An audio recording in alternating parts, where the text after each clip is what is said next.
The young man stretches and rubs his eyes, finally coming to his senses. He doesn't understand why it's so cold.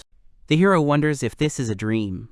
But everything feels real, and he decides to accept it for now. Looking around, he tries to figure out where he is. He's trying to remember what he did yesterday. The young man remembers coming home from work and then having dinner. After that, he took a bath and played a little game before going to bed. He remembers that after all this, he just went to bed. The hero understands what is inside the game. He recognizes the cockpit of the Krishna, his ship from the game. He recalls that Stella Online is a popular online science fiction game. In this game, you can be anyone, for example, a merchant or an adventurer. He remembers that he was a mercenary player and controlled various ships. Finally, he was able to buy his beloved ship. This is his favorite spaceship, the ASX-08 Krishna. Still feeling cold, he decides to turn on the generator, as he did in the game. He understands that he needs to turn on the life support system. The guy sees that the temperature is only 12 degrees, and realizes that he almost froze to death. He exhales with relief, realizing that his life is not in danger yet. He's trying to figure out what happened to him.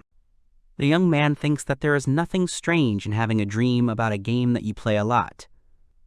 He argues that since he feels cold, it is unlikely that this is an ordinary dream. He decides that there is no point in thinking about it for a long time. He gets a little sad from the uncertainty.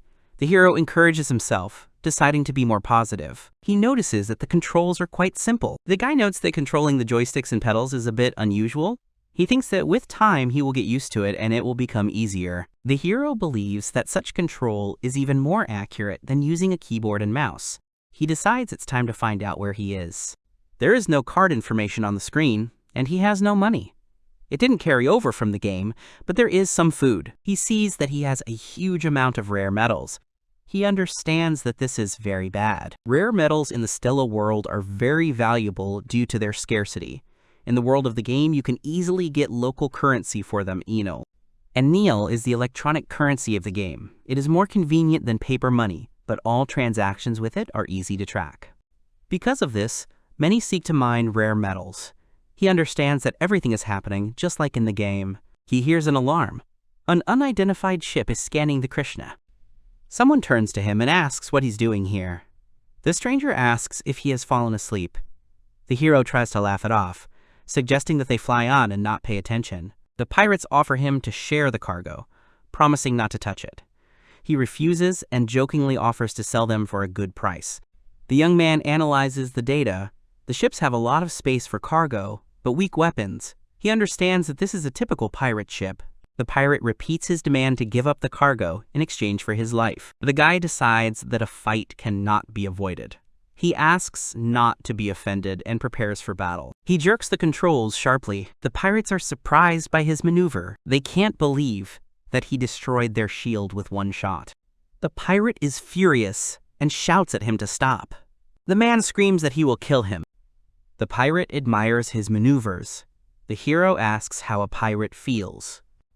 The pirate screams in horror, not understanding why his weapon did not work. The man panics when he sees that he is not lagging behind and threw something at him. The pirate begs him to stop. The hero is breathing heavily, recovering from the battle. He realizes that the overload has not been completely suppressed, and he feels sick, but he's surprised that he didn't wake up even after that. The young man is finally convinced that all this is happening for real. He's not in such a bad situation.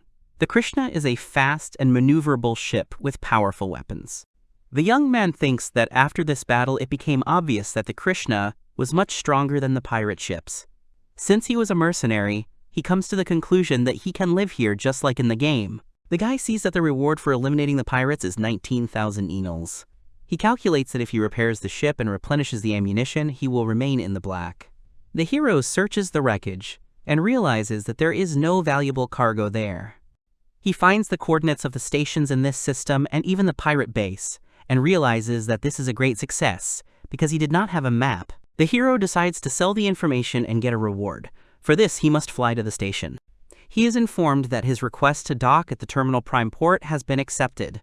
They ask him who he is, informing him that his identification data is corrupted. He remembers that the information about him was erased. He introduces himself by his real name, Sato Takahiro, but thinks it doesn't fit this world. He decides to use his game name. The hero says that his ship is the Krishna, and his name is Hero. He calls himself Captain Hero. He is asked where he got these rare metals from. Hero is silent and looks tense. Hero nervously replies that he collected them from the pirates who attacked him. The employee doubts that he is a mercenary, because he has no ID and no connection to the guild. He asks if Hero will tell him where the metals come from. The hero wearily suggests ending this pointless conversation. A girl in a military uniform enters the room. The employee is surprised and asks Miss Serena what she is doing here. She explains that she saw an unfamiliar ship in the hangar. The employee introduces Hero as the owner. Hero awkwardly greets, and Serena, after looking at the documents, notes that there really are a lot of metals. Serena asks if he's hiding anything from them. Hero says he's not hiding anything. When Serena asks if there is anything else, he replies that there is. He explains that he has come to collect the reward and report the coordinates of the pirate bases he has found. But as soon as he showed the hold, then he was immediately dragged here. The woman asks if there is any evidence that the cargo is stolen. The man says no. Serena says she doesn't see any problems then. They offer him a deal. They get metals at a good price, and he gets compensation. She adds that she will spend the money here anyway. Hero thinks that in such a situation, everyone wins. Serena mentions that she has heard about employees who demand bribes from incoming ships. She hints with a menacing smile that he should tell her everything he knows. The girl asks if that's right, addressing him as Marquise Hals's daughter. The startled employee salutes, shouts that of course, and runs off to deal with the paperwork. Serena apologizes, saying that some people are too dedicated to their work. She explains that his data is empty, except for the name and the name of the ship. She says it looks like he came here from another universe. Serena asks what's the matter, and Hero laughs nervously and says it's okay. He notes her insight to himself. Serena asks how he got into this system. He begins to explain that when he was in hyperspace, something happened and his mind went blank. He continues that the pirates attacked, mistaking him for a weakling, but he somehow defeated them. It's hard for Serena to believe the story of memory loss due to hyperspace. She says he's being accused of espionage. Hero is shocked. She explains that the main office wants to know if he is a spy from the Bereberum Federation. Hero doesn't understand what he's talking about. Serena describes the situation. An unknown mercenary with a ton of metals flies into an enemy station. He objects that if he were a spy, he would have found a better way. Hero thinks that maybe he was being too pushy. Serena notes that this is a coincidence. Serena says with a smile that she was thinking the same thing. She apologizes for the delay, explaining that she was talking to the head office. Serena advises him to go to the doctor, and Hero thanks her. She offers to introduce him to a reliable doctor to solve his memory problem. Hero agrees, thinking that she seems like a good person. He waves her goodbye, thinking that although she is beautiful, she is scary, and hopes not to see her again. Serena smiles and says they'll see each other again. Hero is left alone, completely at a loss. He is informed of the payment, $2.5 million for metals, $19,000 for pirates, and $150,000 for information. He calculates that the total amount is more than 2.5 million enels and calculates the exchange rate to yen. The hero is shocked to realize that this money would have been enough for him for 40 years. He remembers that yesterday he was a network manager, and his life was gray and boring. The young man remembers that games were his only entertainment, and he played everything. It was thanks to the games that he was able to get into the top 10 players. He rejoices that he found himself in the world of the game, not believing his luck. The young man eats and wonders what to do now. He decided to study the data because he didn't want to just waste his life. The hero finds out that he is in the Termine star system consisting of 4 planets and an asteroid belt. Because the planets are uninhabitable, but the system is very rich in resources. Mercenaries and miners are constantly arriving at the station. He understands that this is a favorite place of pirates. Moreover, he understands that it won't be difficult for mercenaries like him to find work. Relations with the neighboring Bereberum Federation are strained. The system is currently under the control of the Grakan Empire. There are constant skirmishes in the border areas where he is located. He understands that if he stays here, he will be dragged into this conflict. He thinks it's a good opportunity to make some extra money.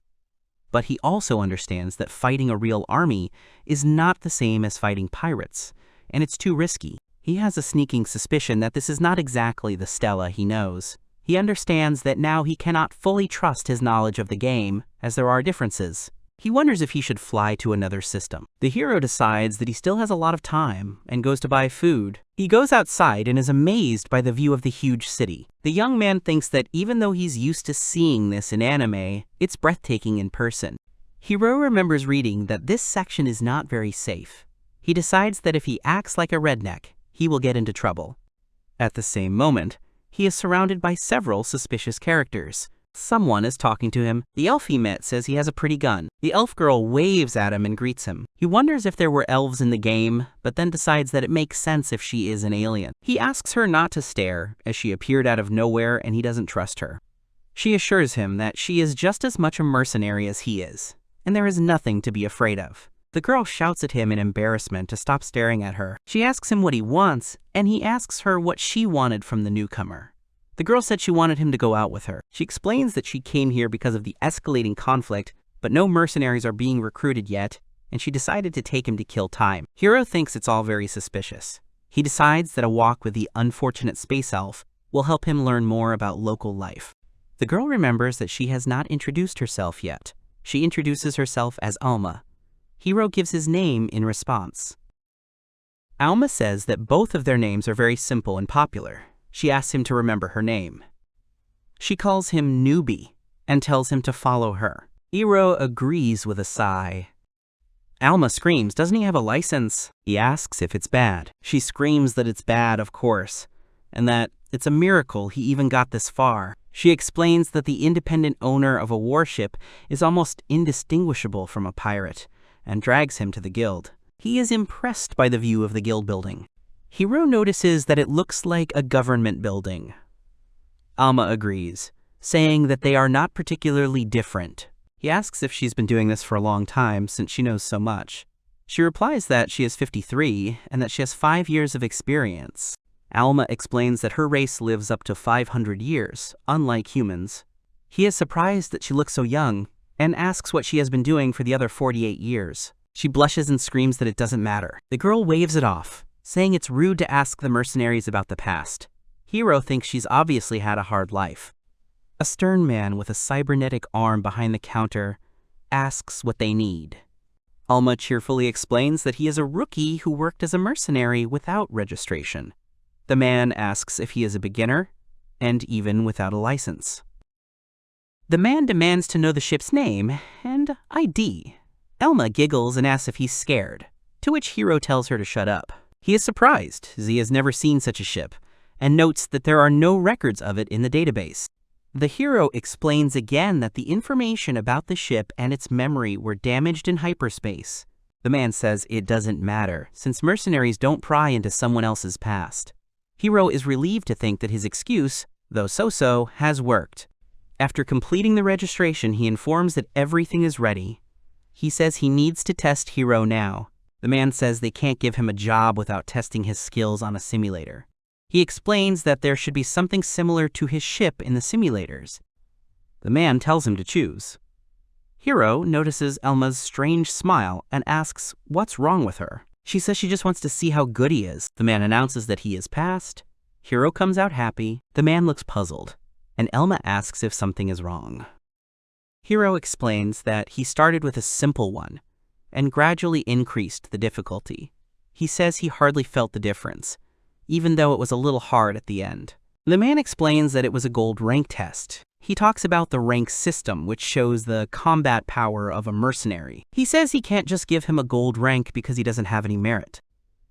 The man assigns Hiro a bronze rank and tells him to earn achievements. Hiro asks not to rush to give him gold. Hiro says with a sly smile that otherwise they will spoil all the fun for him from leveling up. The man finds it interesting. Hiro notices that Elma is sulking and doesn't understand why. She screams that she's been doing this for 5 years, and she only has a silver rank. Hiro awkwardly tries to calm her down, realizing that he has problems. He says he would like to buy food, but he doesn't know the station and needs a good guide. Elma immediately changes her face and happily agrees to help him. The girl decides that a beginner who doesn't know left from right needs a decent guide. She declares that she will take him to her favorite place. Hiro thinks to himself that it's that simple. They arrive at the store, and Hiro asks what she wants. Elma asks what he would recommend. She advises you to take food cartridges and, if you have money, artificial meat. Hiro asks about the usual meat and vegetables. Elma is shocked and says that only the rich can afford this, and this is not the case here.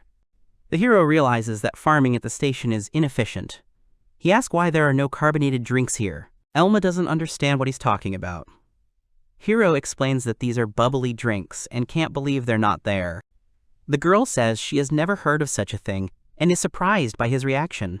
Hiro falls to his knees in despair. The young man whispers that God is dead. He tries to remember why soda can't be drunk in space, but he doesn't understand why it's not on the station. Hiro shouts that he doesn't understand, and Elma looks at him in confusion. Suddenly, it dawns on him. Maybe he can find them on the planet. He imagines finding soda in a vending machine, somewhere in a residential area. Elma asks worriedly if he's okay. He resolutely declares that he will buy a mansion on the planet. She doesn't understand how he came to this in the first place.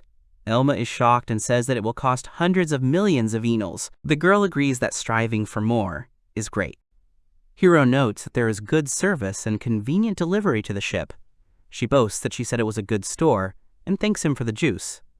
From around the corner, they hear the scream of a girl who is surrounded by several men.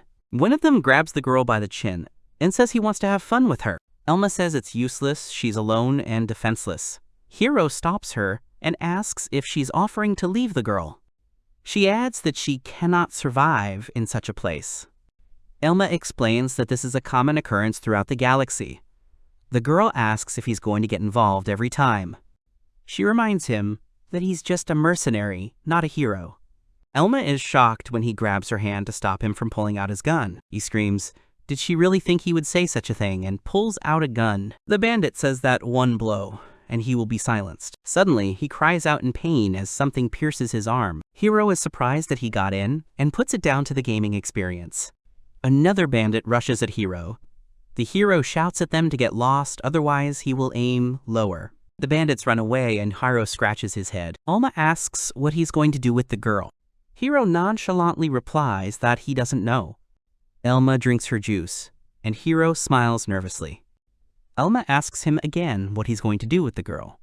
Hiro is lost and doesn't know what to say. She says that since he saved her, then let him think for himself and is going to leave. Hiro is shocked by how she treats the newcomer. He shouts after her that she is a heartless girl, and he thought that he could rely on her. The girl says she was stupid not to notice it.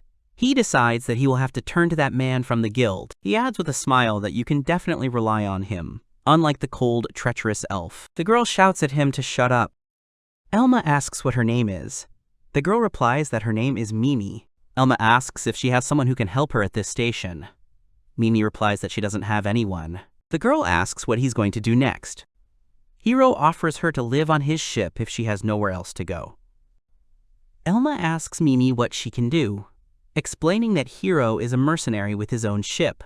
The girl interrupts her, saying she doesn't have to continue. Elma concludes that all Mimi can do is do household chores. She adds that Mimi can satisfy Hiro, and that's basically it. Hiro is shocked by her words and asks what kind of satisfaction it is.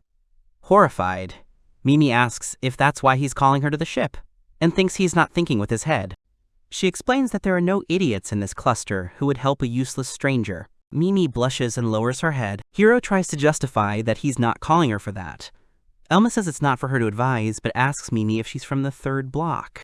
Elma explains that this place is not for naive girls. She asks what happened, since Mimi doesn't have anyone here. Mimi says that she is from the 2nd block, and she had an ordinary family. Her parents, who were responsible for maintaining the station's infrastructure, died in the accident. They were blamed for the incident, and the compensation for the damage exceeded her inheritance. She was unable to pay taxes and debts. As a result, she was kicked into the 3rd block.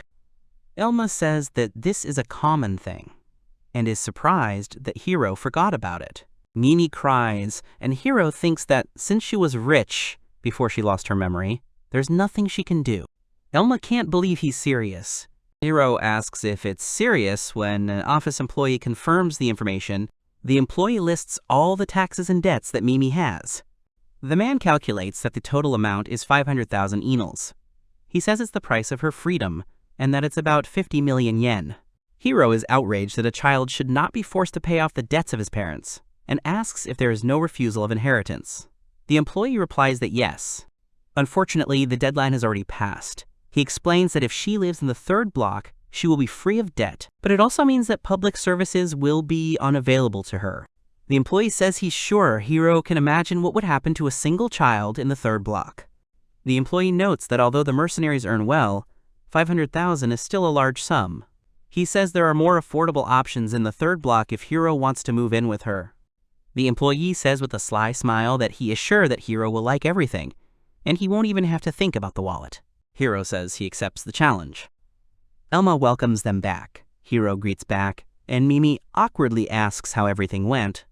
Mimi looks at him with wide eyes and says that it's understandable. Hiro says he just slapped him with money. Mimi admires, saying that this is how mercenaries solve cases.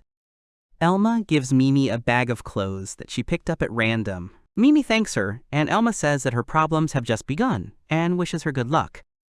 Elma warns him that if he dies, Mimi will end up on the street. The girl says goodbye and says she will go to her ship. He notes that although the cartridges are not bad, artificial meat tastes better and is worth the money.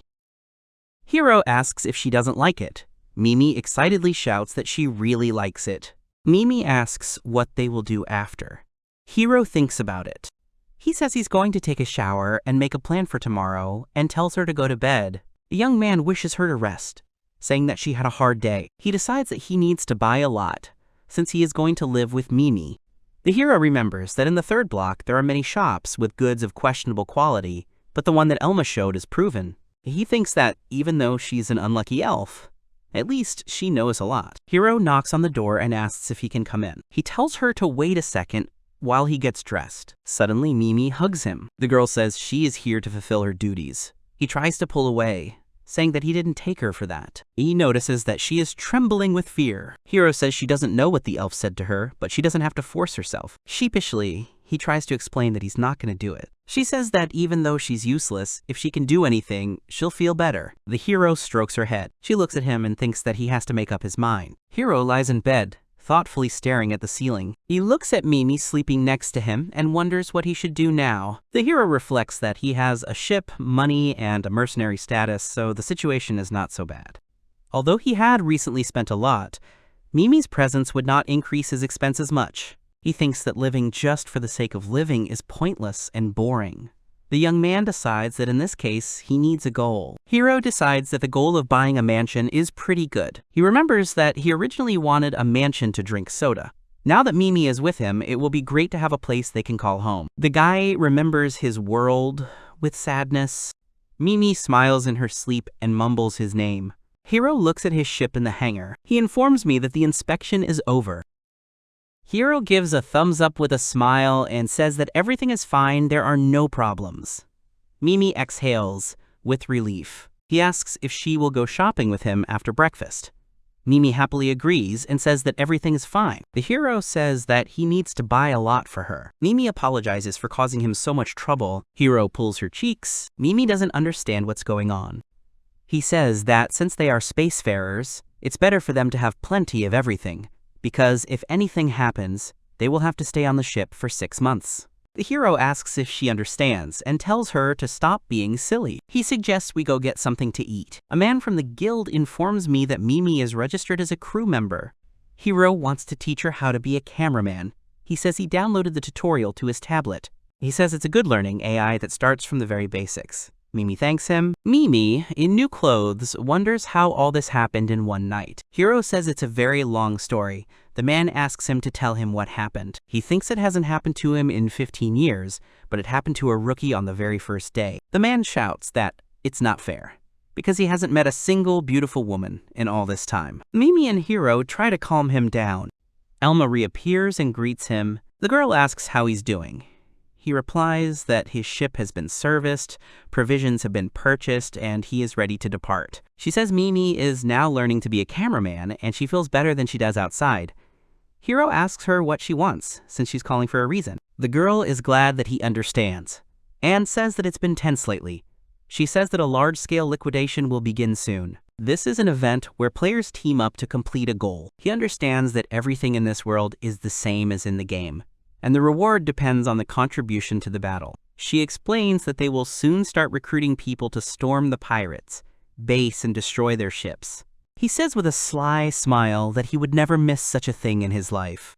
A few days later, an hour before the start of the operation, Hiro and Mimi are sitting in the cockpit.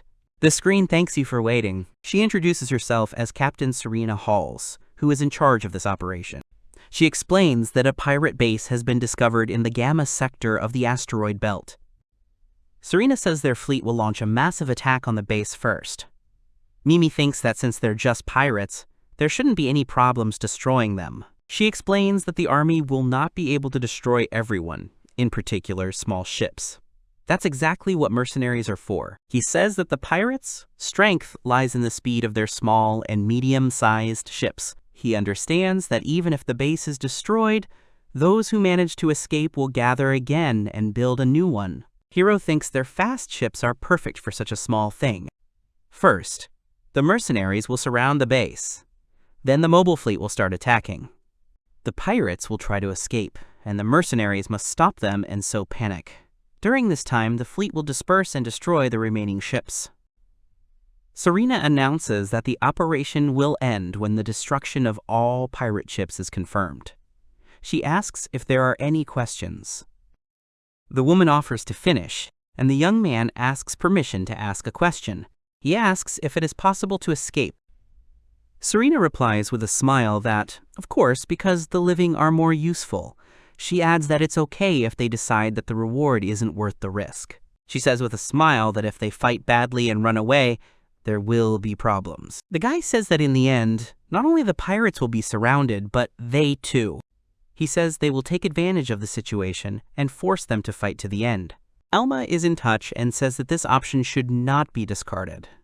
Hiro says they won't engage in such barbarism. As a soldier of the star system, she swears by her honor. Hiro decides to believe her. Mimi screams in a panic that everything is fine. Hiro tells her that if she's scared, she can stay at the station and promises to give her all. But for some reason, he himself is completely calm. He thinks it's a normal reaction before a deadly battle. He thinks he probably still sees it as a game. Control orders departure. He says that in this case, he is going to fully enjoy the event. The ship Krishna is taking off. Mimi, sitting at the console, reports on the location of the army and mercenaries. Hiro calls Mimi over while he thinks. Mimi admires that the ships are so different.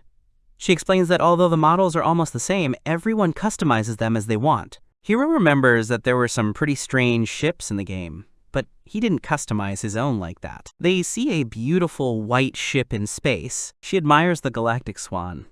Hiro calls him a piece of trash. Mimi doesn't understand why. He explains that although the ship is fast, it has no maneuverability, and it is simply impossible to control it. Expensive maintenance. Hiro calls it an uncontrollable violent regime. Mimi wonders which pilot is driving it. He realizes that it is Elma's ship. Mimi is worried about her, but Hiro doesn't know what to say. The young man confidently says that the self-proclaimed veteran can handle it. They see a pirate base on an asteroid ahead. He notes that the information provided by the army is quite detailed, but his position is packed with enemies. He feels that this is no coincidence. Mimi asks if something is wrong, but he replies that everything is fine and that it's about to start. The girl looks at the explosions in horror, and Hiro admires the coolness of what is happening. Hiro notes that even Krishna is no match for their power and range. Mimi informs me that a message has arrived. As ships were seen trying to escape, he orders the radio silence to end and the operation to begin. Hiro tells her that they are going into battle and tells her to prepare for overload. Mimi reports that 2 regular and 2 small ships are approaching.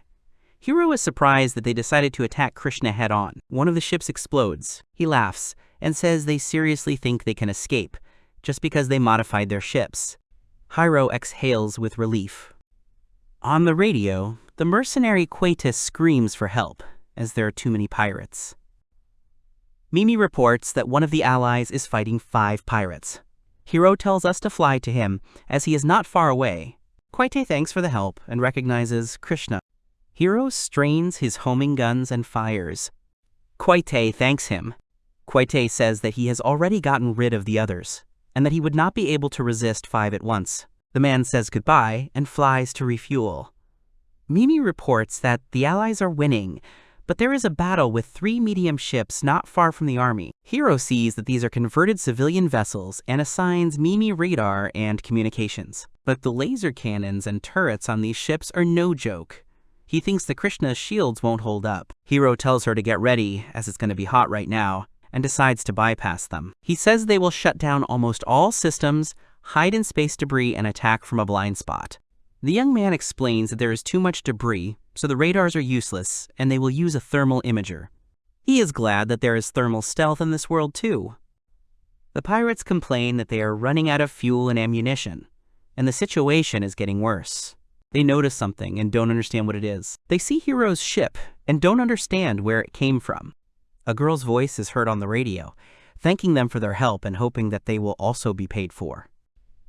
Mimi asks how he knew the cameraman was cute.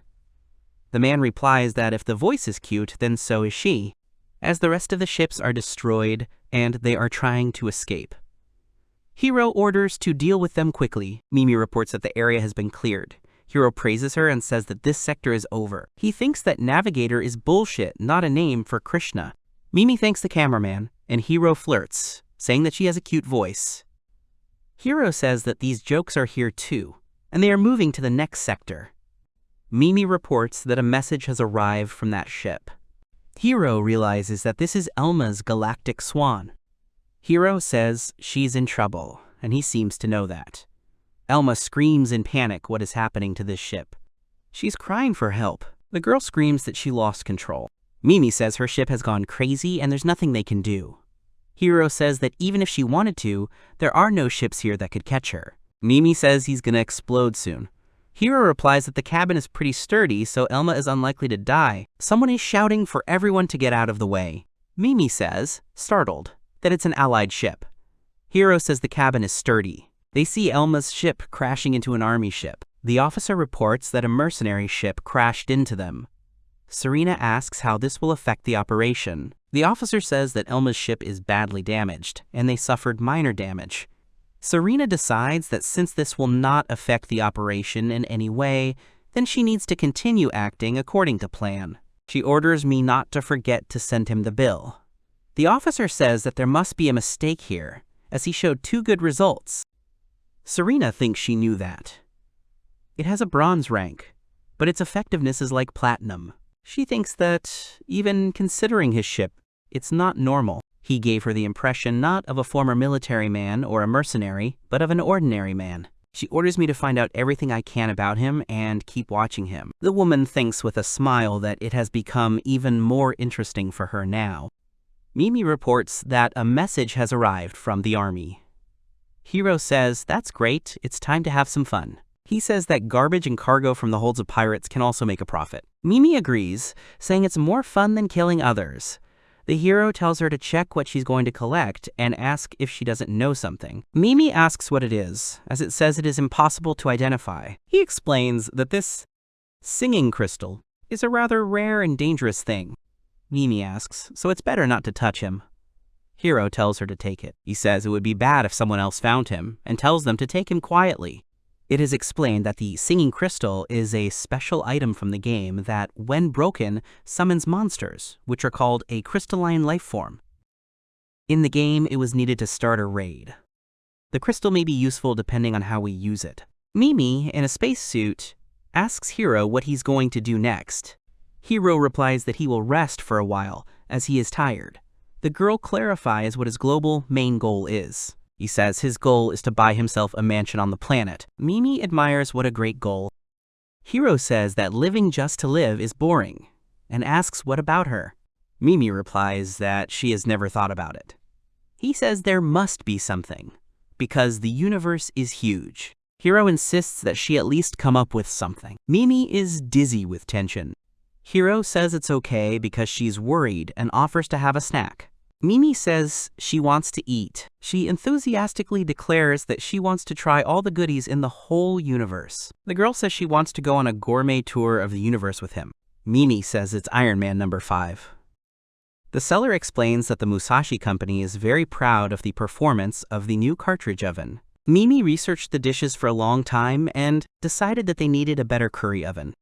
He says he was going to upgrade the ship anyway, since she's living with him, so that's a good thing. Hiro asks how much it will cost to use and maintain, as it is very energy intensive. The seller explains that all the care is done by nanomachines, so they won't even have to think about it. It is explained that a cartridge oven is something like a 3D printer for food that runs on cartridges. They are always fresh, and the taste is the same. The seller says that there should be no difference and offers to try. Hiro excitedly shouts that it's delicious. Hiro doesn't understand what he was eating on Krishna back then. Mimi also says it's delicious, and the seller is proud of their development. Mimi says it's expensive, and Hiro yells at them to buy it. The girl says that they have already replaced all the equipment with a new one. They leave the guild, and the seller wants them to come back. Mimi says they made a lot of money yesterday, so it's okay. A man from the guild shouts if they're bullying. The girl says it's a substitute. He's furious, shouting what a substitute. The man is carried away by someone, and Hiro apologizes. The girl says with a smile that the replacement has been made. She asks if they've come to collect the rewards and payouts. The girl says that there was only a small thing, and the reward is worse than she had hoped, since this system is secure. She invites him to join the fleet, saying that such a skilled person will earn more in more dangerous systems. Hiro refuses, saying that he has other things to do. She asks what kind of relationship they have, and Hiro replies that it's quite complicated. Mimi says Hiro is her master. Hiro, in a panic, says that this is not what she thought. The employee says it's understandable, and that they've almost crossed the line. The girl offers to leave the guild and join them. She says it's amazing, and that the plot twist from the novel happened in reality. She says with a smile that she will be useful to them and knows a lot of things. Mimi screams no in horror. Hiro says it's a joke and that she shouldn't worry. Hiro asks if she knows Elma. Mimi is shocked and asks if she is seriously hurt. The employee replies that no, but she will have to pay compensation for the army. Hiro thinks that this is expected, since the ship was an army ship. She says that Elma seems to be in search of money. The employee says that no one will lend money to a mercenary whose work tool has turned into trash. Mimi asks what will happen to her. She will be sent to prison. Hiro says that when he tested the oven for the first time, it was also delicious, but he tries something new every time and is surprised. Hiro asks if she agrees. Mimi thinks it's interesting. Mimi wonders if Elma is eating well. Hiro says he would like to help himself, but he doesn't know how to contact Elma, and if this continues, Mimi will be sad all the time. Mimi asks why they went to the city. Hiro replies that he can't stay in the ship all day. He suggests taking a walk, getting some fresh air, or going to the store. Mimi asks him to look there.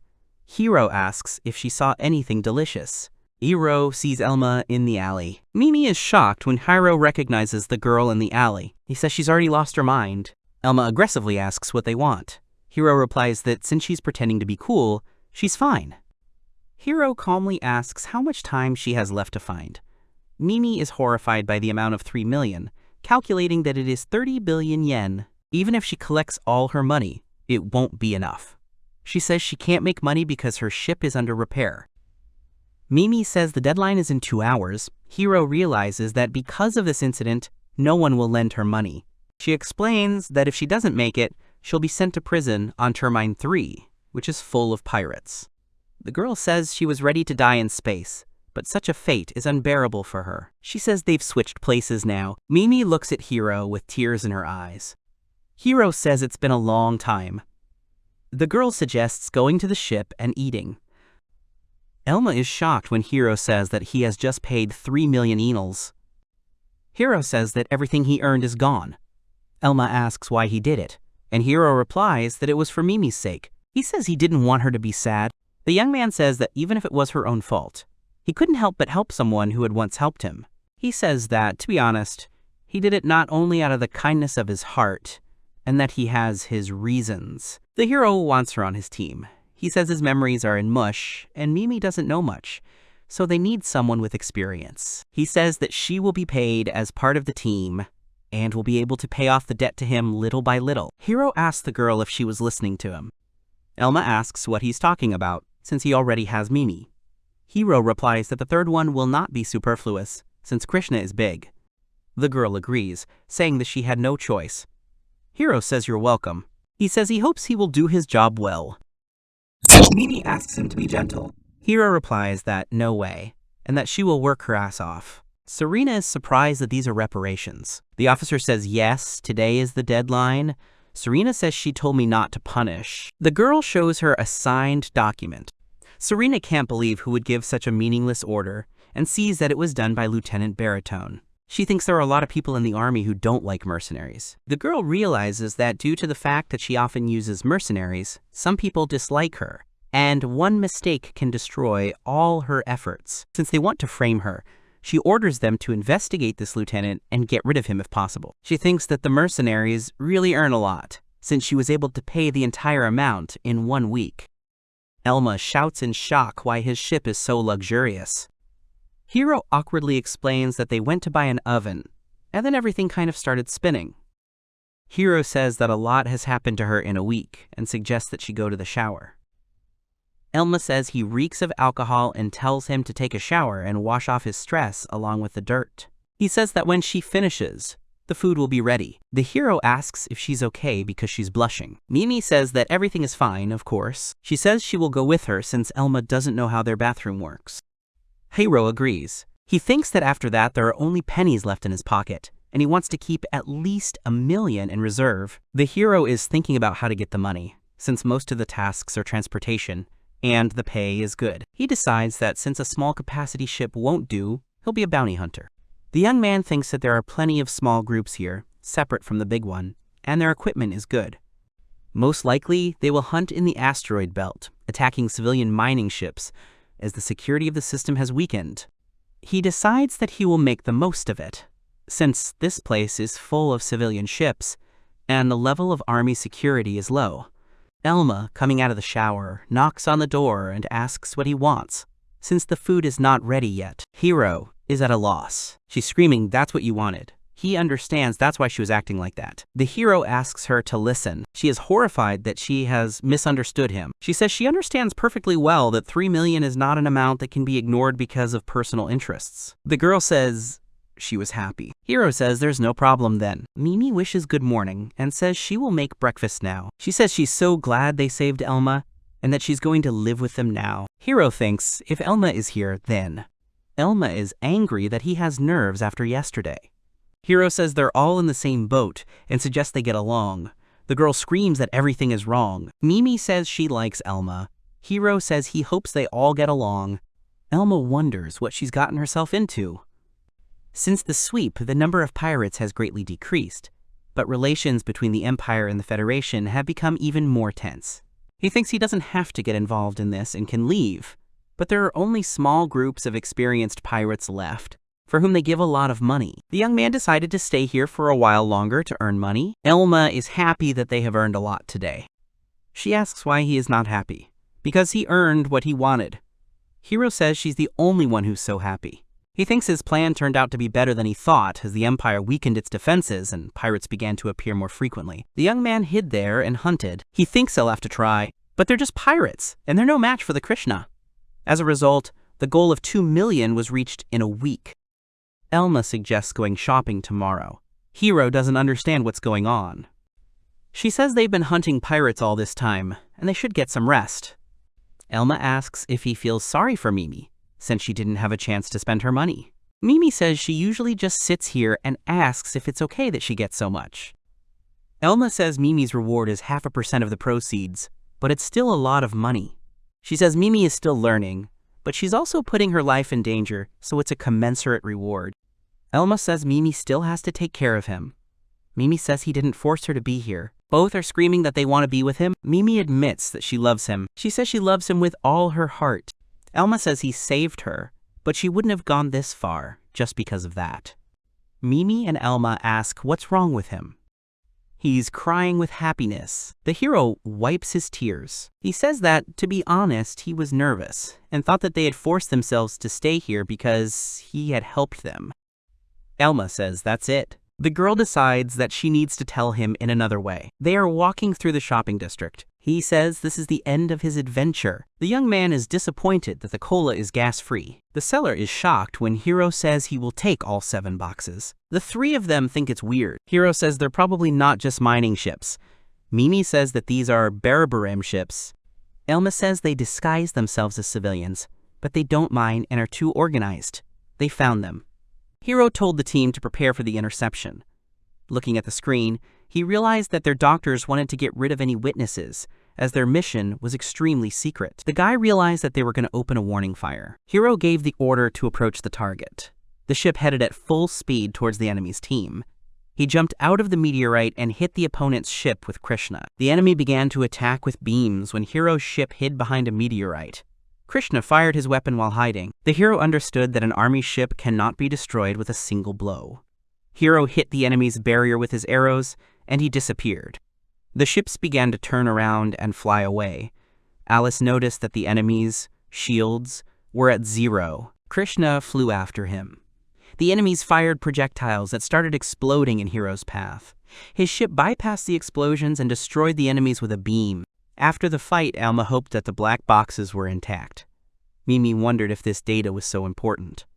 My friend said that the army would pay them a good price for them. Hiro told the girls that he would take care of the boxes personally because he had contacts in the army. Alma seriously said that they were fine as long as Hiro didn't drag them into trouble.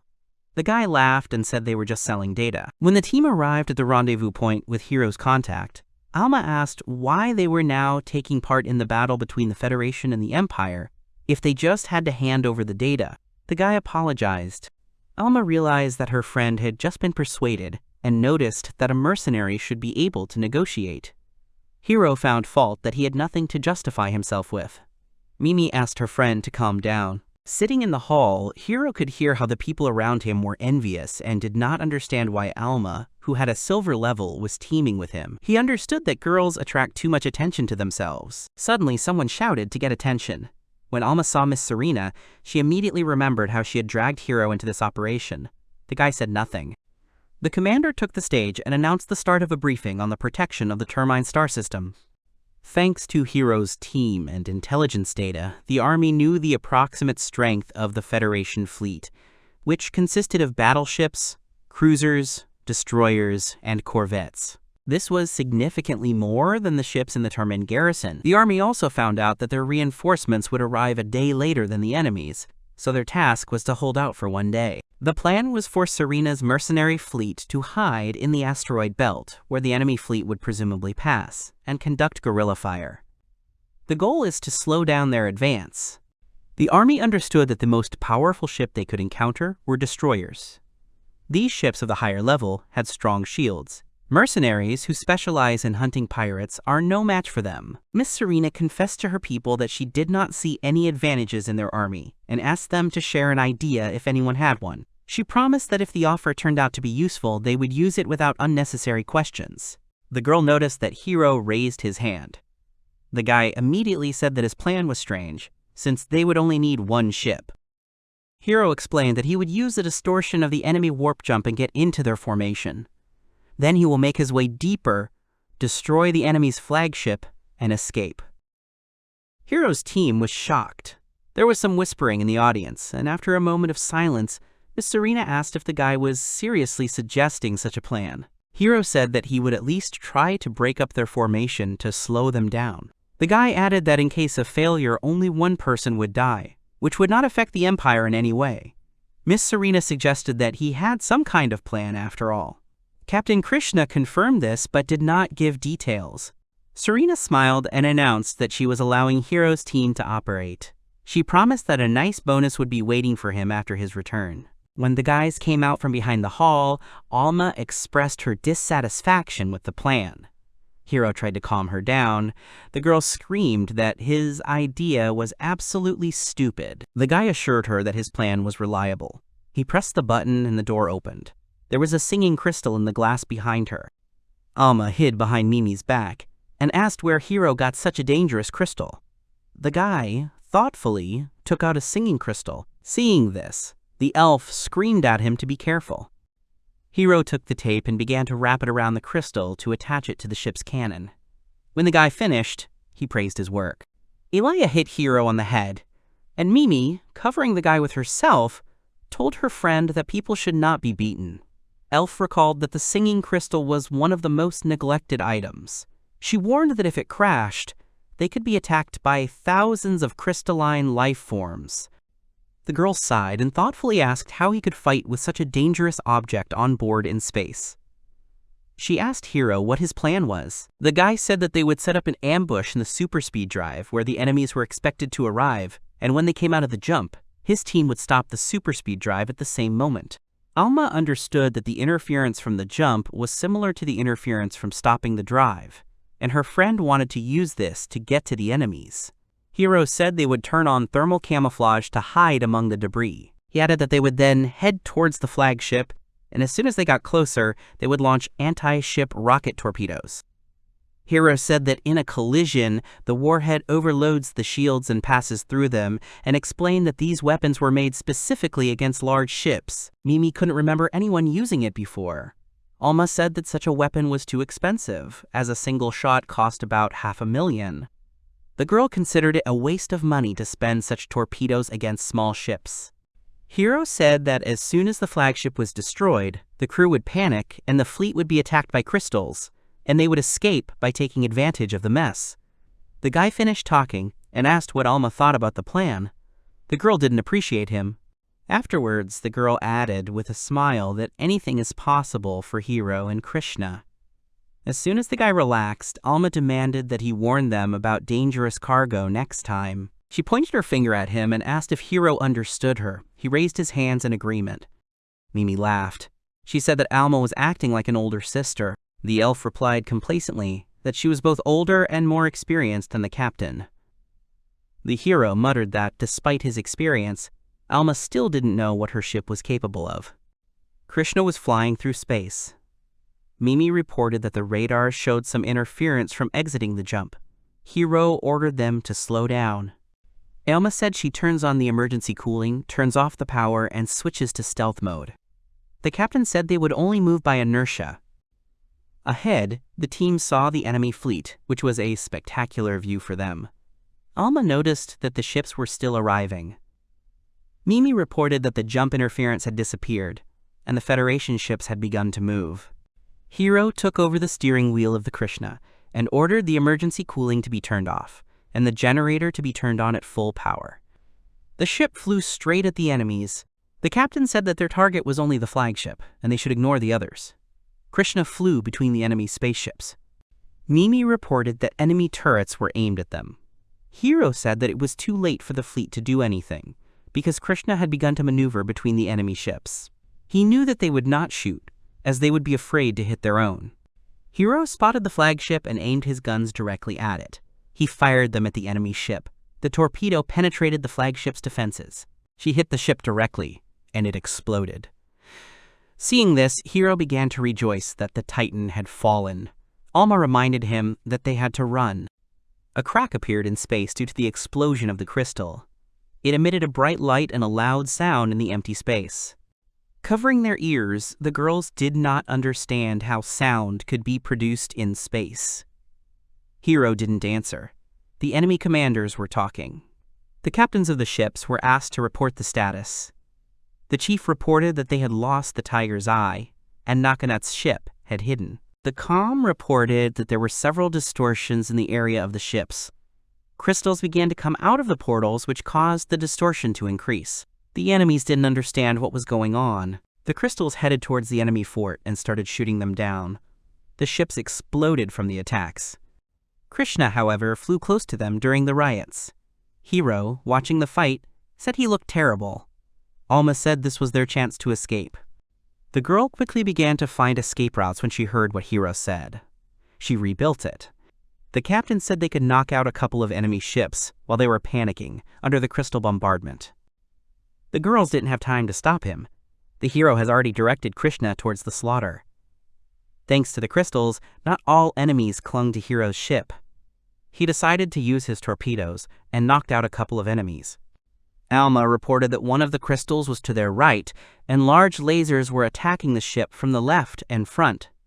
Hiro deftly dodged the enemies and destroyed several crystals. The stones were not a problem for Captain Krishna, because they had no shields and the shell was easy to penetrate. He was more afraid of how they persistently attacked organic lifeforms. Alma screamed that several crystals were chasing them. The girl was sure that they would not leave them alone. Hiro said they would give them a bigger target. He got closer to the enemy ship. The crystals began to destroy the enemy spaceship. Hiro noticed that thanks to the inorganic creatures, the enemies' shields were at 0.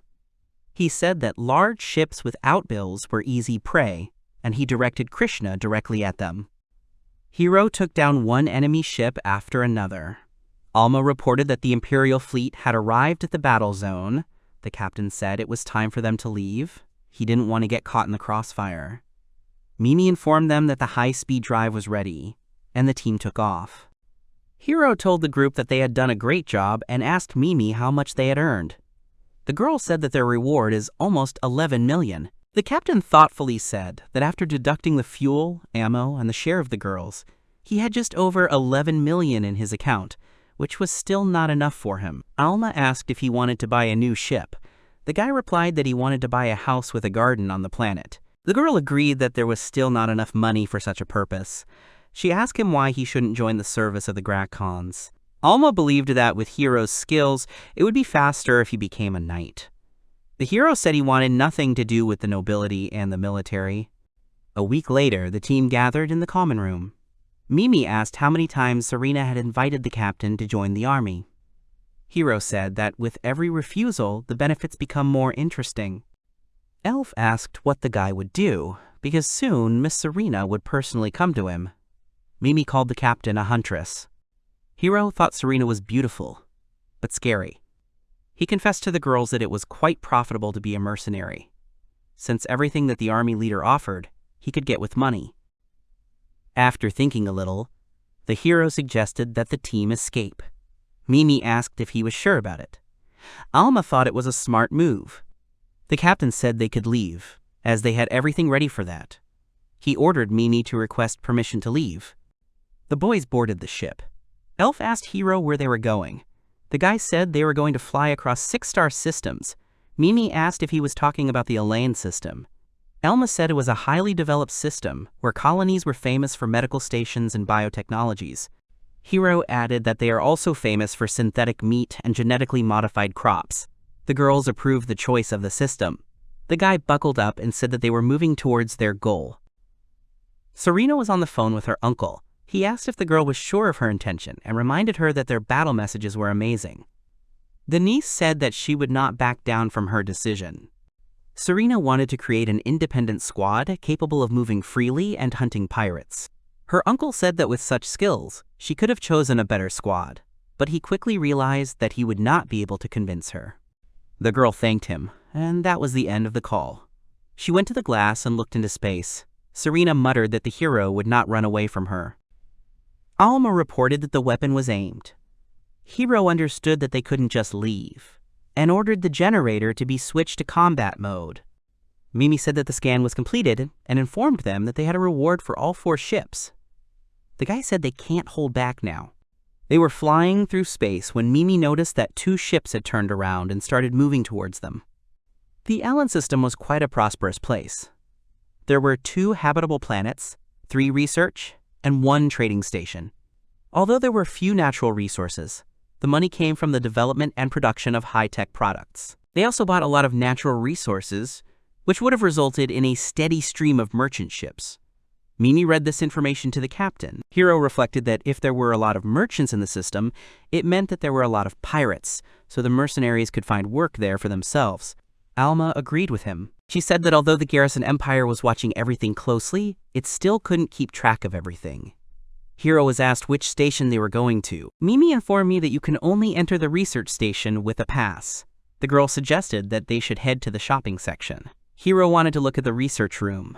Alma said there was nothing interesting there. She said that people live there who treat work as a hobby, and added that the research station is not a place for recreation and entertainment. Hiro said that they would then set a course for the trading station.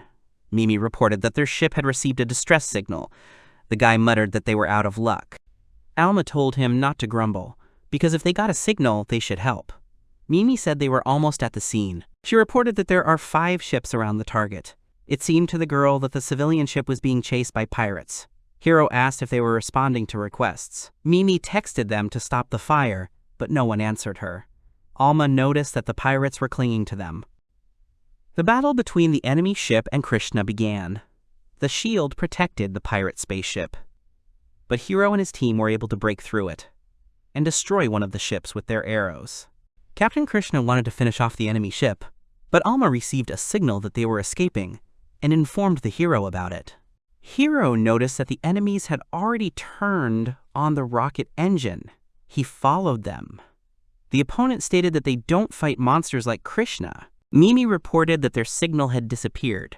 Alma noticed that the pirates knew when it was time to escape. Hiro muttered that people like that were always a problem. He ordered Mimi to connect him to a civilian ship. A man appeared on the screen. He introduced himself on behalf of Inagawa Koyamaru Technology and thanked for the rescue. Hiro asked what condition their ship was in. The captain replied that the pilots had hit the engine and asked if they could stop them until the army arrived. The mercenary asked if he could consider it an order and if there would be a reward. The man replied that they would discuss the amount of the award with the head office, as the captain himself did not have the rights to do so. Alma agreed, as did Hiro. Mimi was looking at the big station. Hiro noticed it too, saying that it was bigger than the main colony in Termina. Elma said she poisoned the docking request. The captain thanked her and wondered where they should start after landing. The elf said they could sell the loot they got from the pirates, talk to Inagawa Technology, and collect the reward. Mimi asked her to sell the loot. Hiro agreed and asked about Inagawa. Alma said that he would contact them himself so they could take their time. The hero said that then they would go to the military base for the reward. Their ship began to land in the colony. Walking inside the colony, Hiro said that the atmosphere was different. Alma said it looked a lot more like a city than a termine. The guy asked if it was night at the moment.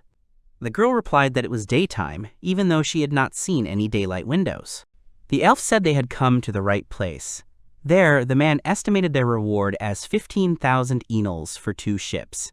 Hiro asked if he was giving them more money than he should be. The man explained that these pirates had already attacked civilian ships several times. He was ashamed to admit that the army couldn't handle the robbers.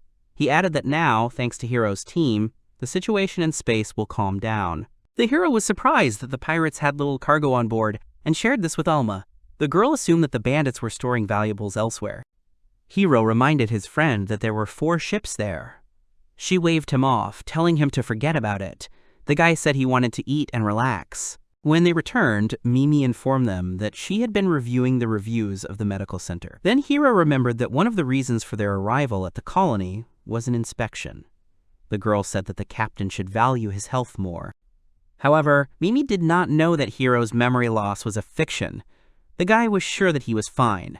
The hero decided to agree with Mimi and asked what she found. She looked thoughtfully at the tablet. Hiro glanced at Alma and asked if she would go too. The hero wanted to do a full head and body examination and said the girls could join in too. The elf said that she had already been examined recently. Hiro said it was the captain's duty to take care of the team's health. Alma agreed to undergo another checkup. The guy asked how much the medical examination costs. Alma estimated that the amount would be about $1 million. Hiro said it was a normal price. However, the girls didn't think so. The hero thought about it. 1 million enals was equivalent to 100 million yen. He reminded himself that he should be careful, because he felt that he was beginning to lose his sense of the value of money. Hiro lay down on the bed. He was bored because he had nothing to do before the examination. Alma was lying next to him.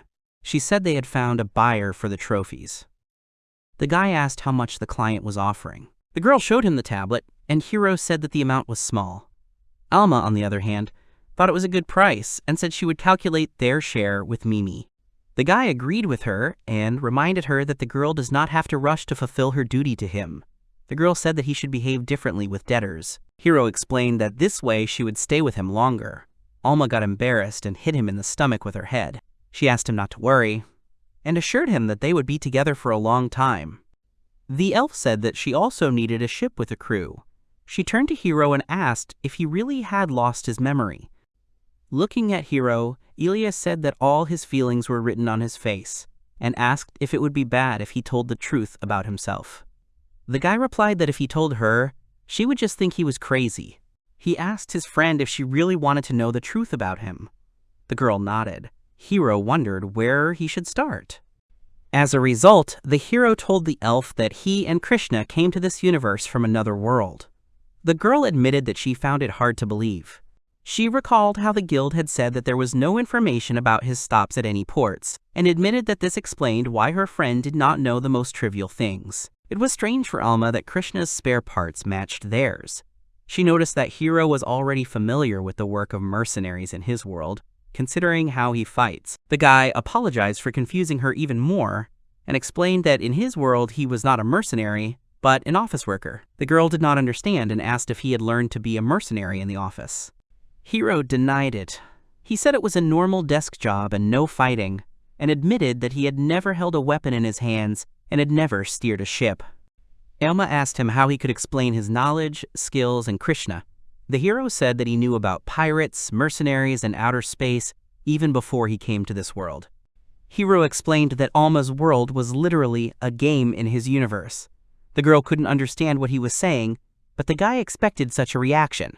The hero suggested that he might have been somehow dragged into the world of the game.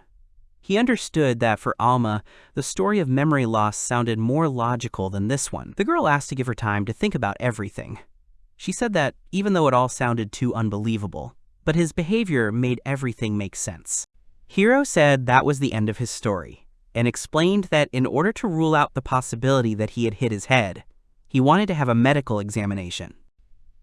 Alma thought about it and said that despite this, everything is fine with them. The guy asked if she was sure about it. The girl asked what Hiro himself would do. The hero said he liked everything. Although he was curious about how he came to this world, he did not want to return home. Hiro added that he likes his current life better. The elf sighed and said that they had no problems. She admitted that her attitude towards him would not change after the story. The guy said she was very nice. The girl replied that in the worst case, her captain was just a pathetic adult with 8th grade syndrome. Hiro asked if the loser elf was telling him this. Alma started flexing her fists and asked if the guy was looking for a fight. Although Hiro was ready, the girl was able to take his hand in a grip, which caused the captain to scream in pain. The hero strolled through the city. Hiro knew that there would be elves and other races in the colony, but he did not expect such a variety. He glanced at Mimi and noticed that she wasn't surprised by anything. The girl thought it was funny that there was so much light on the sublevel. Mimi said that the upper level was constantly dark, like eternal night, and there was a living area in the level, so the light was synchronized with time. Hiro said that although their plan was to go to the guild and then go shopping, however, he noticed that there were a lot of boutiques, as if everything was on sale. The hero saw that Mimi was looking somewhere. She was looking at a girl wearing a dress. Hiro asked if her friend also wanted to wear such an outfit. Although the girl refused, the guy brought her to the store. The staff greeted the heroes. They were asked if they came to the store for the first time. Hiro responded positively. The seller assured that they would do everything to make everyone happy and pointed to Mimi. The guy asked them to find something suitable for her. The girls took the frightened Mimi behind a screen. Then she came out in a dress. When Hiro saw her, he immediately paid for the purchase, and then began photographing his deflated girlfriend.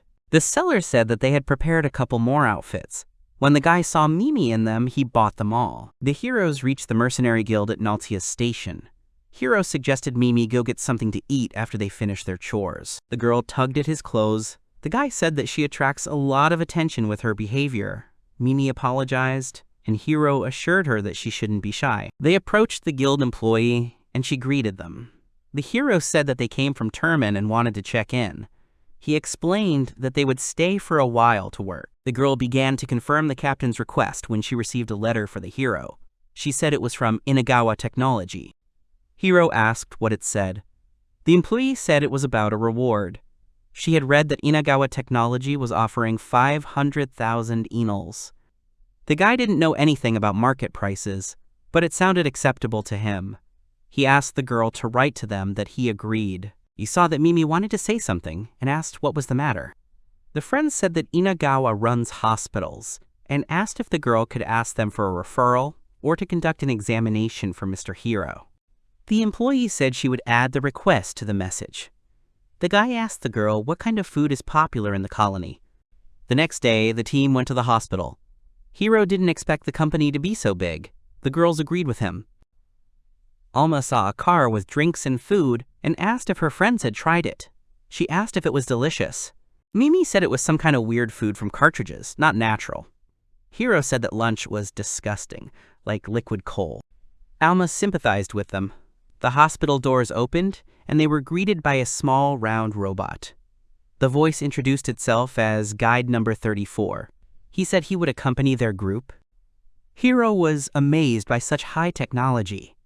Alma wasn't surprised by the reaction of the guy from another world. Mimi didn't understand what they were talking about. The team followed the robot. The guy said their escort looked cute. Alma said he had a strange way of looking at things. Mimi said that although the robot was small, it looked like it was trying very hard. Hiro agreed with her. The robot led them to the door, where a female doctor was waiting for the team. The girl greeted her patients. The designated doctor of Alma's group was named Shoko. Hiro introduced himself and his friends. The doctor said that they can communicate informally. Shoko asked about the examination. Hiro confessed that he didn't know how he was doing with vaccines and medical checks. He said that Mimi had been tested on a thermine, but he would also like to be tested more reliably together. Alma wanted to check again, just in case. Mimi started to tell her that her captain had memory loss, but Hiro interrupted her, saying that it was a lie. Shoko asked him to tell her. The hero said that something had thrown him into the turbine system along with the ship, and added that everything he saw around him did not match his memories of his life before the incident. Hiro assumed that the problem wasn't in his head, as there were no records of him before he appeared in Turbine. Shoko thoughtfully said that this was a rather unusual case. The hero thought that explanations would be enough for now. The doctor said they should examine his body for abnormalities. The group followed her into the lab. Shoko said that they will start with a full examination in medical capsules. Hiro asked if this was Inagawa's design. The girl said it was a very good question. Shoko said that although the capsules are expensive and large, their performance was the best. She added that I had a positronic computer to process the data in each capsule. She asked her patients if it was unbelievable, but Hiro didn't understand anything. The girls just agreed with her. The guy noticed that Shoko likes research more than working with patients. The doctor said that she would provide only the best for her savior. Hiro asked what she was talking about. The girl filled in how he saved the passenger ship where she was. The guy immediately remembered him. Shoko admitted that she thought it was the end of them when they were attacked by pirates. She said that she had given up everything to become their doctor, and said that she usually works in the research and development department. The girl asked the patients not to worry, as she was sure that she was better than most doctors.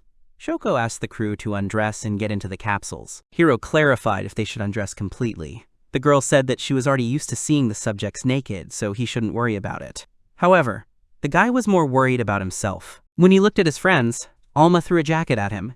She said that he wasn't looking in their direction, and asked Mimi to get into the capsule faster. When the examination in the capsules was over, Hiro came out of it, and there he was met by Mimi and Alma. The elf handed him the things, saying that they had no problems, unlike him. When Shoko started checking the guy's medical records, she was very surprised. Hiro noticed this and started to worry. The doctor approached him and asked if he was missing a multilingual implant. The guy asked what kind of thing it was. The girls said it was weird. It was explained to him that a multilingual implant is one of the most common items in the entire galaxy. In most cases, it was implanted immediately after birth. Mimi remembered that she and Hiro had never had any problems. Shoko suggested a simple test. After that, the guys found out that the hero could speak even without an implant. The girl didn't understand how this was possible, and neither did Hiro. He wasn't sure if this was some kind of rebirth condition in another world. The guy said that since the lack of an implant doesn't bother him, he doesn't have any problems. However, Shoko was interested in studying it, to which Hiro refused. Then she asked where he was born. The hero replied that he was born on the third planet in the solar system, Earth. The girl said she had never heard of such a thing. Hiro asked how it relates to his health. The doctor explained that it was his genetics, and said that he carried a lot of models that they had never seen. Shoko said that, in general, Hiro has the body of a healthy person. The guy exhaled. However, it was interesting for the doctor to study it completely, as it carried special and unknown factors. The girl asked if he would share them with her. The mercenary asked what he would get in return. Shoko replied that the hospital would offer a large sum because the unknown genes were comparable to the discovery of a new universe. Hiro asked about the cons. Shoko said that there could be a data leak and assured that they would not allow such a thing. In the end, the guy agreed. The doctor said that she would go and tell her superiors so that they would prepare the contract and the amount, and Hiro should wait a bit. Shoko added that the examination of the girls will continue in another room. When the doctor and the hero were alone, Hiro asked if undiscovered genes were really that valuable. The girls said that unknown human genes are a great discovery because with them, humanity can become something more. Shoko said the new genes may hold great potential. She warned the mercenary that the payment depends on the rarity and practical application. She opened the tablet and gave Hiro the contract. The reward was 3 million enals. The guy said it was a lot of money. When the contract was concluded, the hero asked that his data be protected. Shoko asked him to donate blood and male fluids. Shoko told Hiro that he would like the method of collecting samples. The guy asked if they did that in the hospital too. After that, she put on gloves and said that once wasn't even enough for someone. The hero understood what she meant and screamed. When the procedure was over, the girls came to their captain. They asked what had happened. Shoko replied that everything was fine now. The girl quickly vaccinated Hiro, who did not even feel pain. Shoko didn't understand why he should be in pain. The guy waved off the answer. The researcher admitted that she really wants to know about his past. Hiro said it was personal. The girl added that she wants to do a lot more research on his body. The guy pushed her away and advised her to deal with the genes first. Alma asked if the examination had already been completed. The doctor confirmed it. The girl offered to have a snack while they wait for the results. Mimi supported the idea. Shoko wanted to recommend them drinks from the cartridge, but the guys declined the offer and thanked them. The girl said that they were all healthy and had received the necessary vaccinations. She asked them to pay attention to the fact that there may be side effects and warned them not to strain themselves for about 2 days. Shoko called Alma and Mimi to her place separately and started talking to them about something. Finally, the doctor told them to take note of her words. The doctor said the examination was completed. The entrance to the medical center cost the heroes 90,000 enals. Hiro learned that medicine was expensive in this world. When the hero went to his room, Alma came to him. He asked if she had come to him to sit quietly. The girl screamed and pushed him onto the bed. The guy screamed and asked what she was doing. Alma wanted to say something, but the hero didn't understand anything. He felt her fume and asked how much she had drunk. The elf fell on top of him and abruptly fell asleep. When the team was on the train, the girls told Hiro that Alma might get pregnant. Mimi explained that when an elf becomes an adult, she can't just have a child only if she has an emotional connection with someone, after which her body adapts. With a smile, Hiro wanted to say that Alma just fell in love with him, but the girl hit him in the face and told him to shut up. The hero did not understand the meaning of what was happening. He understood that although elves and humans looked the same, they were still different races. The guy was surprised that they could get pregnant from anyone. He suggested that this is how the body adapts to survive. Hiro told Alma that space elves are amazing creatures. A friend asked him what he was happy about. The guys came to the first stop of their tour. The hero noticed that the place was quiet and thought that no one would mind if they went for a walk. Mimi said it was a factory for artificial meat, of which there were quite a few in Elan. She added that this is one of the most popular tours. Hiro thought that guided tours were a good way to learn more about this world. Mimi invited the guys to move on and turned to Alma, who was just standing there. She read that she was facing the Sierra Corporation, which produces laboratory meat. Hiro asked Alma if she was okay. The girl said that she remembered something and wished the guys a good time at the factory. The guy stopped her and asked why she decided to leave. Mimi was surprised that the corporation is engaged in the cultivation of natural meat, not artificial. Hiro asked what the difference was. He knew that artificial meat was made specifically in laboratories, but the guy had never heard of farmed meat. Mimi offered to find out about it. Hiro agreed with her. Alma wanted to refrain, but the captain held her tightly and dragged her inside the corporation. At the entrance, the system greeted the visitors of the cultured meat factory. The hero noticed that the building had a powerful gate. After entering, Hiro asked where they were. Mimi noticed that there was only one entrance to the room and nothing else. The doors closed. Alma said they would definitely regret it later. The system thanked them for visiting their factory and informed them that during the tour, the room would be moved for a full-fledged review. Mimi was glad that they would be riding with the help of this room. She leaned against the window and said she could already see something. Hiro walked over to her. The heroes watched as the factory workers cultivated meat. The robots poured a certain liquid into the capsules. Mimi asked what they were doing. Together with Hiro, she watched as an organic being began to grow in the bottle. The guys felt sick from the sight. Elma said that initially she did not want to go to the factory. The system showed the final stage of cultivation, which was a huge worm. After the tour, Mimi said she would no longer eat meat. Hiro did not expect that they would even be shown cutting up a monster. The girl suggested going to another place to cheer up. The guys visited another factory where vegetables were grown. Mimi noticed that the room was bright and said that the corporation Mike is a hydrological plantation. Hiro didn't know that the cartridges also contained vegetables. Mimi looked in the other direction and asked if it was a green pool. Elma explained that it was algae that served as the main material for cartridges. The girl saw the brown dust and asked what it was. The elf said it was a fertilizer made from waste products. After hearing the explanation, it became clear to Hiro that the workers had taken the waste from the ship. The girls understood it too, but their feelings were strange. The captain said that this was the norm in his native land. Alma said that this was to be expected from a native of an unknown planet. Hiro asked me not to call her that. The heroes arrived at another meat harvesting section. They watched as the cartridges were filled with a ready-made mixture. The room for the guys looked like an ordinary factory. Hiro pointed to another container where the liquid was being poured and asked if this was the most famous dish of the colony. Mimi confirmed it. When they left the Meat Production Corporation, Alma began to rush the team to the next factory. Mimi said that Koryu Beverage was an imperial alcohol producer. The elf couldn't wait to taste the products as soon as possible. Hiro reminded her that there would be a guided tour first. The girl said she wanted to try fresh drinks. The guy asked her to take her time and said they would still make it. The guys watched the work on the farm through the glass. Hiro was surprised that grapes were grown in the colony. He thought that the juices were squeezed out of the finished grapes, and then dried. Alma said they have their own field of honor. The elf pointed to the vending machine and went to taste it, since they had already arrived. The girl said that she had never tasted wine before. Elma came out with a cup full of marbles. She tried one. Mimi said that the balls really smelled like wine and warned them not to eat too much of them, otherwise they would get drunk. Alma took one of the balls and asked Hiro if he didn't want to try it. The girl knew that the guy didn't particularly like alcohol, but she still asked him to eat at least one berry. The hero tasted a real alcoholic drink. He asked why the berries were not simply squeezed. Alma said they used to do that in the old days. Hiro thought that in this world, gene technology was very advanced. Alma suggested trying the liqueur fruits next.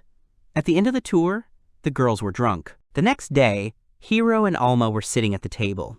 He asked her if she hadn't allowed herself too much, and reminded her that the girl hadn't returned a single enel to him yet. The guy looked at the alcohol boxes and said that despite her debt to him, the elf had bought 100,000 worth of elite alcohol. They laughed, and then Alma apologized. Hiro said that she would live without alcohol for a week. The girl wanted to protest, but the guy warned her that if she disobeyed, she would experience what Shoko had done to him. In the end, Alma agreed. Hiro went out for a walk. He got bored on the ship, so he decided to go out into the city. The girls didn't go with him. Mimi studied various operations, and Alma suffered in bed without alcohol. The hero thought it was a good idea to spend time alone sometimes. Hiro was looking for something to kill time with. He was wondering if there were consoles for sale in the city. Due to the fact that there was little entertainment on the ship, the guy had too much free time. Hiro also noticed that there were no games on the ship's computer either. When he took out his phone, he heard a noise. The hero felt déjà vu. He looked into the alley. Hiro sighed and thought that even in such a world, there were problems. The guy took out his weapon. He jumped out, and a girl bumped into him. Hiro shouted at the criminal not to move. Looking at the man, the guy saw that a professional was standing in front of him. He glanced at the girl and greeted Shoko. She also recognized an acquaintance in the guy. Hiro joked that they hadn't seen each other for a long time. Hiro told the attacker that he had not made any sudden movements, and ordered him to turn around and walk away. The guy noticed that the man wasn't going to give up. Suddenly, the criminal's hand turned out to be a weapon. The man pointed the gun at the hero and fired, but missed. Hiro's bullet hit the criminal's mechanical arm. It got stuck and exploded. The arm came off completely. Shoko asked if the hero was killed by a man. Hiro didn't know that. He assumed that the attacker had lost consciousness. The girl said that he shouldn't be left like that anyway. Then they called a special service. Elma came and said that Hiro knows how to find problems. Mimi agreed with him. The guy wanted to justify himself, but he couldn't. Shoko came over and told the girls that it wasn't really Hiro's fault. The doctor admitted that she had dragged him into the scuffle, adding that she was sorry. After that, she thought about it and said that it was still about Hiro. Alma asked why Shoko was attacked in the first place. The girl said that she was walking from the hospital to the laboratory when she was attacked by a group of unknown men. Shoko said that they took her suitcase and almost kidnapped her, but the girl managed to fight back. Then Hiro saved her. The girl clung to her savior. Alma said that their friend always does that, because that's how they got caught too. Shoko asked Hiro if this was true. The elf asked if the doctor had any idea who attacked her. The guy asked if those people needed her. Shoko refuted this assumption. She thought they needed the contents of her suitcase. Hiro asked what was in there. The girl replied that there was an analysis of his genes in the suitcase, so the guy was also partly to blame for what happened. The hero asked if they should worry. Shoko said that her suitcase could not be opened so easily. Besides, there was a bug. The doctor said that the police and the Inagawa Police Department were already searching. Hiro asked what Shoko would do and if she needed to be escorted. The girl thanked her and assured her that they would come for her soon. At that moment, the military approached them. One of them informed Shoko that the authorities were furious. The girl apologized. The soldier said that the doctor could have contacted the Inagawa Security Bureau, and the free men would have escorted her. Shoko said she didn't want to go through all the paperwork. The girl believed that no one knew about the contents of the suitcase. She sighed and said goodbye to Hiro. The guy wanted to leave too, but Mimi and Alma grabbed his hands and held him. The elf asked where he was going to go, and said that their captain could not walk quietly in such a safe colony. Hiro said it wasn't his fault. Serena joined them on the ship. She was drinking tea and praised the team's slow cooker. The guy thanked her and asked why she had come all the way to them. The girl said that she had come to invite the hero. Hiro repeated that he was not going to serve in the Imperial Army. Serena said she already knows that. Although she was sorry, she decided not to insist, so as not to attract the attention of the Mercenary Guild. The guy still didn't understand why the girl had come to him. Serena said that her efforts in the defensive battle were recognized, and she was promoted to Major. Hiro congratulated her. The girl said that this was due to his great heroism, and added that for some unknown reason, the crystal creature attacked the enemy ship. She said they were lucky in this case. Hiro laughed and agreed with that. He added that he happened to be there nearby and almost died. Serena replied that she would not get to the truth. The hero could not understand if the girl wanted to record the incident with the singing crystal as a loan to him, despite the fact that he saved the entire galactic army from destruction. The mercenary asked the major why she had come. The girl said that she was entrusted with the command of an independent combat unit to combat space pirates. Serena has long suggested to the management to assemble such a squad, but they did it after recognizing her success. The major explained that the Empire's army is divided into defensive units responsible for protecting the state from other countries and maintaining public order in star systems, and mobile units engaged in battles with enemy countries and preparing attacks on enemy targets. She added that the defensive units were assembled from soldiers from each individual star system and were often distributed throughout the vast territory of the Empire. Serena said that they were quite suitable for defense, but sending them to attack some unexpected target was too risky, especially to fight pirates. Hiro agreed with her.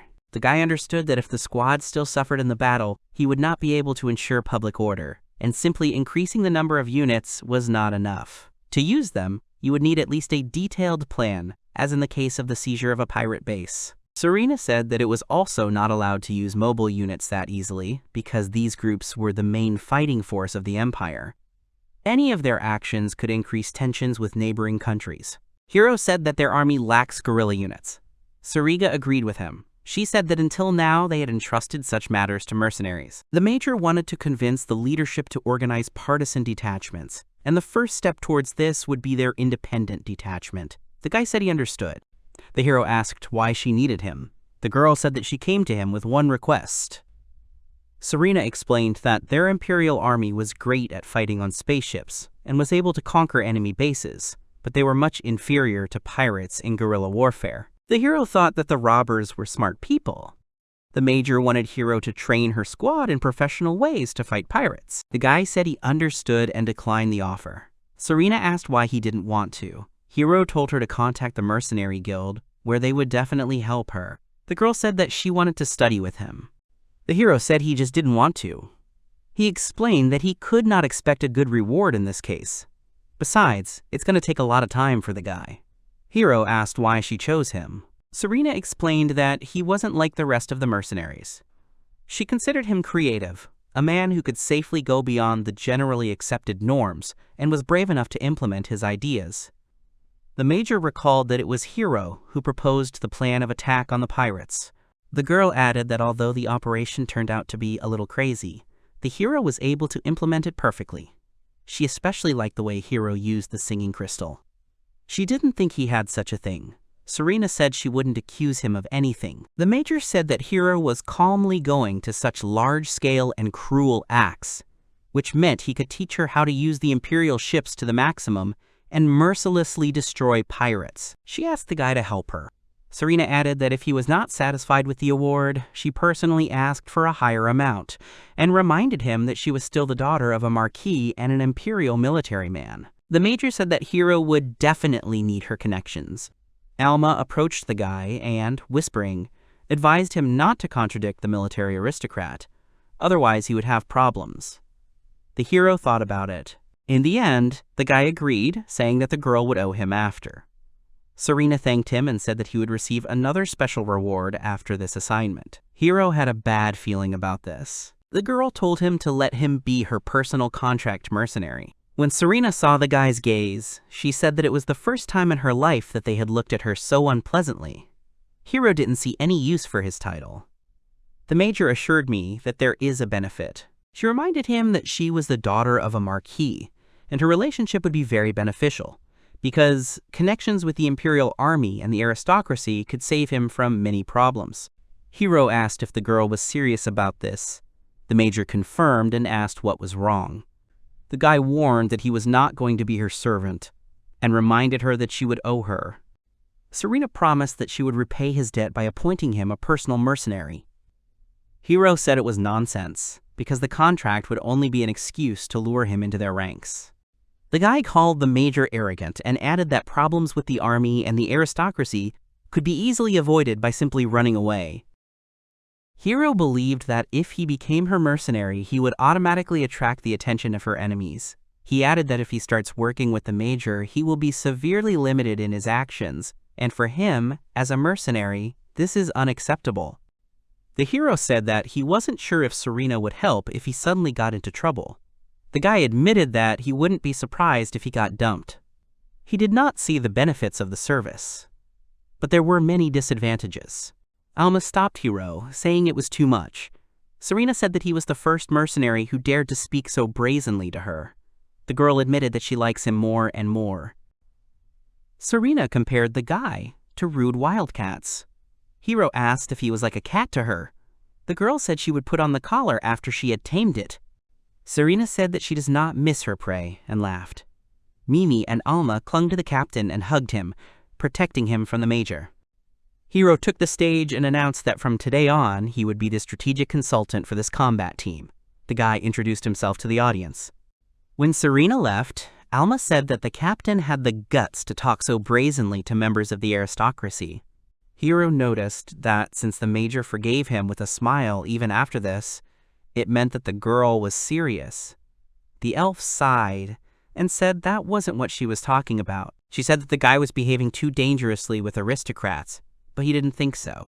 Elma explained that they could all justly be killed for such words. Hero didn't understand anything. Then the girl explained that the aristocrats had unlimited power in their hands. She said that such people can interpret their reasons however they want, and gave an example of insulting the nobility. Alma repeated that Hero could have been killed on the spot for such a conversation. The hero said that aristocrats are scary people. The elf did not know how peaceful his world was, but she warned the captain to watch his words. Hiro said he understood her. Elma assumed that his main problem was his lack of common sense. The guy said it was too much, and he was offended. Mimi approached the guys and said they shouldn't do this. Alma and Hiro didn't understand what she was talking about. The girl said that this man was bad and dangerous. Her companions moved away from her a bit after seeing her expression. The guy tried to convince her, saying that in order to receive a reward from the aristocrats, they didn't even need to fight. Mimi asked him to be careful. Alma added that Hiro should not follow the lead of the Marquis daughter. The hero was surprised that the girls didn't trust him at all. During the speech, Hiro said that Major Serena founded this squad in order to send all the space pirates into the wilds of space.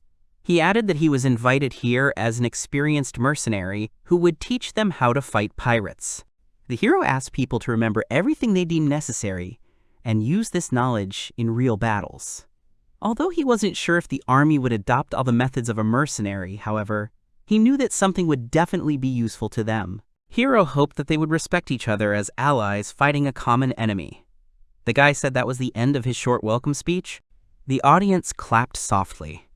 The hero mentally thanked him for such liquid applause. Serena asked him to skip to the lecture itself. Hiro turned on the screen and explained that space pirates usually gather in groups of 3 to 5 ships. Their main weapons were lasers, homing missiles, turrets, and the like. They were not dangerous alone, but they liked to equip their ships with weapons, which made them more dangerous in a group. Criminals usually surrounded civilian ships, smashed the shields, and seized them. This was their typical course of action. Hiro moved onto the ships. He said the pirates were flying modified hijacked civilian vessels. The modification was necessary because the functionality of civilian vessels is insufficient for pirate activity. The hero said that mostly criminals supplied ships with guns and engines, and shields and armor were made uncouth. Someone in the crowd raised his hand and asked the reason for this. He specified if the pirates needed to finish their work as soon as possible. Hiro agreed with that. He explained that the more time pirates spend on repairs, the more likely they are to be overtaken by the military or mercenaries, so the main thing for them is speed, and the rest was already in the background. The guy said that the pirates did not expect a counterattack from their victims and a clash with the enemy, which meant that they were terribly afraid of the army. Hiro added that the robbers would never approach a place where there is an army, and would immediately flee if they saw a warship on the horizon. Serena thought about it and agreed with him. The hero said that pirates never attack, the only exception was during the recent attack on the base. Hiro assumed that the pirates had probably already learned about the existence of an independent combat team against them. This could mean that they are already collecting data in the colonies under disguise. The guy said that this was no longer his area of expertise.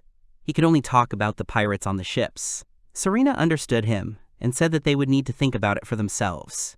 Hiro opened 2 maps of the Tarmern star system on the screen, which showed before and after the operation to clean up the pirate base. He pointed out that the locations of the points that mark the places of pirate activity have changed a lot. In the hall, the soldiers began to whisper. Hiro explained that the space pirates' collision and detection points were outside the Star Army's surveillance zone. He noted that the military has a shortage of information about criminals, and added that he, on the contrary, collects this data, so he knows where they are fishing. The guy said it was all just basic knowledge. Serena found the information interesting and regretted that she had called a mercenary. She said he could continue lecturing. Hiro asked a rhetorical question about what a special anti-piracy unit could do, and admitted that he needed to carry out a serious reformation. He warned that if they were serious about fighting pirates, then ships larger than the patrol would not suit them. Hiro said that space pirates mainly operate in the asteroid belts, so warships will not be able to fight there. He advised the soldiers to work hard and get themselves corvettes. The guy said that Ho and his personal opinion, but they can take his advice into consideration. Serena thanked him for the warning and wanted to ask a question. She said that even if the pirates escaped the asteroid belt, they could simply destroy the belt with the power of large ships. The hero agreed with her, but asked how they would justify themselves to the mining ships. Hiro explained that the asteroid belts are an important source of resources, and were the main earnings for the miners, and added that, along with the pirates, the miners' place of work would disappear in such a battle. On the other hand, the guy understood that the army would not be able to change ships so quickly, so he had another suggestion. He asked the major if she was willing to do anything for the Empire's vassals. The girl said that she swears by her aristocratic pride that she would do anything for the Empire. A few days later, the squad, along with Hiro, were on a ship in space. The guy asked how many spaceships they had in their fleet. They told him that they had 32 ships in total. He laughed and praised Serena. The mercenary was informed that the enemy had been discovered. The radar showed that 3 enemy ships were on their way. The major waved her hand, and torpedoes were fired from the ships. They attacked enemy ships, which then exploded. Hiro noticed the power of the battleship's cannon, which was firing precisely at the target. The medium-sized cargo ship contained very expensive goods that were hunted by pirates. This ship was in trouble and was sending a weak signal for help, but it was the bait of the hero's party. This ship was bought by Major Serena as the daughter of the Marquis for 5 million enals. The girl asked if they needed to use such deceptive maneuvers. Hiro replied that all means are good against pirates. Their plan was simple. The team knew that the pirates would run away from them, so they needed to make the enemies come to them on their own, so they came up with a bait. When the criminals fly to her, the squad will destroy them with the help of a high-precision battleship cannon, hiding in the asteroids. Hiro also took into account that they should not stay in one place for long, so that they themselves would not be suspected. He was informed that the enemy had been discovered. The hero knew that after this operation, 20% of the reward would be his. He was pleased that he would be paid money for just watching. Serena saw that the guy was smiling. She was glad that he was in a good mood. Hiro said they should just use this strategy, collect data, and quietly destroy pirate bases. The guy reminded them not to forget to change the bait and use new tricks. The girl agreed with him. The major reminded them that the mercenary had not completed even half of the contract period yet, so he would do all this with them. After their day at work, Serena changed into her usual clothes.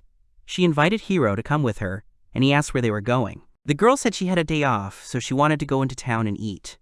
She asked if he could come with her, but the guy refused. Serena cursed.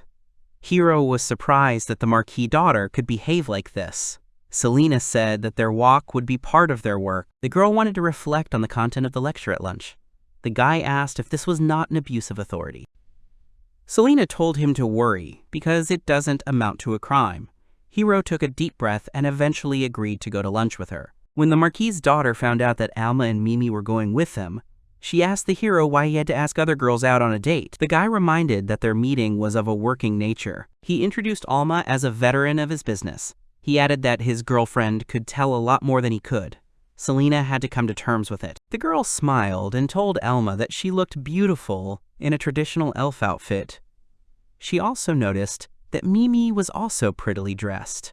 The elf thanked her for the compliment and said that Serena also looks good in casual clothes.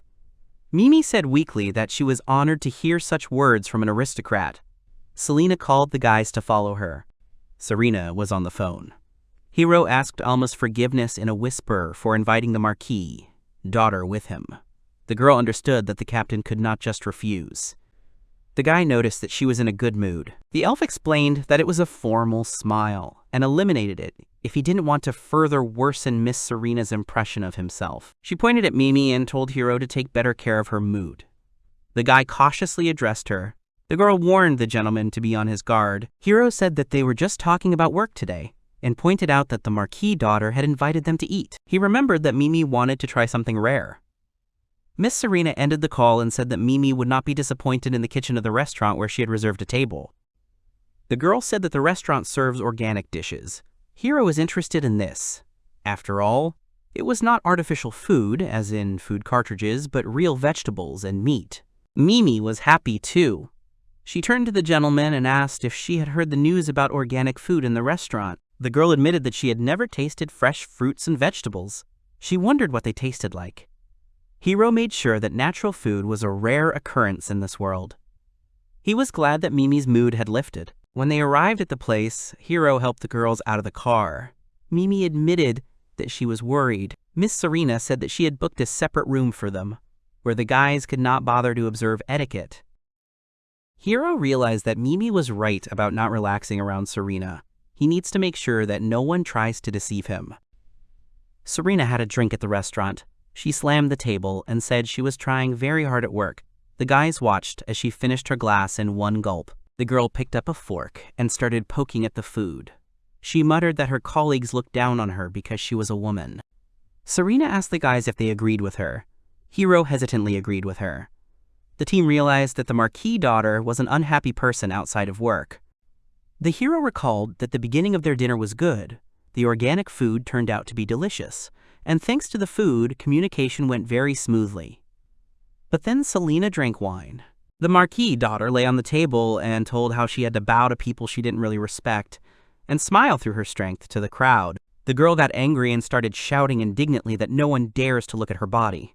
Hiro got up from the table to calm Serena down. He was glad that their company was in a separate room. The girl pointed at the guy and started complaining that he was constantly refusing her invitations. Hiro wanted to answer her, but Serena covered her ears with her hands and screamed that she didn't want to listen to anything. The hero didn't know what to do. Serena said that, on the other hand, she knows how annoying he is. Alma was surprised that the girl understood everything. Hiro told the Marquis daughter that they would join the army. He added that they were already quite close, so he would help her if it was necessary to make something official. Serena turned to him and asked if he wouldn't leave her. Alma and Mimi looked at Hiro carefully. The guy asked the girl to trick him. He reminded her that they weren't in that kind of relationship. Alma confessed that if the captain had believed the Marquis daughter, she would have hit him. Hiro made it sound like his girlfriend was underestimating him. Mimi said that the gentleman was just kind. Serena screamed that it wasn't fair, because she had noticed Hiro first.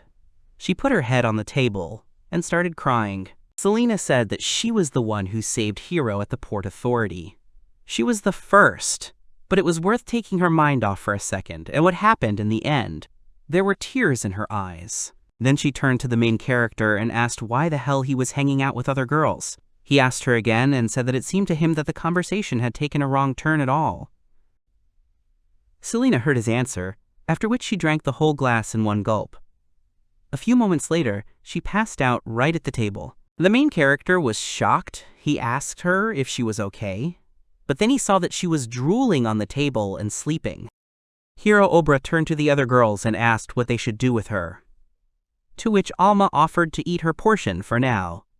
The main character was indignant and said that Selena was the daughter of a Marquis. Mimi said that she was told on the phone that the time was up, whether they would extend it, to which Alma said that rooms in such establishments are expensive.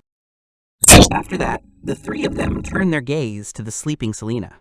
The main character sighed heavily. After a while, they returned to the ship.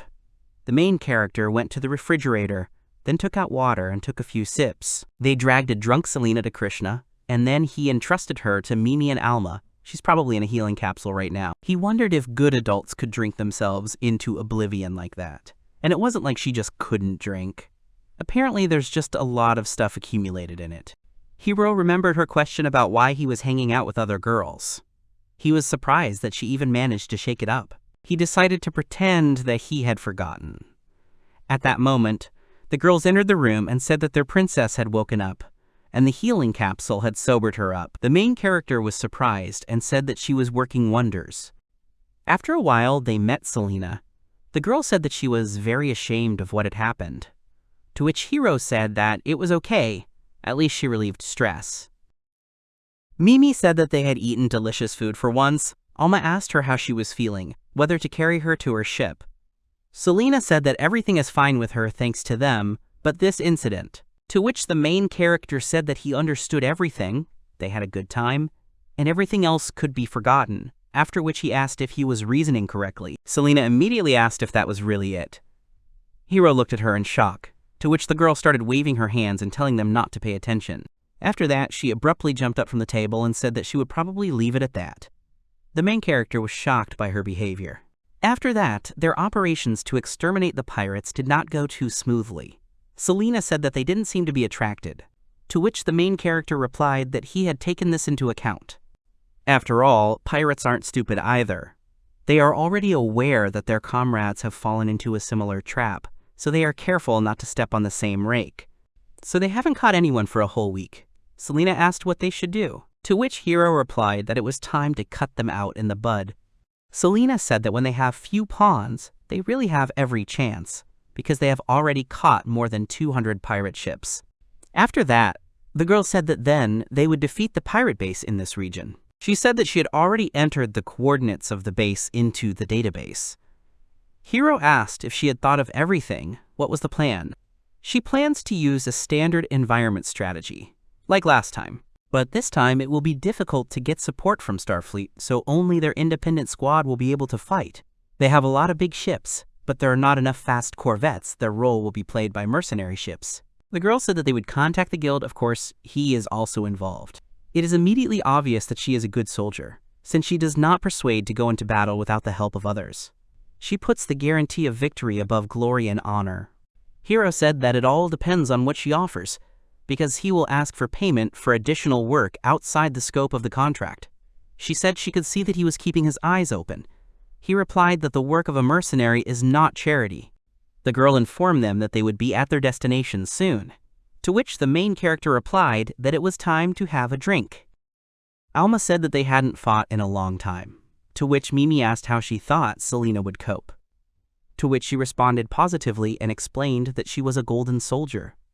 The current operation is practically the same as the previous one. The mercenary squad will reach the place on super high-speed light engines. Hiro said that there was not much time left before the charge of the super high-speed light engine. She was counting down. As soon as the pirates are in normal space. At that moment, the girl said that the time had come, after which the pirates were attacked by rays. There were strong explosions. The whole team of the main character said that they are annealing this. Elma said that there were no pirate ships in the area, which meant that the attack was successful. Hiro asked if there was anything left. Mimi said that there were several points on the radar that showed the deployment of pirate ships. The main character said that he was worried in vain. They would not be left empty-handed. Alma said they were going into combat mode, and she was turning on the weapon system. Mimi said that a detachment of the enemy flotilla was heading in a northwesterly direction. 3 whole ships. The main character thought that they decided to fight their way to run through it. He understands everything. It's not a bad idea. At this time, Alma said that the shield was too strong for the pathetic pirates. To which Hiro said that if that was the case, then they needed to prepare for overtaking. Steering the ship, he immediately increased his speed. The ship began to shake violently. Even the stabilization of inertia did not help. After that, the main character said that they were unfolding. Then they saw that the enemy ships were also turning around, so they asked where they had gone. Hiro's team began firing at the enemy ships on their ship. They pulled out their cannon and then fired directly at the targets. Alma watched what was happening, and then said that she could see that he hadn't lost his skills. It was obvious that he liked these words. Mimi said that more enemies had been discovered. She said there were 7 more, including 2 medium-sized ships. It's a cargo ship modified for a launch vehicle, and then she asked if they were heading for it. To which Hiro responded positively, and also said that Alma would deal with the missiles. The main character said that they would start with medium-sized ships. After that, he directed the projectiles in the right direction. Mimi said that several heat sources flew out of the ship. These are homing missiles. Alma said they needed to turn on the lights. While the shells were trying to hit their ship, they deftly evaded them just like that. The main character said that they are brakes. Mimi said that the rest of the ships were dispersing, to which Hiro said that they would do something else, after which he said that they would be paid for them. Space pirates only do harm with their existence, and they clean space from them, and they get money for it. Justice is always so sweet. Mimi said that everything is clear. There is no one at this point. Alma said that the other pirates are closest to the northwest. She sends the data. The main character said that this is great news. They are definitely going there. They will earn a lot more. After a while, Serena asked about the situation. The girl told her that the surprise attack was successful, and the pirates were fighting back on a very small scale. They maintain an overwhelming superiority in combat. Serena said that everything was clear to her. The attack on a large refueling port of the pirate base played a significant role in this. It became much easier for the mercenary units to deal with the enemy. Let everyone continue their mission.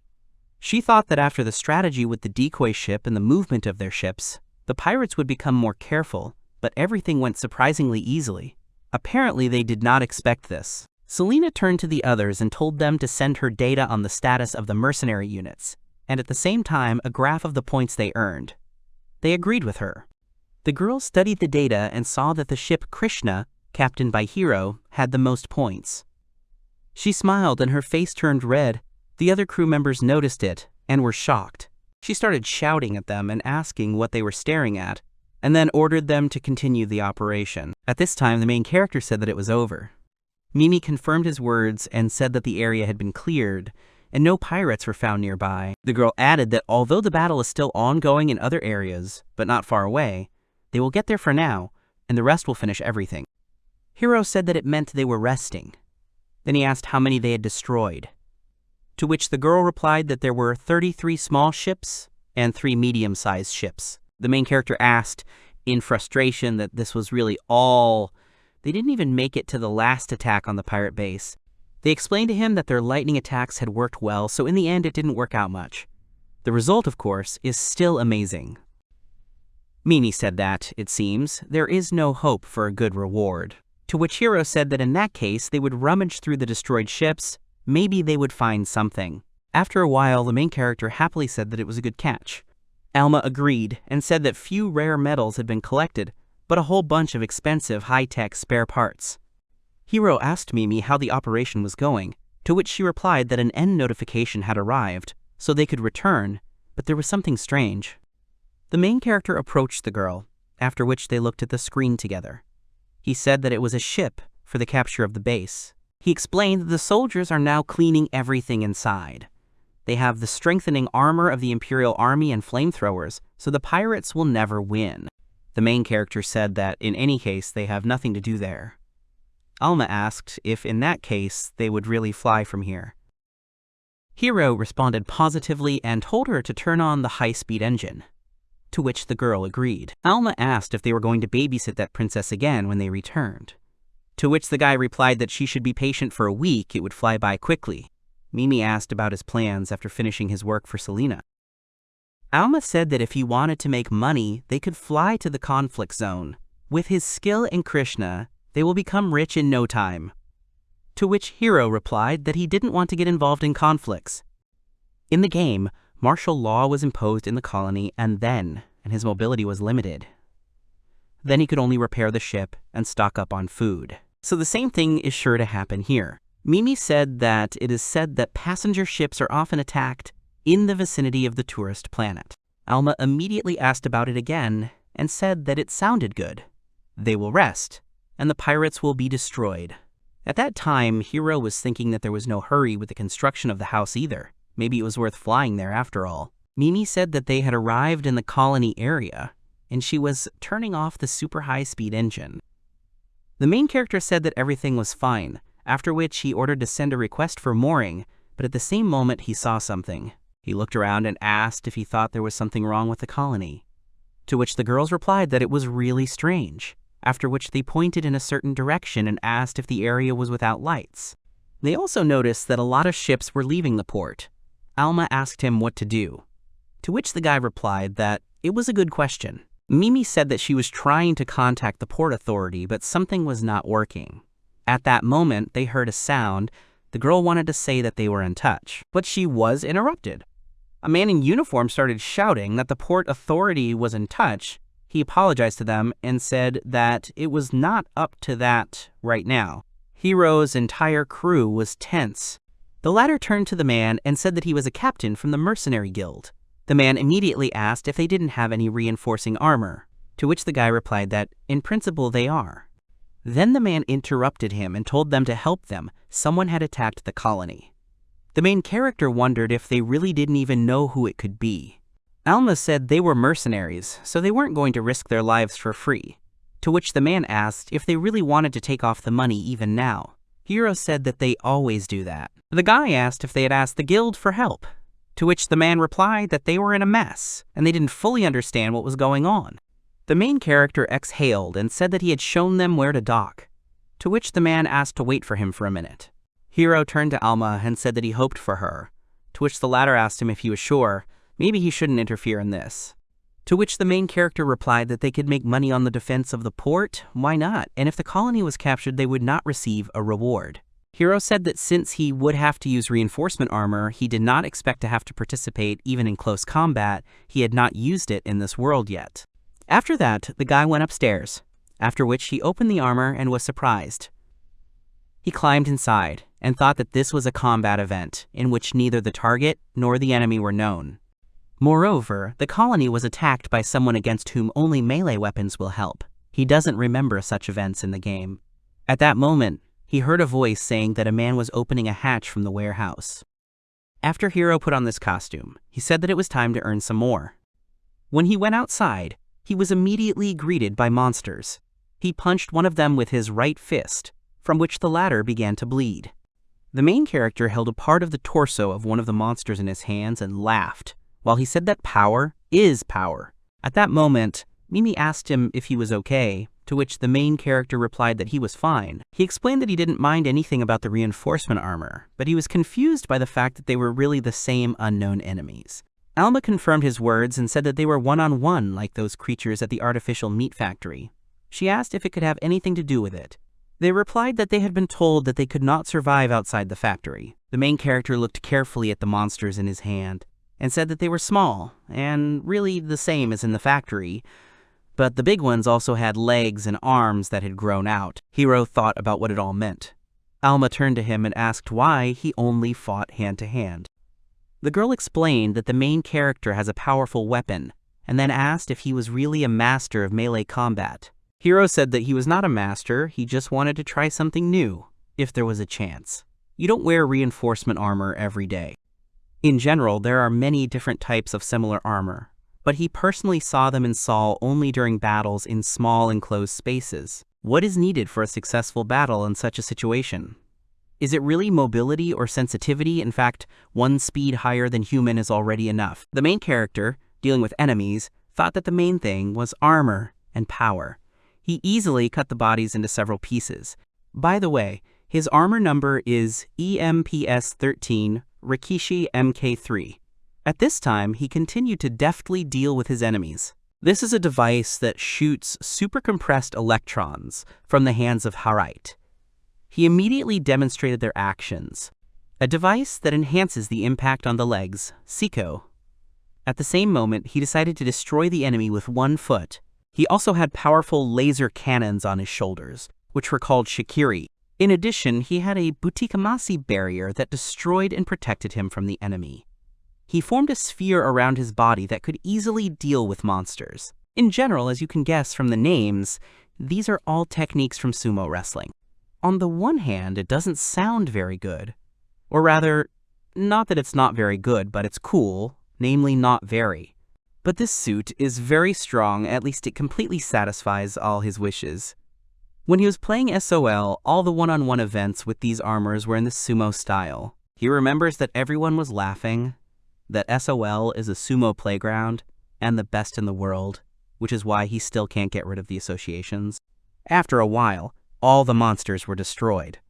The main character stood and breathed heavily, after which he stated the fact that everything was over. Mimi approached him and said that a request for help had been received from the Mercenary Guild. It seemed that these monsters were flocking to the hospital. The girl also reported that there were wounded people inside. Hiro immediately asked her about the hospital, to which she replied that it was to the same Inagawa hospital, where they had recently had a medical checkup. The main character immediately asked if they really needed to leave this place, to which she explained that a detachment of the Imperial Army would arrive here soon. To which he agreed and asked her if she would show him the route. After a while, Hiro reached the hospital. When he opened the door, he saw monsters devouring people's bodies. Alma, looking at this, said that it was terrible.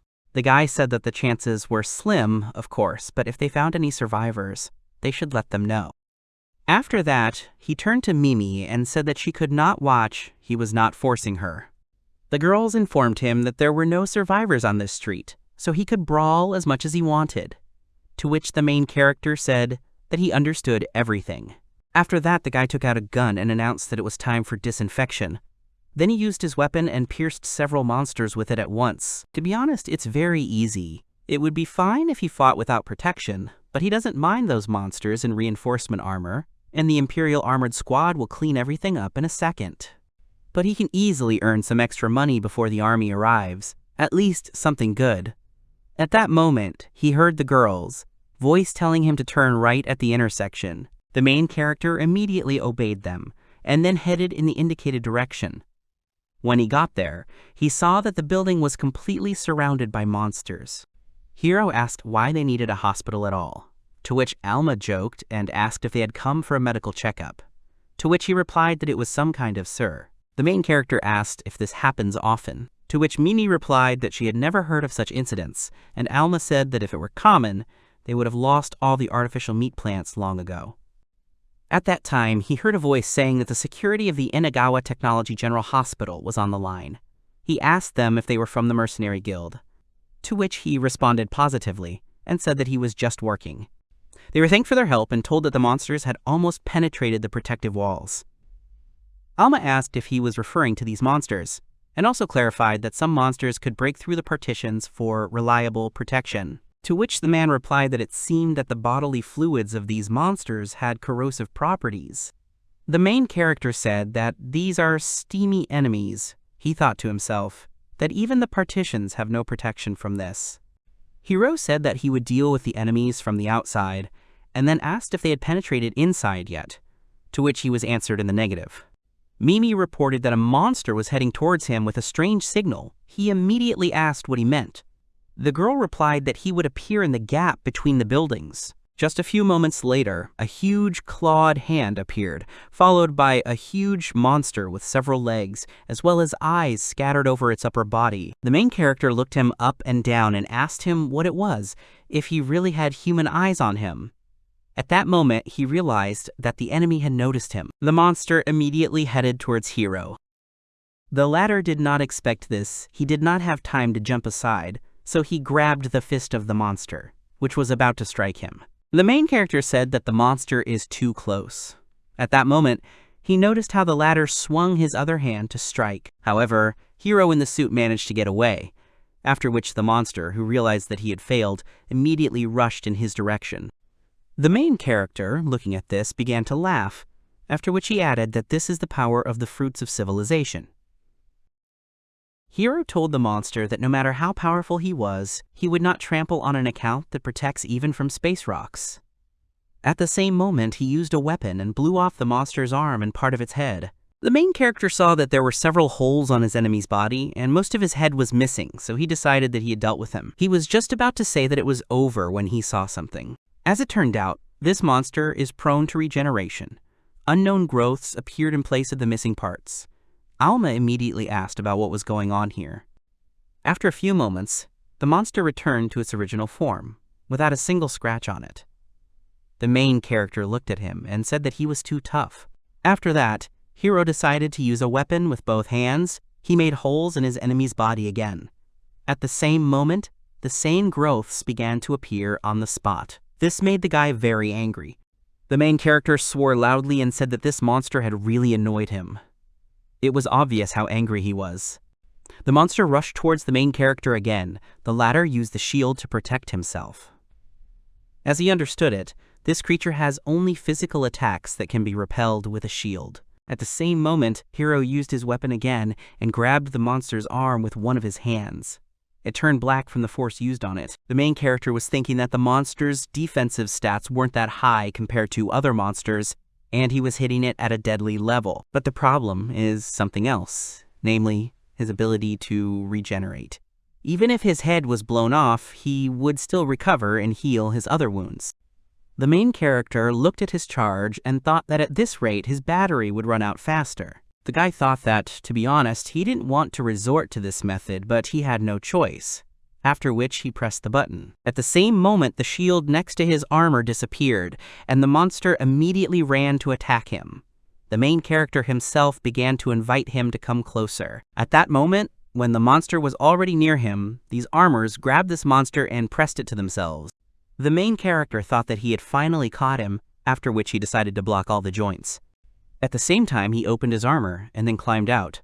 He stood on top of them and asked if the monster couldn't move now. The latter, upon hearing him, immediately began to shout loudly. Hiro was unhappy and said that he had already gotten tired of yelling, and then threw a plasma grenade into his mouth. The monster immediately swallowed the received item, and the main character at that moment jumped off the tree and ran away. A few moments later, a strong explosion occurred. The main character fell to the floor from the shockwave. He turned around to see what was going on. Peeking around the corner, he saw that his armor was still in place, and only one arm remained of the monster. He came closer, touched it with his foot, and then said that it was a steamy enemy. After a grenade with hot plasma, regeneration stopped working. The main character thought about what he got, of course, very well. However, the damage is not fatal, the armor will still be able to move, it will turn on the cooling. At that moment, the guy heard the signal, and when he answered, he saw that it was Mimi. She turned to him and asked if he was okay, to which Hiro replied that he was alive and unharmed. The girl said that she suddenly lost the opportunity to monitor the condition of the reinforcing armor and became worried. He apologized to her. The main character said that he had dealt with all the creatures, including that Western bastard, and the armor could still move. After that, he asked what he should do with the corpses, to which he immediately began to respond. Mimi reported that the hospital had asked to provide them with a cadaver as a sample. Hiro immediately asked why they needed it, to which he was told that it was necessary to create nanofighter machines. At the same moment, he saw Dr. Shoko on the phone screen. The latter smiled sweetly and said that it had been a long time since we had seen each other. She said that he had saved her life again, such a coincidence. Hiro thought about how amazingly carefree she was, as always. Shoko said that she was delighted, after which she asked if he really defeated everyone on his own, to which he replied that he was wearing reinforcement armor. So nothing yet. He said that his monsters were all kinds, large, medium, and small, and then asked if one sample of each type would be enough for her. She responded positively. Then he added and said that one monster was strange. The main character returned to his armor, after which he showed her the monster's hand, and said that this was all that was left of him. The doctor said that he had fried it, but it would do for her. After that, she asked about his impressions of the battle with them, to which Hiro replied that they clearly didn't have intelligence, but rather followed their instincts and hunger. In terms of strength and protection, it cannot be compared with armor. He then added that this one monster was a level higher than the others. He is very aggressive and combative, and most importantly with abnormally high regeneration. The main character added that it was for this reason that he had been messing with it for a long time. The doctor immediately thought about his words. Hiro saw that she was lost in thought and was silent, after which he called her name, to which she immediately flinched and said that she was apologizing to him. Shoko suggested that maybe it was a sudden new look. She would definitely check it out. Then she said that it was time for her to take up nanomachine fighters. The girl thanked him once again for his help and for the samples, after which she quickly said goodbye to him. The main character thought about it.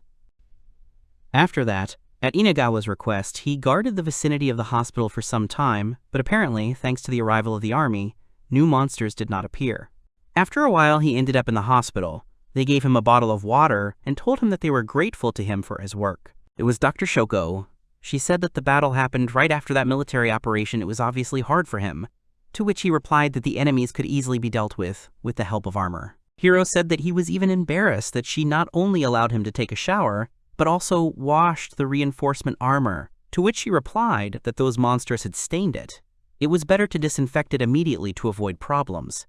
The main character asked her if she had finished, to which she replied that her work was over and she would need help only as a last resort. At that moment, the doctor was making herself a cup of coffee. She stood with her back to him, and there was an awkward silence. Hiro decided to dilute it. The main character turned to her and asked what kind of big-eyed monsters they were. The girl stood with her back to him and was silent. After a couple of moments, she turned to him and apologized to him with a condescending smile, thereby making it clear that she would not answer this question. He considered her reaction. Hiro began to wonder if the stolen data on his genes was involved. He does not recall any other incidents involving the theft of Imagawa's data. The main character said out loud that his comrades were not injured, so he thanks her for this. Hiro decided to take a sip of water from the bottle he was given. At the same moment, he thought that this liquid was Pokari. After the incident with the monsters, it took the colony 5 days to return to its usual mode of operation. Along with the topic, the details of the monster were revealed. As they believed, they got out of the factory of artificial meat. These creatures had their genes modified so they couldn't die of their own volition, and also to enhance their fighting abilities. The Association for the Protection of Artificial Beings immediately issued a statement of guilty pleas. They're probably something like defenders of nature and animals, but in the future. They made such a speech in their statement. The main character said that, in fact, they committed a bioterrorist attack. Very bad guys. Mimi called out his name and told him that Inagawa had sent him some fruit. Hiro read the note, which stated that it was as an apology. The girl was happy and said that it was cool, because they have real fruits. The main character noticed something and started checking the basket. When he pushed the fruits away, he saw that there was a pure, rare material inside. He looked at it and thought that in that case he would not sue her. It's not that easy with her either. At that moment, Elma said that they had earned a lot. She explained that the Army and the Port Administration had just given out a reward, and now it had 17 million eners. The main character thought about the amount and said that it would already be possible to buy an aircraft carrier. Mimi immediately asked him about it. He explained that this is a huge ship that can carry small vessels. Due to its size, it is also great for transporting large loads. In other words, they will be able to complete more tasks and earn more with it. Elma said that you can't buy a good aircraft carrier for 17 million alone, to which he agreed with her and said that more money needed to be saved. Mimi was shocked to say that they were so calmly counting such huge sums. Hiro said that they had completed the task from Mrs. Serena. Now there was no need to stay in this star system. They could go to the resort that Mimi had recommended. The main character turned to the girl and said that they should enjoy their vacation and maybe earn something and then decide whether to buy an aircraft carrier. Hiro said that since they had decided, they needed to hurry up because the riots had subsided. They were refueling now and could fly. Then they all said joyfully at the same time that they were moving out. At that moment, they heard something. The main character immediately looked away and asked if they had guests. A blonde-haired girl in heels actually walked in. As it turned out, it was Serena. She stood resolutely at the entrance and said that they would not run away from her. The girls immediately started talking about how this lady was not allowed here. In response, she asked me to stop and not do it. As it turned out, Hiro was pushing her in the back to get her off the ship, to which the girl replied that he should not push her. It was not polite. She was actually the daughter of Marquis Halls. The main character said that it was hot. Selena immediately asked what it meant, to which he replied by asking if this was not the case. He had already refused her offers 100 times. Hiro asked the girl what else she needed, to which the latter blushed and began to stutter. Selena clenched her fists and said that the reason was simple. Everyone froze in anticipation, after which the girl screamed that it was unfair. She said that she was busy, that they were going to a resort in the Sierra star system. There was an awkward silence. The main character said that it was hot. Elma agreed with him, and Mimi began to panic because he said so. Selena asked him if he had called her that again. Hiro asked her how she even knew they were going on vacation. Mimi tried to stop him at that moment and said that he shouldn't be talking to her like that. Elma said that he was completely tired of living the campaign. The main character said that he didn't care, it was better than being nice to her, he would get used to it. Selena immediately asked him about it. The guy turned to the girl and asked what she wanted. They now need to prepare for a vacation at the same resort. At the same time, he drew out the last words. It was obvious that Selena didn't know what to say to her. But she came up with an idea. She said it was indecent. She was immediately questioned about it. She confirmed her words again and said that the colony had been seriously damaged after the recent terrorist attack. Many people had died, and there was such grief all around. Then she resolutely asked if they were going on vacation, if they weren't ashamed. To which the main character said that he understood everything. She was glad of that. But the guy said that it doesn't concern them. They will start by saying that trying to keep them under such an excuse is what real indecency is. After that, Hiro approached her and then began to push her towards the exit and said that she had to go. She immediately questioned him and told him to wait and not dare to do it. The girl asked him how he dared to touch the unmarried daughter of the Marquis. It is outrageous and inexcusable. Alma approached them, after which she pushed them in different directions and told them to calm down. After a while, they all sat down at the table. The main character said that he was asking her again what she needed. Hiro said that if the reason turned out to be far-fetched, they would force her off the ship. Selena first looked at one girl, and then looked at the other girl, and then sighed heavily. Everyone present looked at her in shock. It was obvious that it was hard for Selena to talk about it. She said a word very quietly that no one heard. Everyone immediately asked her what she had said. Immediately, the girl blushed very much. after which she loudly screamed that she was jealous. The main character and the others were shocked. He immediately asked her what she meant, to which Serena said that she was jealous. She was so jealous that she came to annoy them. Then she turned to the main character and asked if he had any objections, to which the latter said that he had a lot of them. The girl said that it's not fair as she participates in meetings and writes reports day after day, day after day, day after day. She looks at photos of nasty creatures with tentacles. And suddenly Hiro and his team are going on vacation to a resort. She has every right to come and stop them. To which the guy got angry and asked if she really wanted to shit on them. He asked her if she had really come just to whine, to which she replied in the negative and said that it was unfair and unfair. She also wanted to relax at the resort. The guy said that she was starting to ask for it. Hiro added that she had neither aristocratic honor nor military endurance. Alma asked that, in general, she felt sad at work alone and envious of the fact that they were going on vacation. The main character looked at her. The girl had a red face. There were tears in her eyes. He sighed heavily and said that it was okay then. Serena was delighted by these words, but a moment later, Hiro pushed her off the ship. She threw herself at his feet and told him that she had confessed to him, to which he asked her to let go and said that she confessed her evil intentions. There was not a drop of sympathy for her. While they were arguing, the others came up to them. Mimi asked if she could say a word and then turned to Serena. She asked about the fact that the mistress was wearing simple clothes today and not in uniform. Was it really her day off? She responded positively. Then she was asked if she had really come not as a military man or an aristocrat, but on her own. And then the girls added that she really wanted to have fun with Mr. Hiro and dispel the melancholy. Serena didn't answer, and Mimi asked if she was right.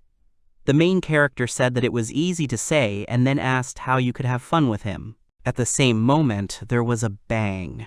The main character, along with Serena and Mimi, turned their heads towards the source. It was Alma.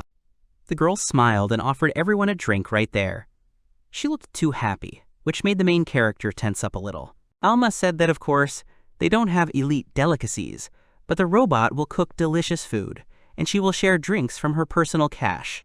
Hiro immediately latched onto the word hiding place. The main character turned to the girl and asked if she was talking about those stocks that had clogged up the entire warehouse, which she bought by borrowing and not returning the money. Hiro looked at Serena, after which he gave the go-ahead and said that it was just for today, and let her think that this was another one of her debts. The main character thought that, to be honest, it seems to him that a relationship with her will bring them more fumes than benefits. After a while, they started having fun and drinking various drinks.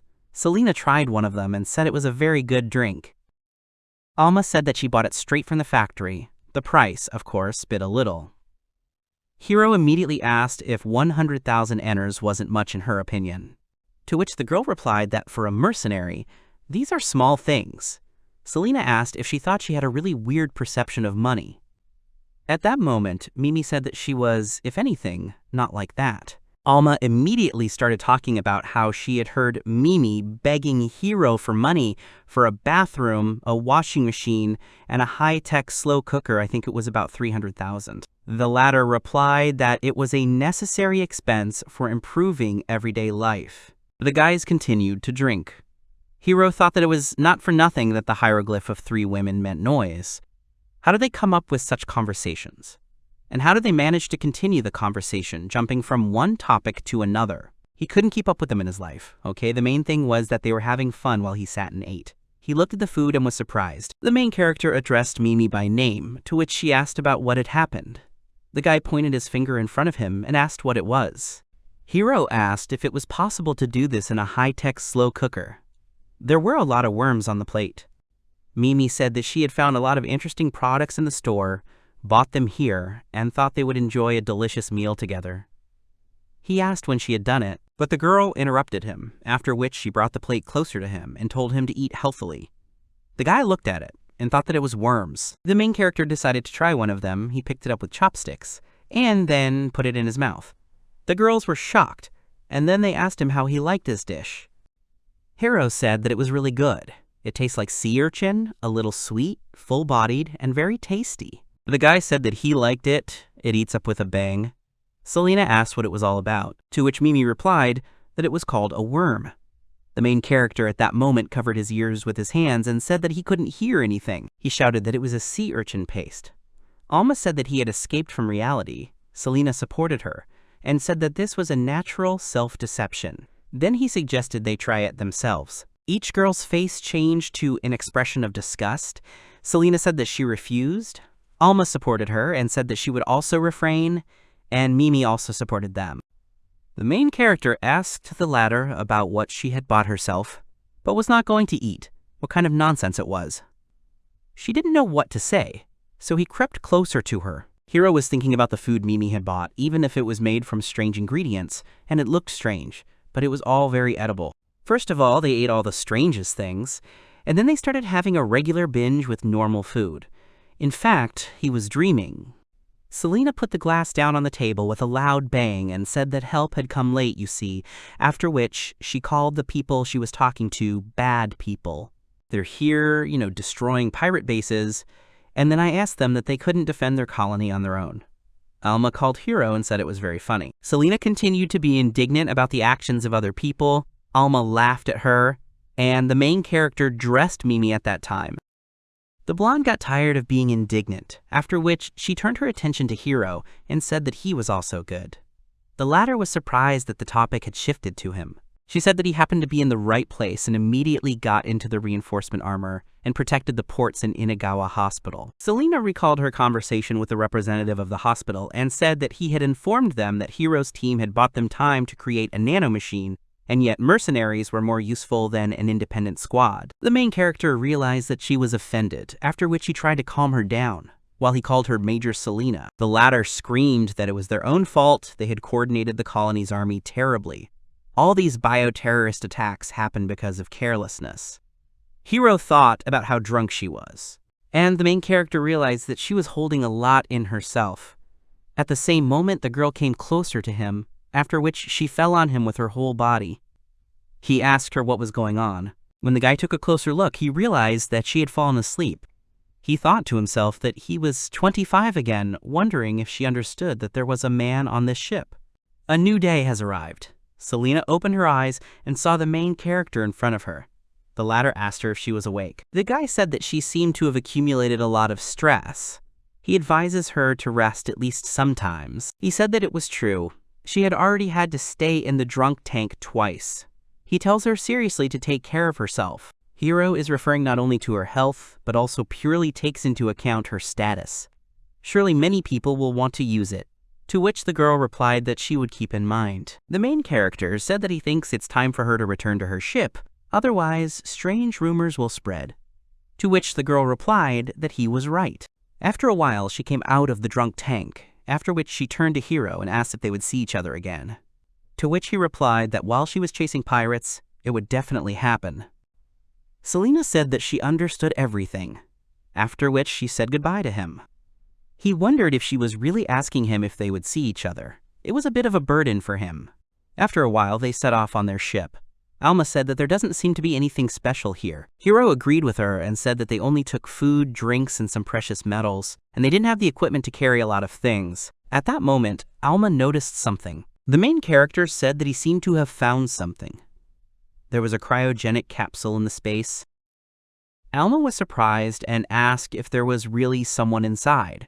After that, they and the main character exchanged glances with each other. Mimi said it was an impressive place. This is the Sierra star system. Even those who are not rich and aristocratic are allowed to land. There is a rich nature there, so you can enjoy your vacation by the sea or in the mountains. The main character summed up her speech and said that, in short, this is a famous resort, he thought to himself. Mimi said that there are incredible sunrises, beautiful colored sunsets, blue skies and white clouds, and even if you're lucky, you can see a starfall. She turned to Hiro and said that it was just fine. Alma said that such species are rare for those born and raised in colonies. Then the guy understood why she admired. There are several habitable planets in the Sierra star system, but this does not mean that there are no colonies there. A base designed to transport goods, buildings where you can spend the night while waiting in line for boarding. Each local colony has its own purpose. That is why there is high human trading activity in the vicinity of the planets. In other words, pirates also appear there, of course. After all, rich people and expensive things gather in such star systems. This is a great place for illegal activities. Of course, the locals have provided for this, so the security there is severe. And pirates in turn operate in large groups. Therefore, all mercenaries tend to combine into whole fleets, rather than acting alone like them. He wondered what they should do. At that moment, his name was called. The main character turned to the voice. Mimi said that they would be at the Sierra Prime colony in 10 minutes. At that moment, they heard a loud sound. The girl asked if it was an alarm, to which Elma replied that it was an interdictor. An interdictor is a device that reduces the speed of a ship from FTL to normal. He doesn't know the details of how it works, but that's it. It's usually used to inspect ships, but this time, it's like something else. Alma guessed that it was probably the pirates. The main character said that there was nothing to do, they would deal with them. Alma said that she accepted it, they are preparing for boarding. He told her to turn off the high-speed engine and start the battle. After that, the main character said emphatically that they needed to move forward. At that moment, the capsule flew out. They dealt with the pirates on the fly, and this is the result they got. Mimi asked if it was a cryogenic capsule if the person inside was alive, to which Alma replied that if the capsules were working properly, then yes. Hiro suggested they pretend they hadn't seen anything, to which the latter refused. He said that he was sorry. At that time, they were contacted by the Sierra Prime Colony Port Authority. Hiro answered him immediately, to which he was asked if they had contacted him about the cryogenic capsule they had found, and if they were aware of its protection duties. Mimi has already asked about what other duty, to which she was told that cryogenic capsules are a life-saving device, usually installed on passenger ships. Anyone who finds a capsule in space must save it. And the finder is also obliged to take care of the person in the capsule within a week. If anything, you can request compensation for expenses after the mandatory deadline. She realized that they would have no rest or work for a week. Elma said that there was nothing they could do, they would have to save her. To which Mimi replied that she thinks it's good to save people, because they were also saved. Elma smiled at her words. At that moment, the main character said that the formalities were over, and now he needed to be present at the capsule's opening. After that, he turned to Alma and asked if she would go with him, to which the girl responded positively. After a while, they reached the capsule. The blonde man said that everything was fine with the contents. The man was in the process of recovery. He also reported that they had found a capsule on a pirate ship. Judging by the ID, these are capsules from an elite liner that disappeared 3 months ago. Surely the person inside is from high society. After that, the man offered to look at the capsule. There were obscure devices. The main character immediately asked what it was. The man explained that it was a device sending an SOS signal that had been cut off. It is assumed that this was done with an aristocrat's sword. Hiro had heard that the swords of this world could cut through metal, so they hadn't lied to him. He wondered why he had to get rid of the device. The main character immediately asked if he was in trouble, to which the man replied that he was sympathetic. The girl reported that the indicators are stable. They are starting to hide. At the same moment, the lock on the capsule was opened, after which the main character, along with Alma, closely watched what was happening. Inside the capsule was a girl who had dark hair and had 2 more small ears on her head. Alma asked if it was really a girl. At that moment, the latter began to talk about the father not leaving, while she took the main character by the hand. The girl kept holding his hand and telling him not to leave. Hiro looked at Alma and the man in shock, but they just spread their arms apart. He put his hand on top of hers and said that he would not leave. At that moment, the girl calmed down. Alma immediately asked if she had fallen asleep. The main character asked what to do now, to which he was told to continue holding her hand until she woke up. After that, Elma and the man said goodbye to him and said that they would sort out the formalities for now. The main character was shocked that they had abandoned him. At that moment, the stranger opened her eyes and asked if it was her father, to which the guy apologized and said that he was not her father. She asked where he was. Hiro apologized to her and told her that they had only found her. She closed her eyes and asked if it was really him holding her hand, after which she thanked him for it. Almost immediately, she stood up and said that her name was Christina Doreenwald. At the same time, she put her palm on her chest. She announced that she was from the family of Count de Reinwald Friedrich. The main character was surprised by her words, after which he thought that he'd been given so much information. Hiro introduced himself and said that he was an ordinary mercenary so she could just call him by his first name, to which she replied that she understood him, after which she added that he could also just call her Chris. The main character said that he thinks she's in chaos right now, so he'll explain everything, to which she thanked him and said that she was ready for any news. Hiro told her the whole situation that had happened to her, to which she replied that she understood everything. He summed it up and said that she would be staying on his ship for a while. The guy added that, fortunately, there are 2 girls in his team. He thinks it will be easy for her with them. If anything, he can rent her a room. To which Christina said that it was okay after all, he took care of her. To which he replied that if they contacted her grandfather, they would immediately send her home. The main character said that until then, he promises that he will take care of her safety. To which the girl tensed up a lot. She asked him if he would really protect her. The latter looked at her with surprise in his eyes. She asked him again if he would really protect her. The main character thought that she had just woken up. As it turned out, without support, anyone would feel uneasy here. Hiro knelt down in front of her and told her that his name was Hiro, and as her personal knight, he vowed to protect his princess. The main character thought that it was necessary to calm her down at least a little. The girl was shocked. He winked at her, to which she laughed a little. She said that she has a personal knight with a warship, as if he were the main character of Hollow's novel. Then she called him by his first name again. She became more serious and said that she was asking him to protect her. Hiro wondered if she was playing along with him, but he kinda liked it. The main character said that of course he would do it. For the sake of his princess, he is ready to sacrifice himself. Christina said that her father, Friedrich, was killed as a result of her uncle Balthazar's execution. The main character was shocked. The girl said that the passenger ship was attacked not by pirates, but by her uncle. And, of course, the uncle wants to kill her, the heiress of the family. Therefore, Christina asks the main character to protect her from her uncle. She was very scared. Hiro was shocked by her words, after which he asked if her memories were confused. He had heard that this often happens after cryosleep. Christina said that everything was fine, and so were her memories. She reported that the bandits needed her mom's mom and dad as well as her. The girl said that her mother had covered for her and got shot. Her father blocked the bandits, way to let her escape. Hiro thought that that was why the distress signal device was cut off in the capsule. It was his father who made sure that no one found Chris. Christina said that she was sure that her uncle already knew that she had managed to escape. Perhaps his people are already hiding in the Sierra star system. Hiro thought that he was, of course, preparing for some kind of fuss, but not aristocratic intrigues. And this is a huge heat wave. He thought about why he gets into such situations in his life. He just wants to kick space pirates, save up money so he can buy a house with a garden, and live there drinking Coke. At that moment, Christina said that she was joking. She asked that her words probably confused him, so she asked him to consider that she was joking. The girl was smiling and telling him to pretend he hadn't heard anything, to which the main character asked if there would be a reward. She raised her head and asked what he was saying, to which Hiro replied that he was not only her knight, but also a mercenary, and a mercenary was paid for his work. To which the girl responded positively. Then the main character replied that it was time for negotiations. He asked her what she was ready to give him for the task. Christina started touching her clothes, after which she said that she had nothing to give him.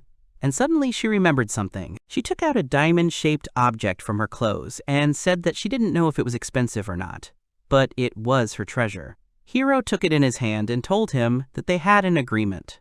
To be honest, it's really not clear if this pendant is expensive or not, but we need to somehow arrange acceptance of the assignment. Hiro said that he would ask her grandfather for the real reward when he completed the task. He would return the pendant, and he called her his princess. Christina really liked his answer, after which she stretched out her hand to him and said that in this case she hoped for him. At the same time, she called the main character her knight. He smiled at her, then got down on one knee and kissed her hand. After a while, they went to another room. Hiro asked if this was really a room for recording hologram messages. After that, they went through several formal procedures and recorded evidence of what was happening on the ship Chris was traveling on.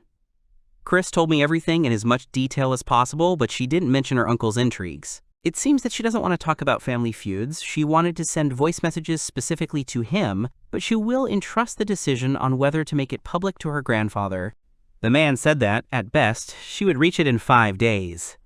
To which Hiro replied that it was quite a long time. And the man explained that the only difference is the distance, because in this case they are sent to another system 1,000 light-years away. Voice messages are a 3-dimensional video message.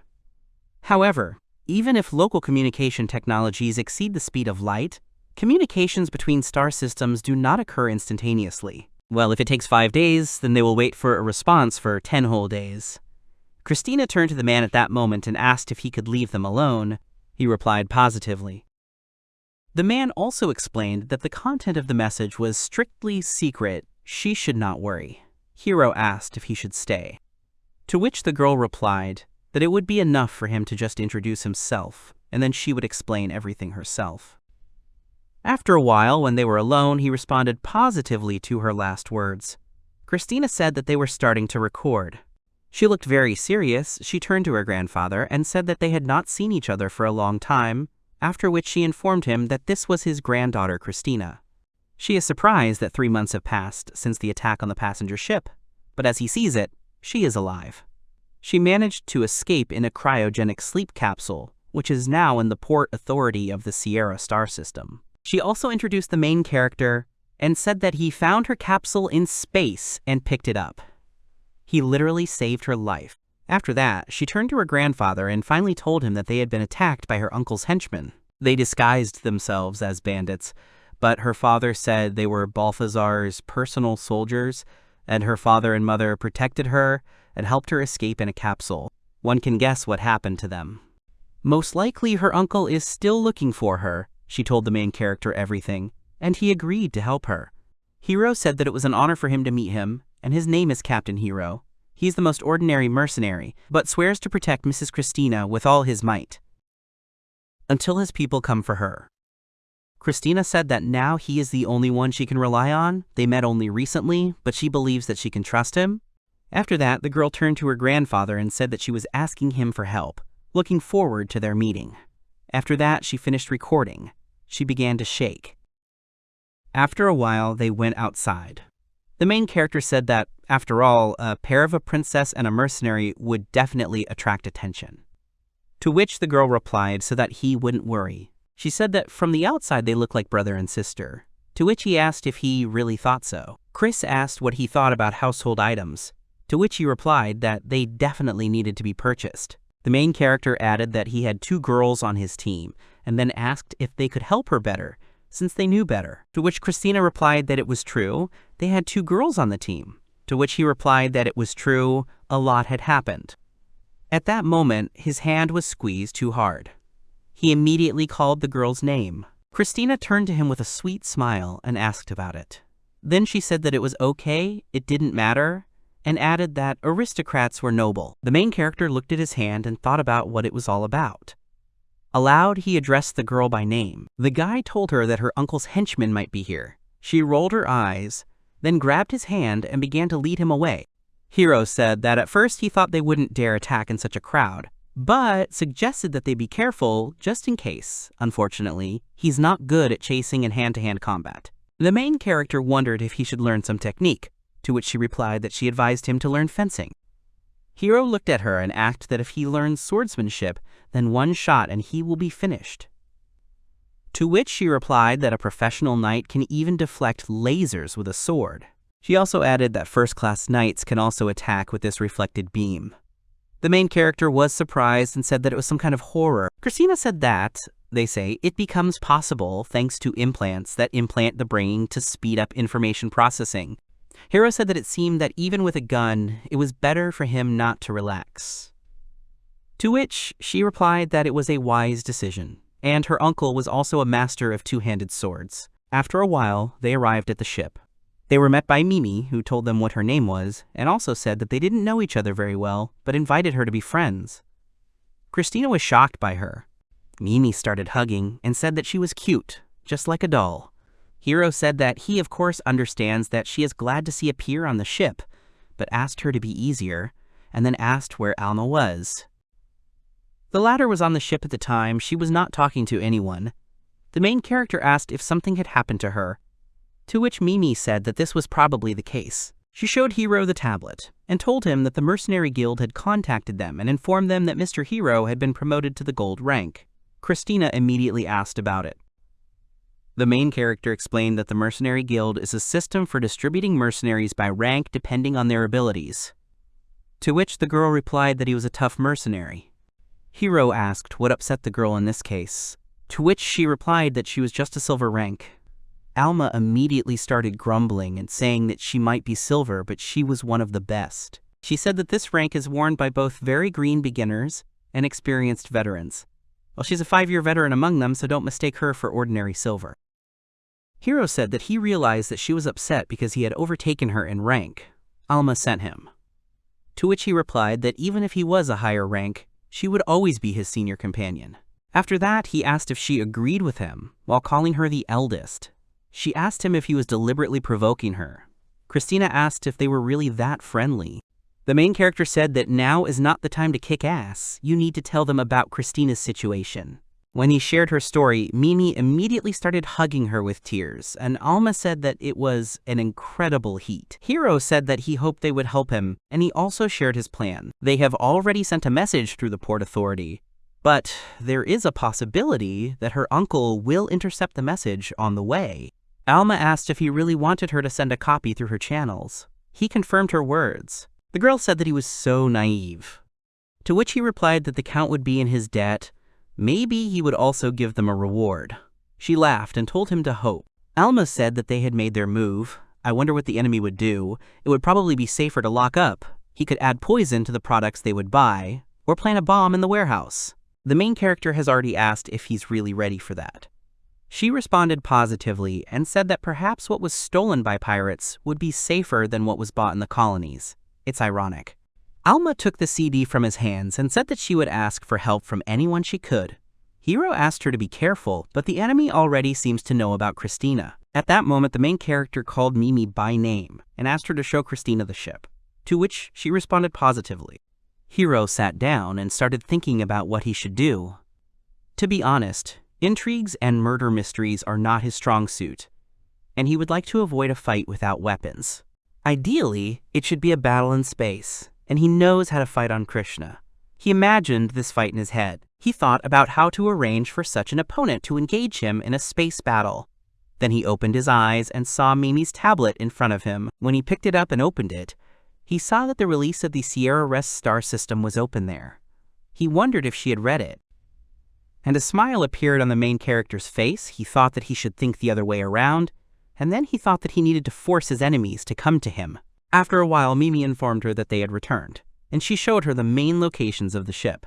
She went up to Hiro and asked if he was reading a brochure there. The girl said that it seemed to her that they were not in the mood for a vacation right now, to which he replied in the negative and asked her to book their tickets right away. She asked about which package to do it on. The main character immediately offered to choose all the planets. He asked her to book tickets for different travel companies and on different days, as much as possible. Mimi asked what it all meant. At first he hesitated with the answer. Then he saw that Alma was calling him. He answered the phone and asked how she was doing, to which the girl replied that she was able to ask her friends for help.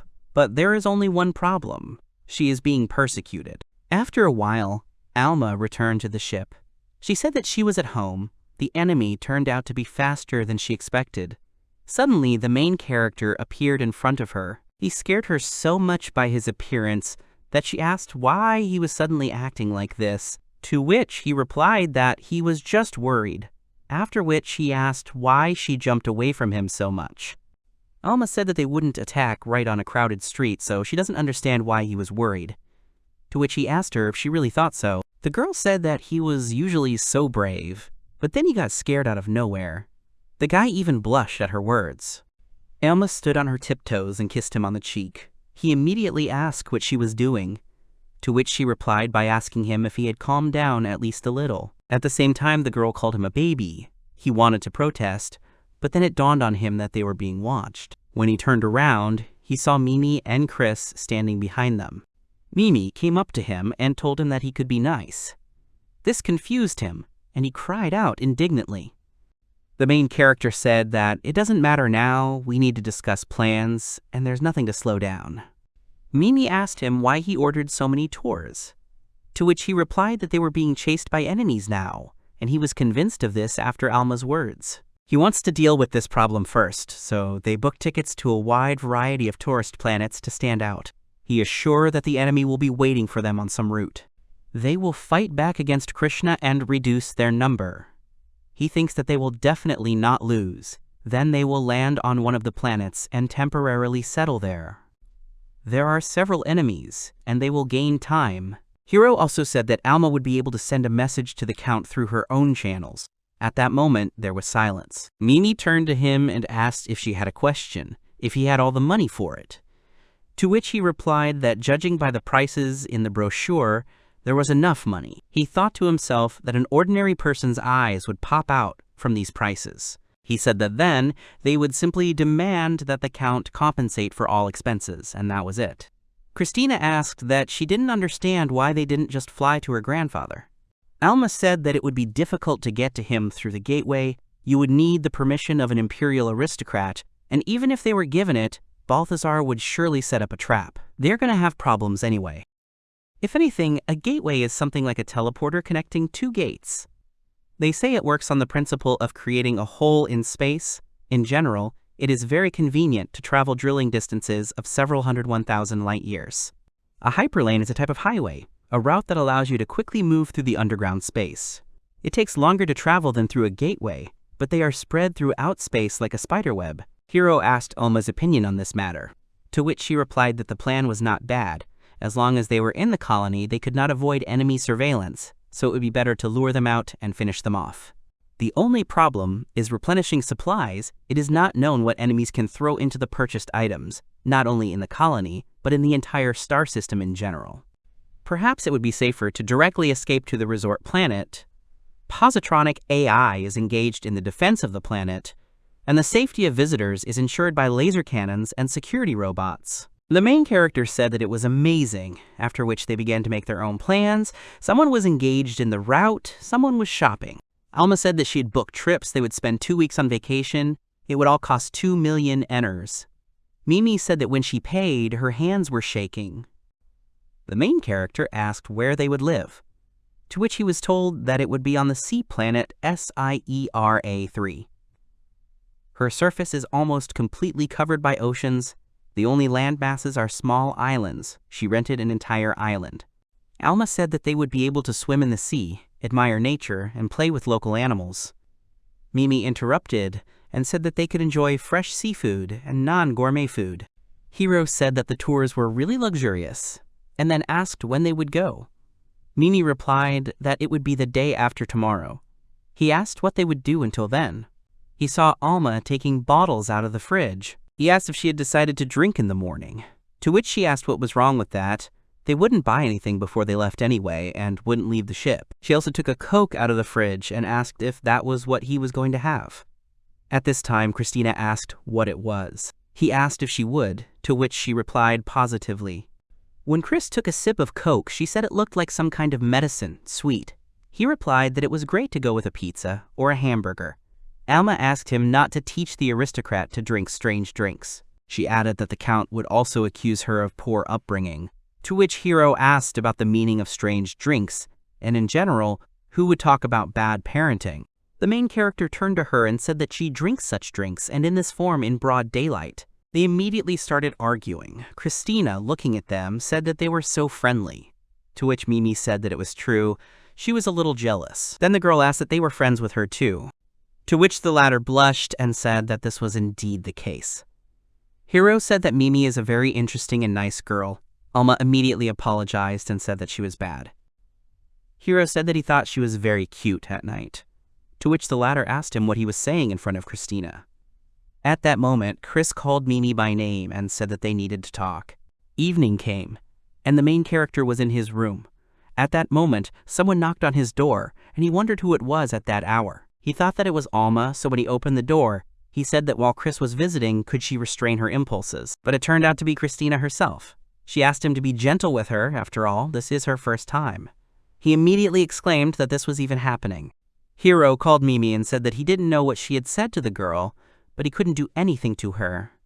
Mimi apologized to him. The main character said that he had to protect Chris, and that it was not allowed to get his hands on her. Besides, she is an aristocrat. If he were in the Count's place, he would immediately kill such a mercenary. The guy also turned to Christina and told her not to believe Mimi's nonsense. Chris immediately asked him if this really meant that she was the only one who wasn't part of the team, and she didn't like it. The main character said that it doesn't matter whether she likes it or not. He has already said that she is under his protection. Yes, he had indeed miraculously saved her, and she was probably agitated by the whole situation right now, but she had to calm down. He would protect her without any ceremony. After that, the main character raised his head up, exhaled heavily, and then took the girl by the hands and called her name.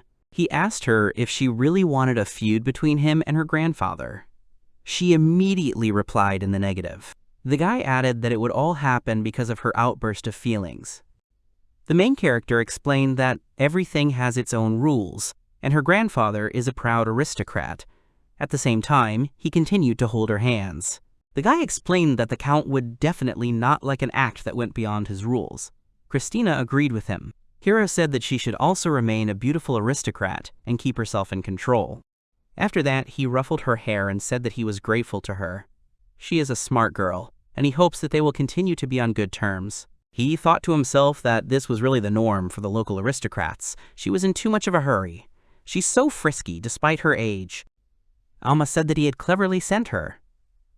To which the latter replied, "What kind of expression is that? It's all for her benefit." He also asked her to keep an eye on her. The girl agreed. And also the main character asked her to control herself too. It's all for Chris' sake. At first, she was silent, after which she asked what he meant. After a while, they decided to hit the road. Christina asked if she really could come here too, to which he replied that inertia is best maintained here. Mimi announced that the takeoff clearance had arrived. Ilip reported that the route to the planet had been set. It was complicated to confuse his pursuers, and he had to be careful. They need to be careful before the next landing, so they need to be ready. Hiro decided to use the superlight engine, so he gave the order to activate it. Mimi asked about where they would ambush them, to which her friend replied that they would probably follow them to find out where they would land. The main character talked about what to expect if they are already here. At the same time, he said that everything was fine, they would kill them anyway. He turned to Mimi and told her to get ready for the fight. He asked Alma not to spare the shells. Chris asked her what to do, to which he replied that she was careful not to bite her tongue. At the same moment, they were attacked. The main character asked if they would really do it like that, without warning. Mimi said that she sees the enemy, 12 small and 4 medium ships. Alma said that the shield is depleted very quickly. They don't look like pirate ships, but rather military ones, even if they are old. The main character also said that they were also strong. An ordinary pirate ship could be hit with one blow, to which Alma said that the shield did not seem to take a laser. Hiro asked Mimi if she had reported to the army of the star system, to which she replied in the negative and explained that the connection was being jammed. Alma said she wasn't surprised. The main character said that this was their chance. Apparently they were shocked that they had attacked so suddenly. First, they would crash that big ship, to which MMI replied that their attacks were being reflected. Hiro said that it meant that medium ships were also strong, and they also had a shield, but they would still break through, after which he began to attack.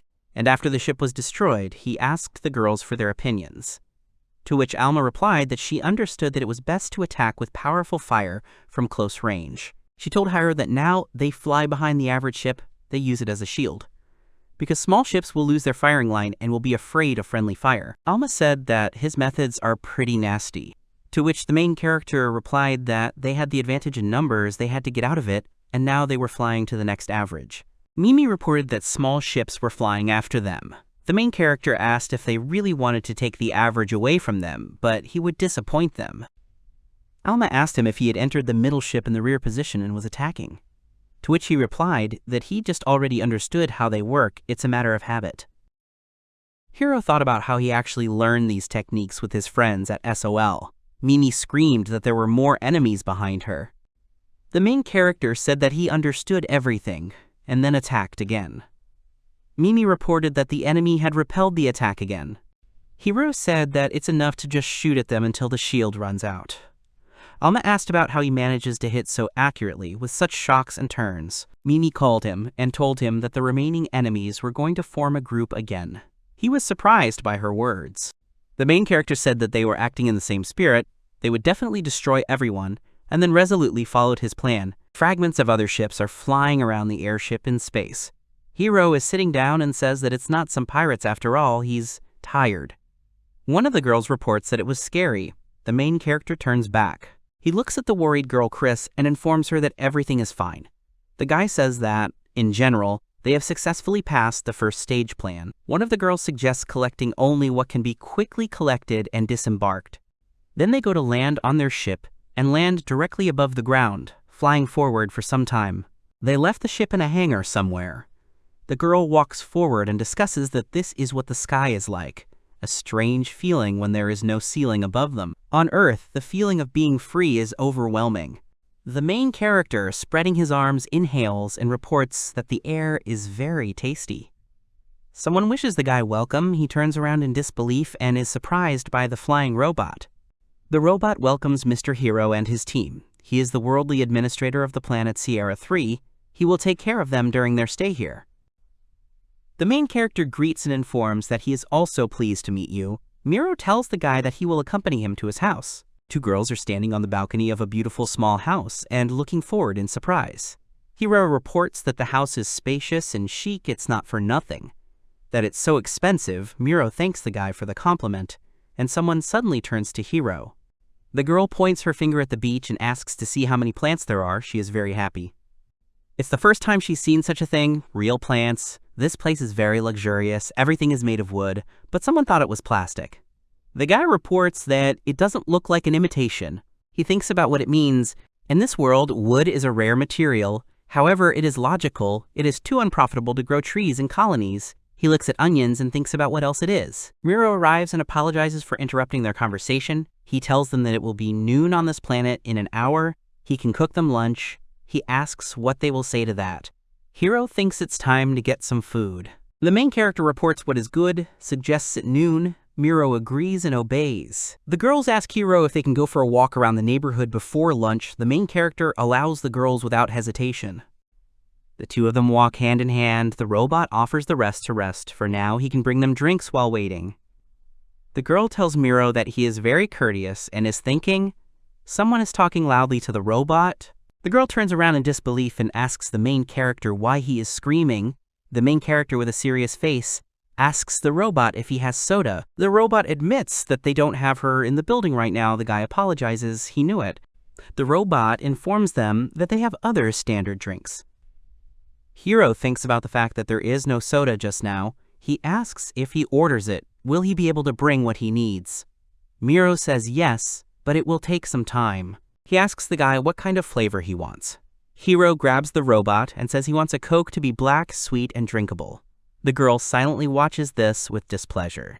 The main character looks the robot in the eye and asks to bring it right now. Miro informs him that he is listening and has already placed an order. It only remains to wait a little. The girl says that since Miro knows, then soda really exists, but she thought it was his fantasy. The guy tells her that cola is actually immortal. She survived even in a post-apocalyptic world, although she makes your urine shine afterwards, but that's okay. The girl is surprised at how the guy cheered up from all this. The main character tells her that she will try and understand everything. The guy sits down and tells her that the stake is strong, let her prostrate. The girl tells her that she is scared. The main character laughs his head off. A few hours later, the main character does not look good. The girls have already returned and are looking at the guy who is sitting with a bottle, throwing back his head, asking about what happened while they were walking. The girl says she didn't understand it herself. He tasted the drink that Miro brought him, and now he's sitting like this. The main character tells the bent girl that the bottle in her hand is Dr. Pepper. That taste of almond tofu and the smell of seaweed, it's the real Dr. Pepper. It's true that soda is sweet and black, but how much is his disappointment? He should have known about it. Miro arrives and informs that lunch is ready. He also apologizes for the delay. The girls are interested in what kind of dishes they will be served. They were told that the cuisine of this particular planet awaits them, someone brings food, and everyone is surprised by this. This is provided by the android maids, and they are seeing them for the first time. There are also several at once. This resort is for the rich, but for Chris it's probably not uncommon. The girl is asked if she wants such an android, and then one of the androids reports that their unit is not intended for sale. Her face is completely calm. But she can purchase a model of the same type. The girl reports that everything is fine. She just saw the android maid for the first time and was surprised by it. And anyway, they don't need a maid on Krishna. She apologizes for being blunt and says that she will take care of Mr. Hero on her own. They want to ask the guy if he has ever seen such people. The guy is silent, and everyone is looking at him. The main character sits with a grin and looks at the android. The girls understand that he wants one for himself. That's what his face says. The guy says that a robot maid is a man's dream, but the girl says that she is not needed. The guy is offered a catalog and he agrees. The main character looks in surprise at the food that was brought to them and informs them that it is immediately obvious. A resort for the rich, such a luxurious table, and you can't say that this is a simple lunch. He asks Mimi how she feels. It's not bad for a space gourmet. The girl is in a stupor, and the guy asks her what it is. The girl, terrified of the plate, reports that she is looking directly at it. The main character looks at her plate in disbelief and notices the fish there. Everything becomes clear to him. Those who grew up in the colony have never tasted real food, and therefore they probably do not understand that food is made from living beings. This is a new generation. The guy notices that the girls are discussing the fact that everything is very tasty. She was told that the dishes are made from local products, which means that they are definitely fresh. Chris is from a noble family, so you won't surprise her with expensive dishes. She just said that she loves it. But as for Elma, mercenaries have a lot of experience. Besides, elves live a long time, and she is already more than 50 years old. The main character just continues to eat, realizing that it would be rude of him to pry into her. If she wants to, she will tell herself. He's surprised at how delicious it is. Their meal continues. Everyone likes the taste of the food. Hiro asks Miro about who cooked these dishes and where, and the robot informs him that all the food is provided to them from the food base of the planet where it is being prepared. The girls are surprised at the food base, whether there is such a thing nearby. The base is located near the equator, far from these apartments, it seems to him, where the food somehow arrived quickly. Transportation is carried out using a mass accelerator, so it does not take much time, however. It all depends on the distance and cargo. All the land on their marine planet is mostly small islands. There are no continents here. As a result, transportation by rail or by truck is not possible, and transportation by water takes a long time. And for transportation by air, it is necessary to build airfields for airplanes, which is very expensive. Therefore, delivery via a mass accelerator was introduced, and food bases are installed just below the equator. The goods are then packed into containers and launched through an accelerator. This is how the container reaches its destination, and it turns into a drone that lands at the right point. Hiro understands that this method is energy intensive. The robot reports that this is the most efficient transportation system on their planet, and the containers are returned to the base using the same drones. According to the guy, it sounds completely crazy. It seems to be the norm on this planet. The guy asks if it is possible to swim in the sea, and the robot gives a positive answer. The composition of the seawater is adjusted to be suitable for swimming. They also have rescue capsules and an emergency medical center. The guy thanks for this. Because it's not safe to swim in the sea, the robot says that he can be calm. He also asks if it is possible to fish. Miro says that yes, there are many different creatures living in the waters of their planet, forming a unique ecosystem. There are special places for fishing. If he wishes, he will spend it. The guy informs that he is finally going fishing. He asks the girls about what is wrong with them. The girls report that he sounded like a professional, which means he has a lot of experience in swimming and fishing. The guy reports that it's like everyone else. Suddenly he's surprised. He thinks that many people in this world don't live on planets, so they don't have any experience in fishing and swimming, which is actually the norm. He says that everything has happened in life. He asks if they were going to buy swimsuits at a local store. They are interested in what is being sold here. They would like to see it as soon as possible. One of the girls calls the guy names with displeasure. They're all walking down the street together. The guy says it's surprisingly simple. They were told about the mall. He expected to see something big. The goods are not displayed here. The girl says that they are selected and ordered electronically, and then they deliver to him what he needs on those things. They would find casual clothes for Chris, and he would look for swimsuits. Then he clicks something on his phone, and the payment completes. He honestly says that he has enough clothes of his own, so apart from swimming trunks, he bought himself only underwear. He decides to wait for the girls, but they have already chosen everything for themselves, and finished, he is surprised by this. He tells them that they were very quick, they wanted to pick up his clothes. The guy asks why, it's not fun. The girls say it's not true, it's a lot of fun, he'll like it, and they're sure. He's about to turn into an outfit doll, and he doesn't mind trying on holograms, but he definitely doesn't mind putting them on himself. The girls want him to accept their gift. Grandpa Chris will compensate for all expenses, so don't let him worry. The main character reports that he understood everything, only one set for each. He has nothing to do. He goes out and sits on a bench outside. It's best not to get involved with them right now, otherwise they'll get steamed up and mess around here. He thinks that Miro seems to have sent him something. He sees some kind of picture on his phone. The main character understands that this is a catalog of android maids. Either Miro heard their conversation at lunch or something, but he sent it to him. He calls Miro smart. So there was a simple maidroid support in the house, just the thing for doing household chores. Surprisingly common features. He was expecting something in the style of science fiction. There is even customization. The main software includes only the functions of servants, but in the options you can also see combat and defensive types, as well as the functions of a secretary or operator. You can also customize the HUD to pick up the face and figure. In addition, using positronic AI to increase the level of data processing, enhance combat abilities by making a combat robot, make the Andy Rod more human by diversifying emotions. Through the options, you can roam around. It becomes clear to him he has reached the pecan options. He decides to look for help. He is surprised at how deep the world is. He's having fun and decides to watch more, even though he's not going to buy. After all, to be honest, Krishna and his crew are not short of people right now. The price for it is not exorbitant, but I do not want to spend money. He decides not to think about it.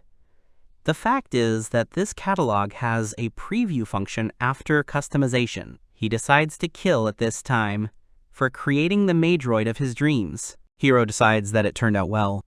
He had to work on a lot of things, but he put all his preferences into this image, and he worked not only on his appearance, but also on his character. The level of emotion is at a minimum. Composure and lack of emotionality are the main highlights of robocalls, but I am always ready to listen to other opinions.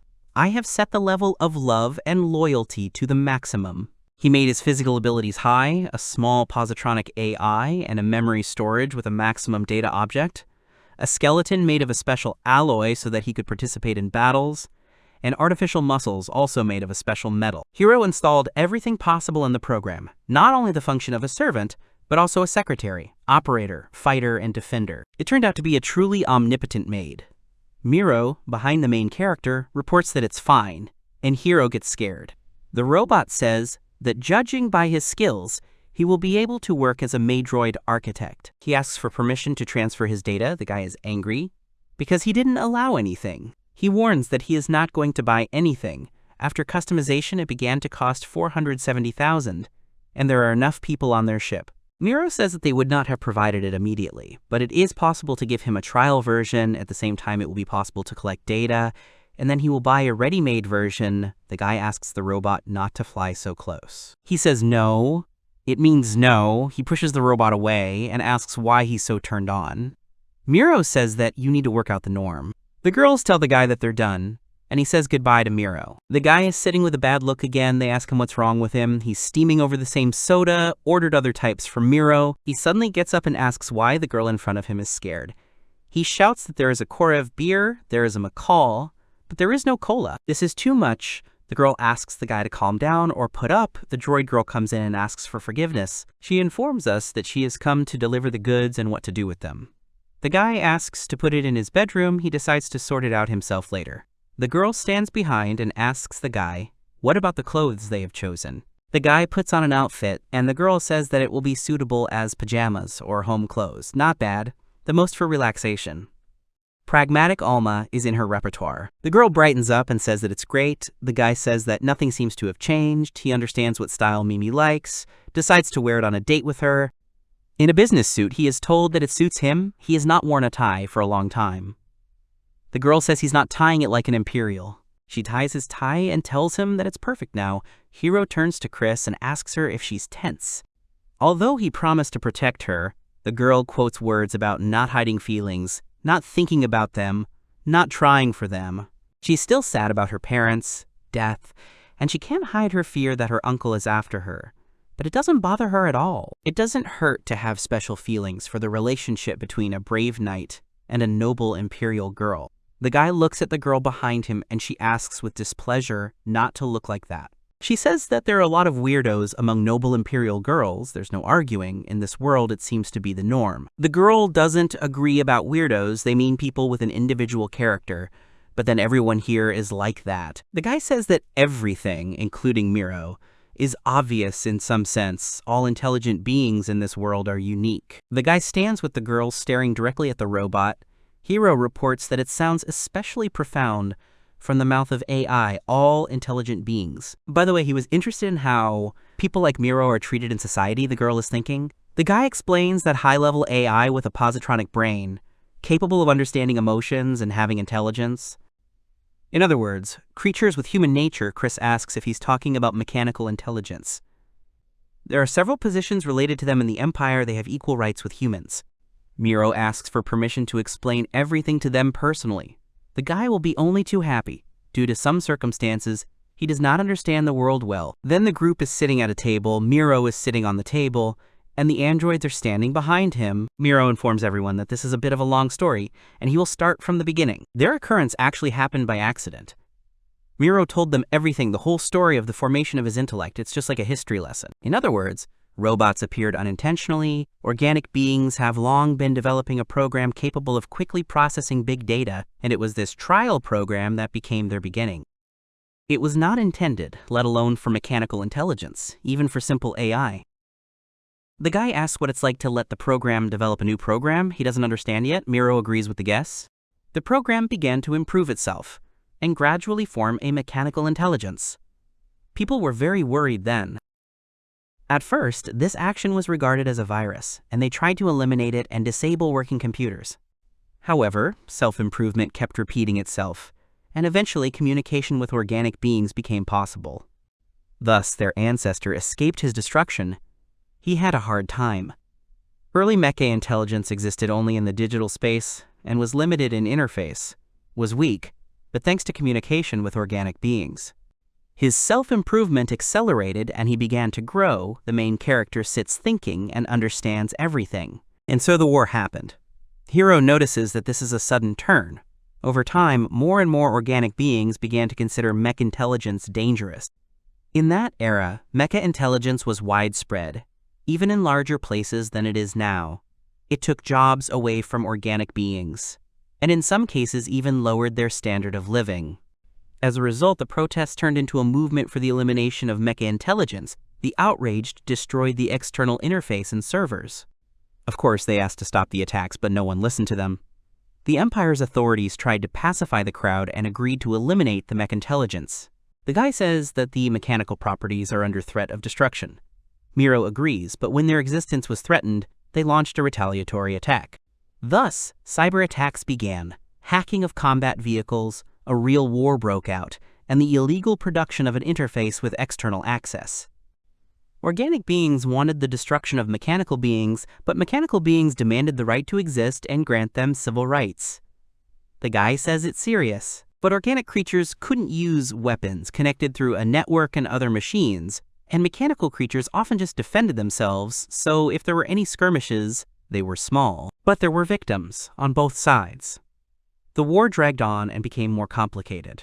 Hiro asks, but since they're on good terms now, has everything settled down?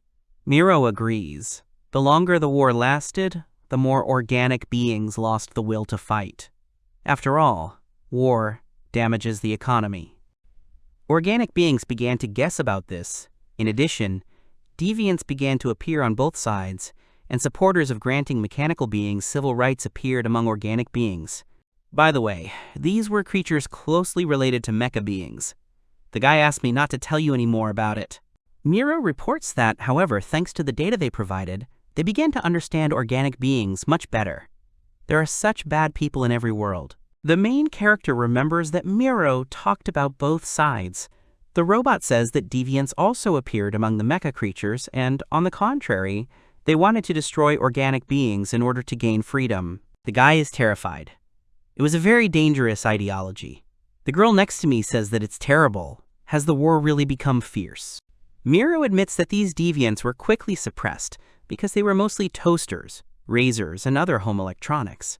The guy asks how the toasters and the hair dryers were going to fight, whether to throw in the tub.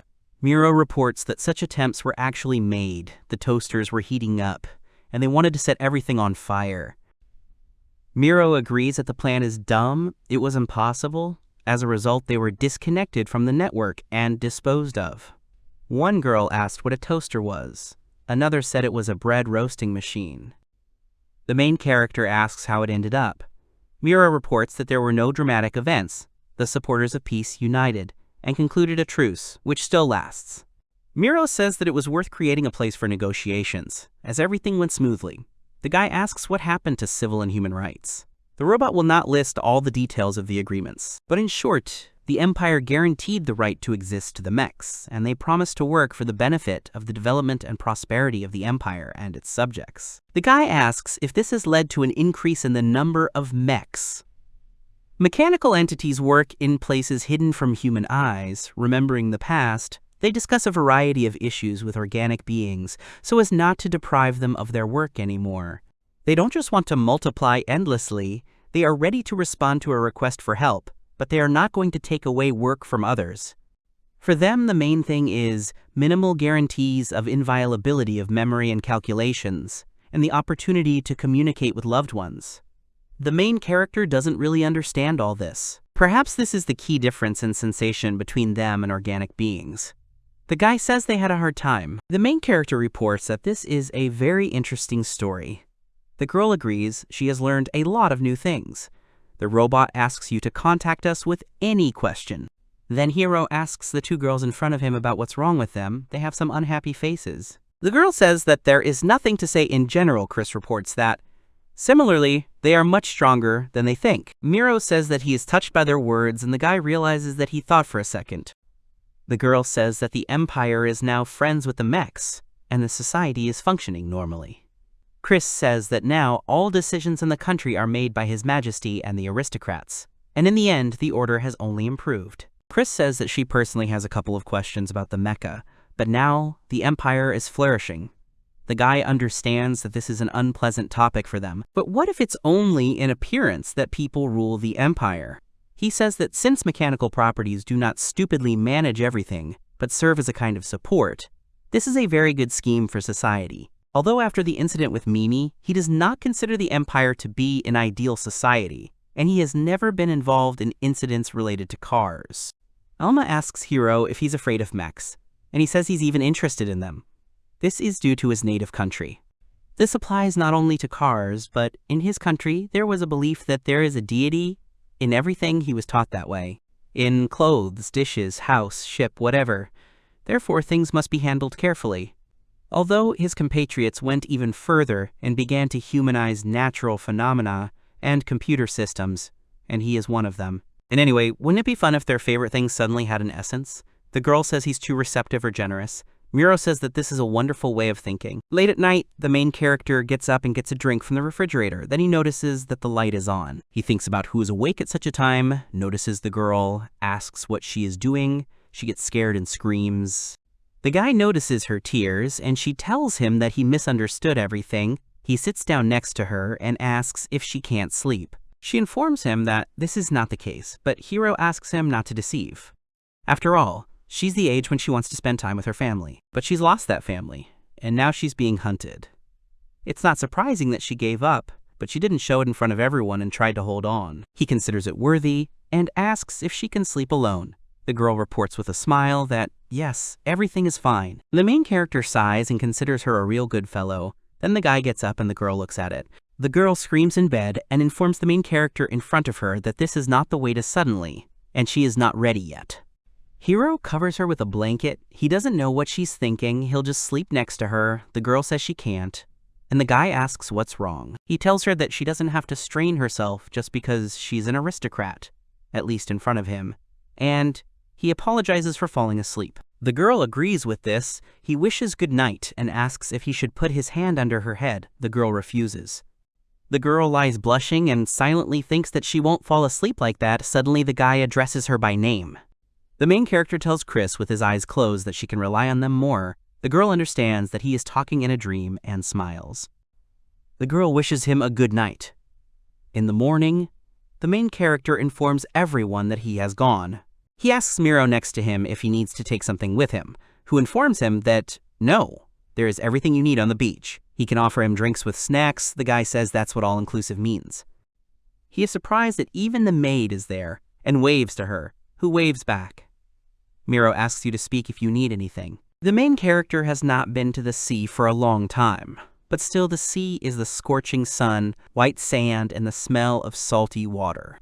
Someone turns to Hiro. He turns and smiles, adds an item, swimsuits. The girl reports that she can finally swim. She couldn't even dream of going to the colony. This day has really come. They offer to enter the waters as soon as possible, but the guy asks to wait. He says that you need to prepare before swimming. You never know if your leg will go numb while swimming. The main character looks at a girl who has taken off her outer clothes. Another girl asks him what he's staring at. He asks how not to look at it. He turns around and is surprised once again. The guy looks at her and thinks about her figure in his head, thinking that it's all just fine. Then the girl hits the guy on the head and asks him to stop. Another girl turns to the main character. The girl asks if it suits her. He says it does, and she's cute. Long, thin arms and legs are a beauty. It feels fresh and alive. The main character turns away, realizing that he has been carried away in a dangerous direction, and this is not the way to do it. Chris asks him why he looked away. The guy apologizes, saying that he almost lost his way. Chris thinks about it and tells the guy with a grin that he might lose his way. Hiro wonders who she picked up such phrases from. The main character stretches his arm and says that they have warmed up well, it's time to swim. The girl next to him says that first you should put on sunscreen. He says she's right, and he decides to ask the maid, who is already standing behind with creams. He asks when they had time. There are different types of creams here. The girl asks them to choose any one. They distribute the creams among themselves, and the main character takes the lotion. It's easier for them to put on. Alma decides to take the same one as Hiro. The guy then offers to spread it on her back, and the girl is surprised. The maid lays a blanket on the sand. The guy says that she can't reach it by herself. He asks if she wants him to do it. She says no and agrees with him. Then the main character decides to proceed. He unbuttons the girl's swimsuit and she shouts his name in shock. He says that otherwise you just can't smear it properly. She says that he's right. He decides to start and the girl screams in surprise. When they first met, she was skinny and he was worried about her. But he sees that the nutrition and training on the ship have restored her health. The main character asks the girl to stop making indecent noises. To be honest, he is already used to Mimi's body. But since Chris appeared on Krishna, he has been living by the rules of total abstinence. He tries to calm down. In such cases, you need to think about the opposite. He remembers a man who wanted to die while leading a busy life in the real world. He thanks his uncle from the Mercenary Guild, wondering how he's doing. The guy says that everything is ready. Mimi thanks him. She offers to rub his back. The two girls behind him want it too. They tell him that he has such a big back. The main character thinks that actually the three of them are smearing, not so much. The girls talk about his muscles. It's not for nothing that he trains every day. It seems to him, or they didn't want to smear his back at all. The maid reports that she has prepared swimming circles and other recreational items. The guy asks if the girls can swim. Everyone except Mimi can. He decides to teach her how to swim. Alma informs him that swimming with a circle is also fun. Chris agrees. They decide to enjoy the sea, enjoy themselves, swim and splash water, then bury each other in the sand. Then the guy realizes that it's already lunchtime. The main character is surprised that the maids have set up a barbecue. The girl asks what kind of dish it is. Hiro informs her with a smile that it's not just a dish. One of the maids apologizes for the delay and informs her that they brought the food. The guy says that it's just on time. It's better to see once than hear 100 times. He says it's time to start. He wants to eat. He asks the maid if it is possible to use spices, and she agrees. The guy asks if it's beef or pork, if it needs to be fried properly. The android informs him that it's beef, if he asks. From a sanitary point of view, then it can be eaten with blood. The main character rejoices and starts frying. After a while, the main character hands the girls a plate of meat and tells them that it's ready. They're all surprised, and Hiro asks them why they're looking like that. The girls are shocked and ask if he knows how to cook. He is silent for a while. Chris calls him the cook with a smile. The guy says that he was just grilling a barbecue. Chris says that he was able to roast raw meat to an edible state, and this is a skill. The girl asks if he can roast them too. The main character thinks that in a world where there are only car parks and modified food everywhere, even just frying food is rare. It would be nice if he got into some unknown world, but here, in the world of the future, he was praised for his cooking skills. The girls eat meat and rejoice. After that, the main character lies down on a chaise longue and is informed that the girl did not expect him to have such skills. Hiro says that this is not a skill. The girl gets a drink and she thanks the android. The main character, to be honest, was more surprised by the grill without coal and gas. The girl asks if it's true, but thanks to him, she ate too much.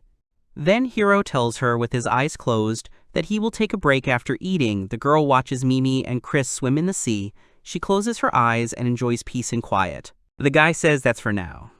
Alma asks him what to worry about. Hiro tells him that they defeated the pursuers and spread false information. Even assuming they open them, they won't be able to break through the defenses of this planet. It's easy to say they've prepared an entire flotilla in a day.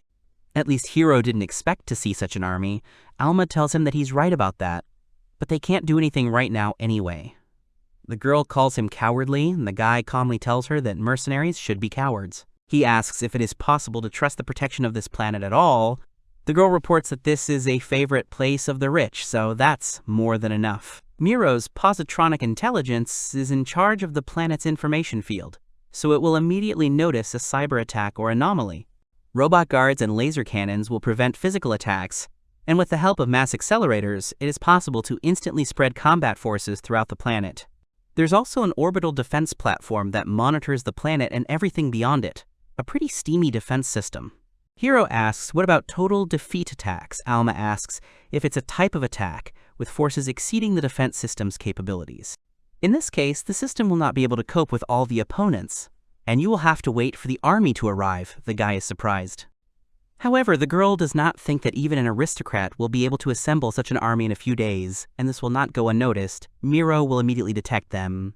The main character thinks about it. She asks the guy if he's still worried.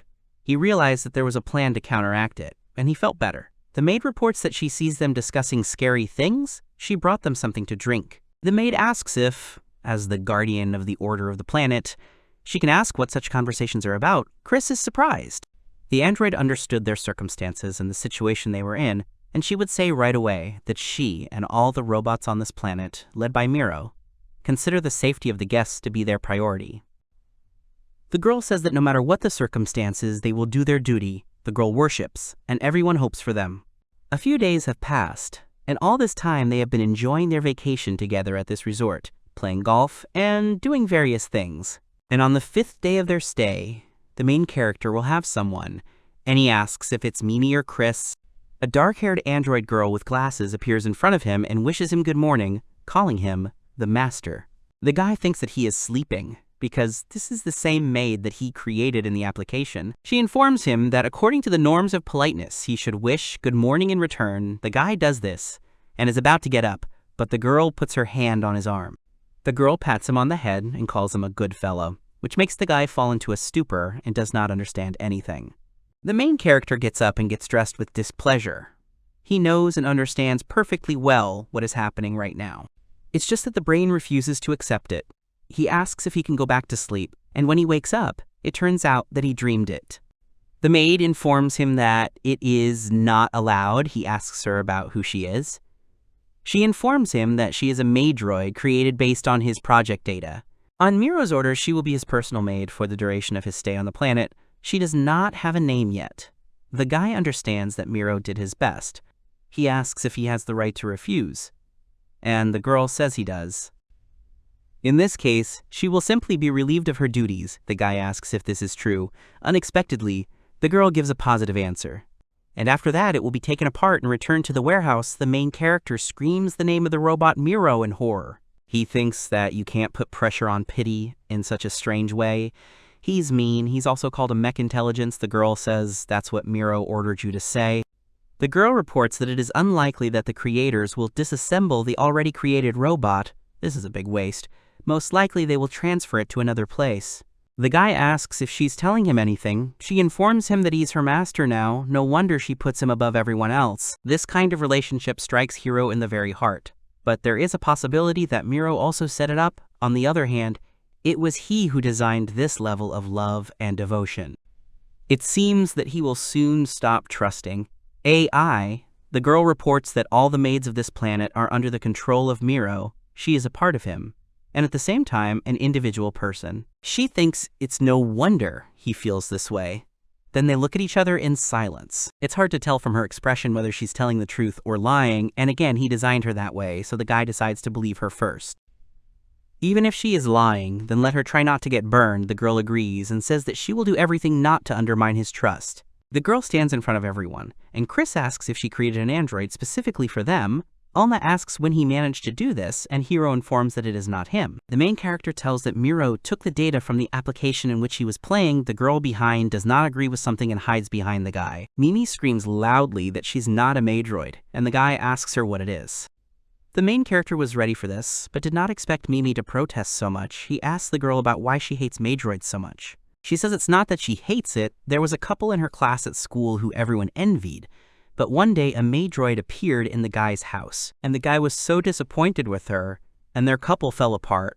The main character realizes that this is a typical story. Alma says she can understand why she's worried about Hiro. There have been cases with her before.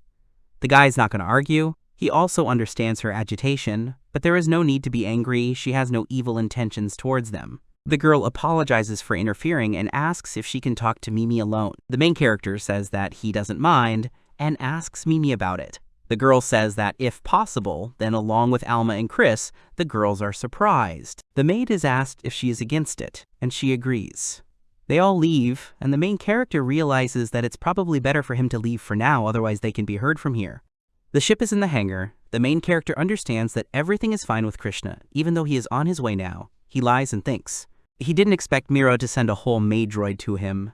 I was acting so brazenly. The model in the app and the real robot are completely different. He designed the appearance to his liking. She impressed him. But when he also sees her habits in person, he generally takes it by the soul. The main character is shocked to realize that if this goes on, he won't hold back and buy it.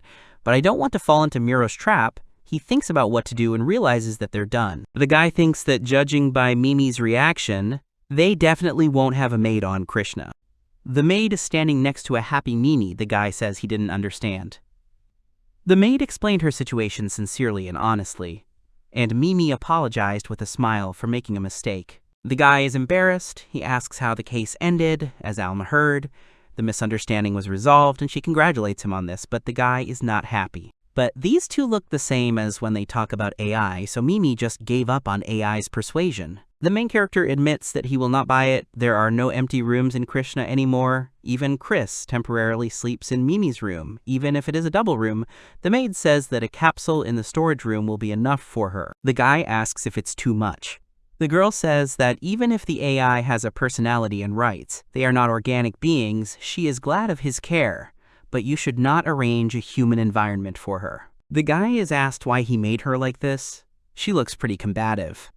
He says that as a bodyguard, it's fine in Krishna, but anything can happen outside the ship, and it will be convenient to let Mimi go without her and him. And not to say that he is a tough fighter, they ask him about his appearance, and the guy says that he is completely to his taste. Alma understands what he likes. Chris informs her that she now has something to strive for. Alma says that if he buys it, he will take care of her himself, although she is more likely to take care of him. He asks why the purchase was discussed. The trial period has not ended yet, and caution should be exercised in such matters. In space, in a ship, a man asks if everything is ready, and they give him a positive answer.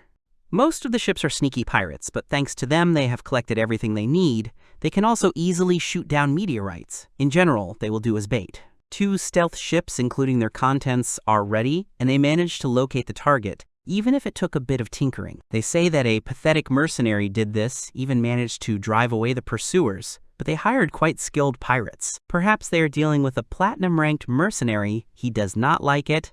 They will make sure that he does not fight on a warship. The man orders the guy to act according to the plan. He agrees. He needs to kill her now, otherwise they are finished. He informs Christina that she will die for him. At this time, Mimi screams and holds a twitching fishing rod. She talks about biting. She asks Hiro what to do. He asks not to panic and wind up the line. Then the girl manages to catch a fish, and she asks what to do. The maid asks to trust her. The maid informs her that the fish is beautiful. Mimi thanks her and addresses her as May. Maydroid has been with them for 3 days now. They finally came up with a name for her. May, because without a name, it will be difficult to address her. The guy would rather keep quiet when Alma is pecking again. She takes out a fish, and Mimi says it's amazing, it's the 5th fish, and Alma tells Mimi that she's caught the biggest one. The guy is asked that he seems to be an experienced fisherman, but he has not caught any fish. The main character asks Mei if the fishing rod is defective by chance. She looks up at the sky and informs that there is an emergency. The main character is surprised by this and looks in the same direction as Mei. He notices flying objects.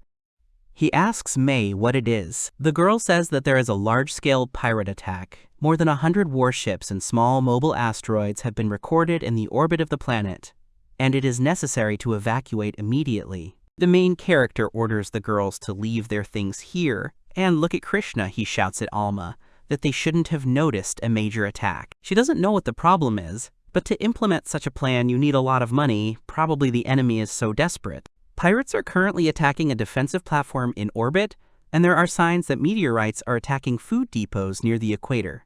However, they don't know what kind of fireballs they are. Some of them have fallen to the ground. It doesn't look like they're bombs or explosives. They notice something. Suddenly, one ball turns around, and the main character notices that it is flying here. Alma screams to everyone to go to bed. Suddenly, it explodes behind them. Then they get up, and Alma asks if everyone is alive and if no one is hurt. The main character sees an object and asks what kind of thing it is. They think it's a rocket, but it doesn't look like it's suddenly opening up with a sound. These spheres have transformed into robots. With a menacing look, the main character asks if this is serious. The robot makes a sound in front of people. Mimi excitedly asks what it is. Chris reports that it is most likely a combat robot. Mei says that he seems to be looking for them. Elma has already pulled out a pistol from behind the main character and is addressing the main character, who is also reaching for a holstered weapon. Hiro then points the weapon at the robots and is about to shoot while they are standing in front of him in disbelief. Then the main character and Alma next to him make several shots at the robots. Hitting them, 2 girls covered their heads behind them, while Mei stands calmly. After the attack of the guy and the girl, all 3 robots have already been defeated. One of them even has his head cut off. Alma tells them that they're lucky to have lasers working on them, and it's also cool that they managed to attack them first. The guy asks Mei if these are the same fireballs. The girl says yes, as far as she knows. The rest are currently fighting the defenders of the island. Even if they are affected by lasers, it is worth considering that their armor can withstand even a few powerful shots. He asks Elma how many energy charges are left. She has 2, and the guy has 4, and he gives her 1. However, the girl refuses and asks him to keep it better for himself. She doesn't want to admit it, but he shoots better than her. The main character is surprised and looks at the gun in his hands.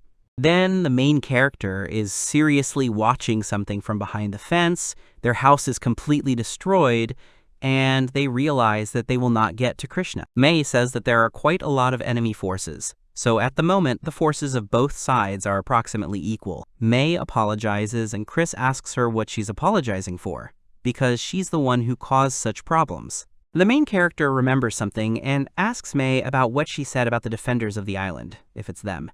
The robots start fighting with someone, and their opponent turns out to be a huge and powerful gorilla that roars. In another place, one robot has already been grabbed by a colossal crab, and 2 more are standing in front of it. Also, 2 android-made girls are shooting rifles at their enemies. One of the girls is hiding behind a wall, while several robot dogs are attacking one enemy. The dogs began to gnaw at the robot's hands, which proved to be powerless against them. The main character informs Mei that they have specific defenders. The girl says that these robots are the pride of their planet. However, the enemy robots are also strong.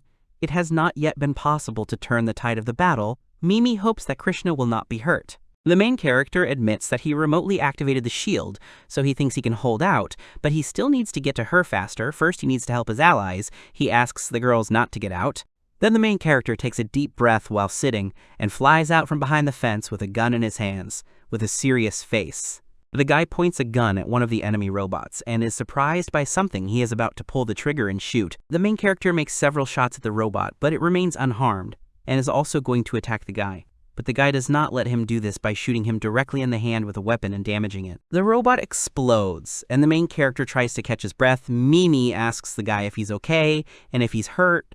Hiro reports that he's fine, he just needs to catch his breath. The guy noticed that when he holds his breath, everything around him slows down. He doesn't know why this is happening. The main character turns to Elma and informs her that his weak point is the laser cannon on his arm. The girl accepts this information with a smile. Then the two of them get up and start shooting at two robots at the same time, detonating their weapons to both of them, which makes them unable to attack. Meanwhile, on another battlefield, a huge gorilla and a crab successfully defeat enemy robots. At this time, the androids continue to shoot. One of them indicates to the robots with a dog to attack, and they rush at one enemy. After being heavily bitten by robot dogs, the enemy can't stand it and just explodes from it. Krishna continues to stand in the hangar unharmed. Elma is relieved that they somehow got to Krishna. Mimi thought that they were finished. All thanks to the defenders. Mimi asks what they should do now, and the guy tells her that for now it's safest in Krishna, and the best option is to sit here while the defense system holds back the enemy. Suddenly the ground is shaking, and the guy says that the situation is not good. May agrees the fall of several small pirate ships has been recorded. In addition, a large ship has begun to shell several points on the surface of the planet, and it will soon reach this island. Hiro asks about the request for reinforcements from the Imperial Army. The girl says that no response has been received. Hiro thinks that most likely the problem is communication interference, and staying here is not the best idea. Then the main character confidently informs everyone that they are starting the car. You need to check your seats during takeoff. Krishna successfully manages to take off, and Mimi asks if orbital bombardments are the most to be feared. The guy says that this is also important, but now it's better to look for small pirate ships. First, they knock down those that are being fired at. Alma asks if he has any experience fighting in gravity. The guy says that he's not that big, but the pirates have even less. Hiro is sure that they will definitely take advantage of this, as several objects are approaching them at high speed in the direction of 10 o'clock. The main character sees the ships and informs them that here they are, who is the first to win. They manage to destroy several enemy ships. Mimi says that more ships are flying here. Alma reports that they also went to change the course of attack. Hiro realizes that it looks like they did not expect an ambush. He declares that they will defeat them anyway. The girl turns to Hiro and tells him that the shot is from above. A shell is already flying there, and the guy dodges. He says it's better, that it's immediately clear how the projectile is flying. It's easy to dodge. Nevertheless, they significantly slow down their progress. The pirate ships that fell in the distance are coming together again, which means that it's time to take this matter seriously. There are pirates for every taste and color. It's just a pity that there are no awards for them. Chris tells him that he is so calm. May is sitting next to him, calm as always. Suddenly, several more enemy objects are seen right behind them. Then cannons come out of the enemy ships and fire several shots at Krishna. These turn out to be homing missiles, and in this case, the main character decides to fly up into the cloud. The main character flies and orders Alma to open fire. The girl agrees and opens fire. They are not visible in a huge cloud. The pirates in their ships stop and think about whether their attack has worked, but they see a dark silhouette coming out of the cloud. They look at it in disbelief, and the next moment they are destroyed. Alma is amazed that the guy is flying backwards even in gravity. The main character reports that they don't fly with the help of air power. In fact, everything is the same as in space. He asks if he forgot to finish anyone off. Alma reports that it looks like they escaped into a cloud, but they can be seen through infrared radiation. The main character decides to destroy them in this case, and the next moment the enemy ship explodes. The girl complains that they were hit by their own projectile. The main character looks at the screen and worries about his reward. Alma reports that they don't seem to know how to shoot properly when they're next to each other, and they're also shocked by the unexpected response. And the guy says that this is their chance anyway, and they need to take advantage of them before they kill each other. After that, Krishna flies forward and destroys all the enemy ships in his path. Then they fly calmly and breathe a sigh of relief, because they seem to have cleaned this area. Mimi asks about the bomber. The guy would love to shoot it down, but Krishna's weapon will not reach him, and to lift them out of the gravity zone you need a certain route. They can easily be destroyed. The main character thinks about what to do, and sees on the screen how the ship is being destroyed. He asks about what it was. May says that the attack from the mass accelerators on the food base.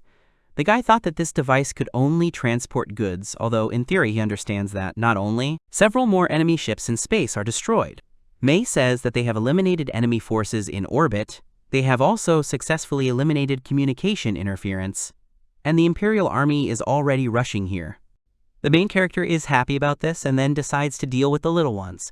But the girl refuses and asks to entrust this matter to them. The guy is informed that something is flying in the radius of destruction. The guy looks at the radar and realizes that the enemy signals have all disappeared. Then one rocket flies at the enemy ships, which explodes before it reaches one of them. So all 4 ships are destroyed at the same time. Mei reports that it was a smart warhead from a mass accelerator. Miro himself handled its control and location of the explosion. The guy with a grin thinks about the mass accelerator. Mimi hears a signal on the computer and informs Hiro that the message is on a wideband connection. The guy is surprised when someone orders an immediate ceasefire. This is what the independent anti-pirate squadron of the Empire's space fleet says, and in His Majesty's name they forbid them to commit outrages. The main character is relieved to announce that reinforcements have finally arrived, but the guy is suddenly surprised that this is an anti-pirate squad. Mimi says that even if it's a coincidence, her stickiness is amazing, she's a stalker, the girl sneezes. Another girl asks her if she has a cold. The girl says that she is not, and she is perfectly healthy. She asks to look into the medical room later, and she agrees. The girl wipes herself with a handkerchief and talks about the situation here. This is a great opportunity to kill everyone. The whole group turns out to be outside and standing in front of the sea. Mimi asks Hiro to look at the meteor shower, because it's so cool and beautiful. The guy disagreeably agrees with her. He reports that it's actually what's left of the space pirates, and Alma adds that it's dirty meteorites. Mimi asks if they could be a little more romantic, and the guy says he can't, because he thinks they're nasty guys. Mimi says it's not a fact that all pirates are uncles. Maybe there are aunts, boys, and girls among them. Alma asks if that's the problem. The guy decides to forget about the dirty meteor shower and sighs. The space pirates were defeated thanks to the Miro mass accelerators. And finally, they were finished off by the incoming anti-pirate squad. Miro is currently working with the Empire's army to eliminate the effects of the attack, but at that time they went into standby mode. Alma asks what's next if Hiro goes to Major Selena. Hiro says that's a good question, it's probably safer this way. Grandpa Chris should have received her message by now, in which case he has already begun to act to protect her. However, Uncle Chris must have problems, everything is already lost for him. Hiro doesn't even know what a person can do after such a thing. Alma reports with a smile that she is unlikely to humbly admit guilt and give up. Most likely she will hunt Chris even more. Mimi decides to ask Mrs. Selena. She is already in their debt, so she will not be able to refuse. Alma praises the girl for finally thinking like a mercenary. Elma proudly says that she is getting better. Chris asks who Major Selena is. She is told that he is a major in the Imperial Army and the captain of an independent anti-pirate squad. Chris sees that she was sticking to Hiro and asks if she can be relied on for sure. Hiro says that she is the daughter of some marquis halls. Chris understands who it is. He asks the girl how she thinks herself, whether an aristocrat should ask for help from the army. Alma asks what the difference is. In this case, Hiro just uses personal connections. She doesn't have to worry at all. It's been annoying her for a long time that this major is twirling them as she wants. It's time for them to use her. The main character decides to talk to Major Selena with a smile. But first he turns to Miro. He informs them that their vacation has come to an end, and they have decided to leave the planet. They are not in the mood for relaxation. They found someone in time to turn to for help. Miro says that they haven't finished their stay on the planet yet, but there's nothing to be done. He'll prepare everything for their departure. Suddenly, he approaches and asks the guy if he's going to buy a Maydroid. May just stands there and looks at Hiro.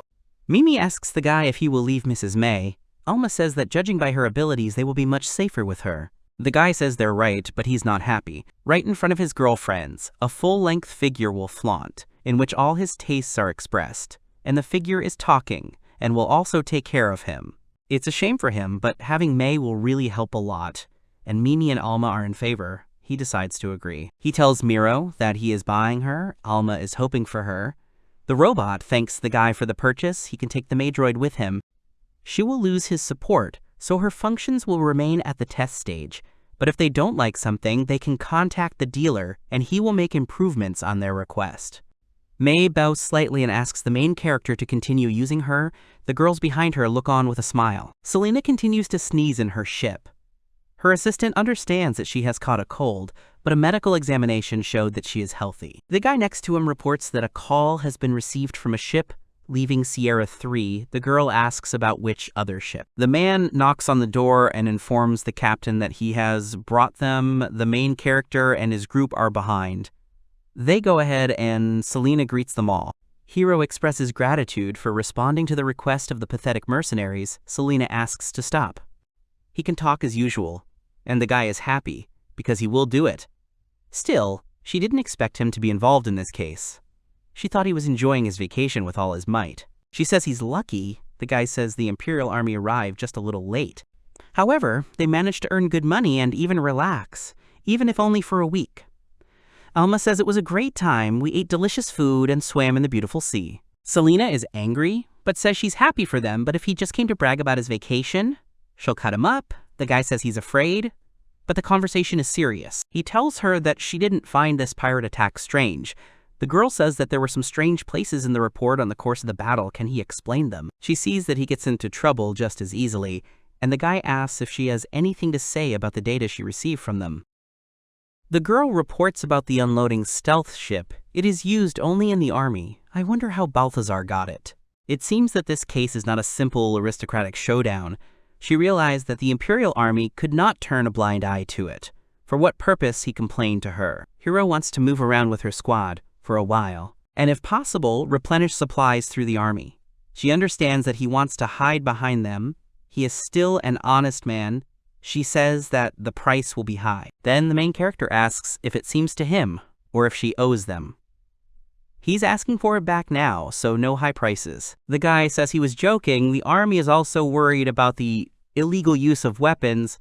It will essentially do the usual work, so it will be easy for her to pay off the debt. She hires them as a guard for the gas station group. The guy agrees. They shake hands, and the guy says he hopes for her. The main character is sitting with a mug and notices that someone has come and wonders who it is so late. This person turns out to be Chris, and the guy has a powerful deja vu. He asks why she's so late. She wanted to talk a little. The main character is unhappy, but he lets the girl in anyway and says he doesn't mind. He asks if she's tired today. It's a hard day in a fight. She says that when she's with him, something exciting happens. He asks if she's having fun, and she agrees. Hiro says that it's not always like this. He's a little offended that they had to interrupt their vacation. The guy understands what she wanted to talk about, but it's not easy to chat about anything. He turns to the girl and asks her to sit next to him. He asks her if it's hard to talk about it.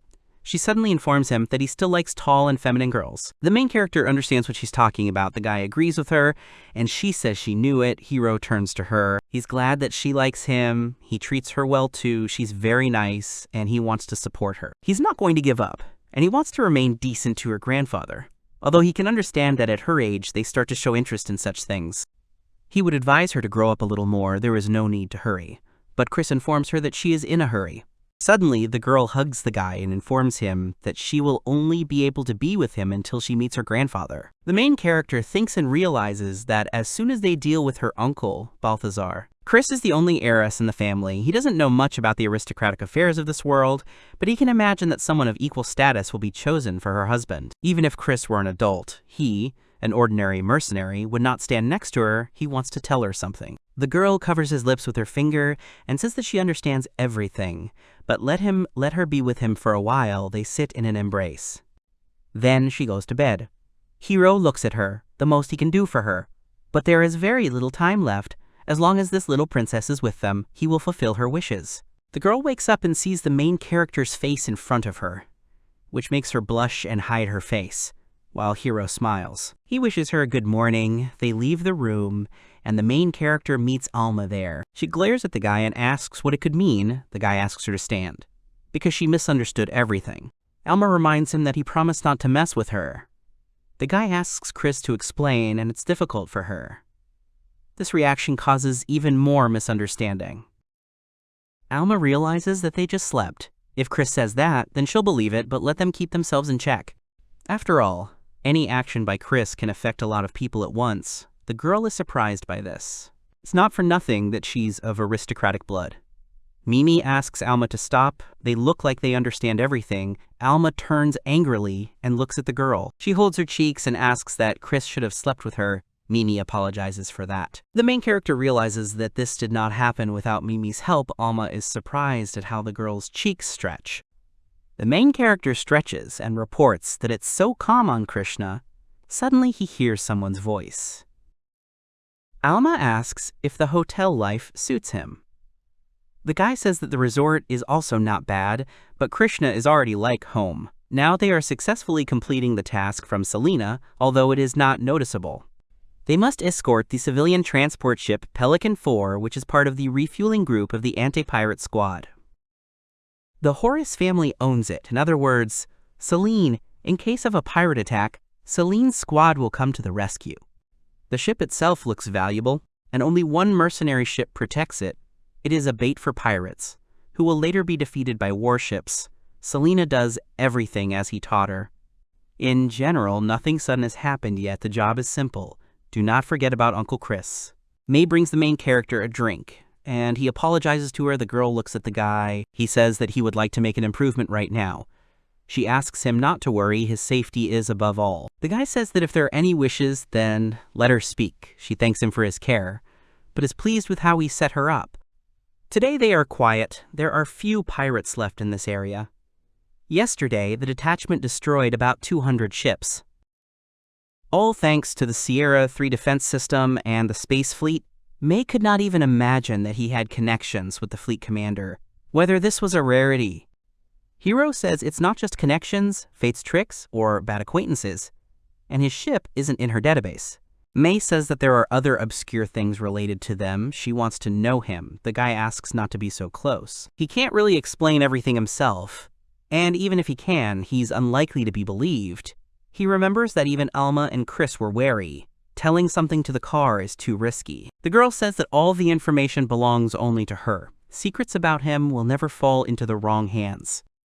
The fewer people who know, the safer it is. Sharing with her is a risk. In order to maximize her potential, it is better to provide her with as accurate information as possible.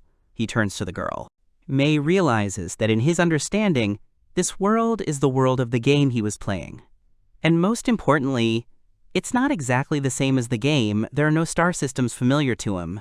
May says that this is a simulation theory. She claims that the whole world is controlled by a very powerful computer, and that all people and phenomena are fake things created by someone. It largely explains what is happening. The virtual world is not felt. Surely there is no such computer. If you follow her theory of simulation, then the opposite happens. The real world is where they are now, and his world is a simulation. He has moved from the virtual world to the real one. Such an explanation is better. In any case, they have no way to prove it. Thinking is a waste of time. He does not think about his origin. Just living and not worrying is more beneficial for the psyche. Fortunately, he likes this world, but there is no attachment to his own. He is right. The main thing is that he is happy. One day, he will have to think about this question. The girl angrily tells the main character that it's his fault. The guy says that he's not guilty. She reports through the screen that not a single pirate ship has approached them in all 3 days of working as escorts. But the guy says he doesn't care about it. Hiro asks if their warships were burned down, but the girl says no. She just changed the ID of each ship the other day. Alma reports that she confessed to the crime so casually. Mimi asks if it's something bad. Alma replies that the ship's identifier is assigned separately to each ship. They are unique and cannot be changed. Mimi understands that it is better not to get into this topic. Hiro says that if a pirate doesn't fall for the bait, it means they have plenty of free time. Isn't that a bad thing?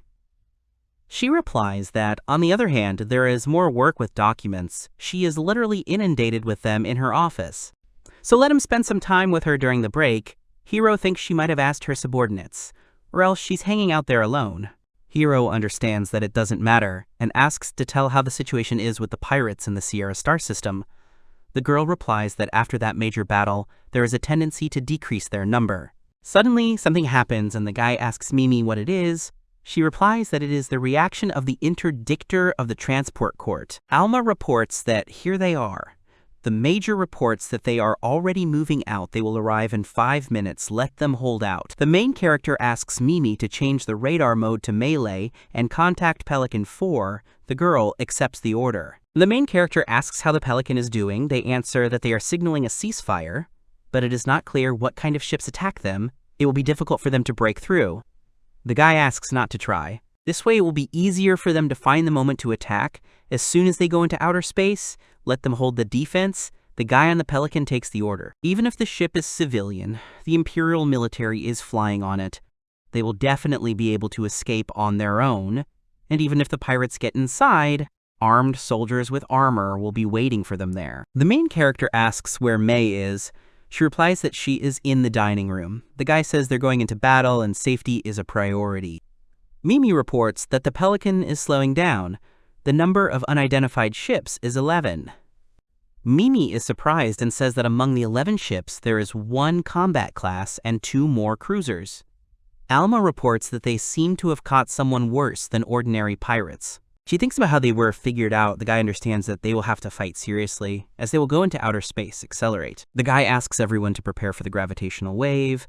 He asks Alma to open all the nozzles. They accelerate. The main character says that merciless shooting without warning. He laughs. Both girls are scared. Mimi screams that these are Imperial ships, an old model. The guy says the Imperials don't take good care of their weapons. But now, he was definitely convinced. It's not just pirates attacking them, it's definitely Balthazar's doing. The guy dodges the enemy's attack and realizes that this is a combat cannon. Even Krishna's shield is unlikely to withstand. Alma asks what to do. The main character smilingly declares that they will definitely fight. They have no other choice. The girls scream and ask if he wants to break right through the shooting. The guy agrees. After all, they are dealing with a warship. Now they will accelerate. Let them not bite their tongues. Get closer to a huge enemy stupid plan. After all, the closer you get to a warship, the higher the risk of coming under fire from powerful lasers. Even a strong Krishna shield cannot withstand the impact of a large caliber laser. Therefore, to begin with, they approach him so that he cannot attack with the main cannon. And then they attack it with an anti-ship torpedo. More precisely, the guy would like to do so. But today, he refrains, he holds the pen, and controls the ship. The guy reports that he climbed into the dead zone of the ship. If he were alone, it would be possible to destroy it. But now they are being attacked by a whole flotilla. It must be borne in mind that they can be shot down by others, but they are behind the warship and neither he nor his comrades can attack them. The battle with the flotillas has its own rules. The girls are surprised, and Alma reports that small ships are flying towards them. Then the main character destroys these small ships and says that it is most convenient for him and Krishna to fight with such opponents. He hears talk that he's not leaving, he needs to be shot down, clung to the battleship. It's more powerful than they thought. The girl is surprised that they are real military men. Hiro says that these are not just problems with weapons control. He thinks about how Uncle Chris bribed them, who he even is. The girl says that high-speed movement has been recorded in space. This is Major Selena's squad. The girl says that they are an independent anti-pirate squad. They are suspected of a serious violation of the military regulations. Let them stop the battle and stop the ships. The guy understands that they're finally taking a break, but they're not going to stop. The girl screams and repeats once again. Their actions violate the laws of the Empire and the military regulations. In case of disobedience, they will have to open fire. Chris reports that it is obvious that their target is her. She does not know what means her uncle used, but they have no way back. They are informed that all types of weapons can be used. All the girls are shocked by this. Mimi observes the thermal reaction from patrol ships and destroyers.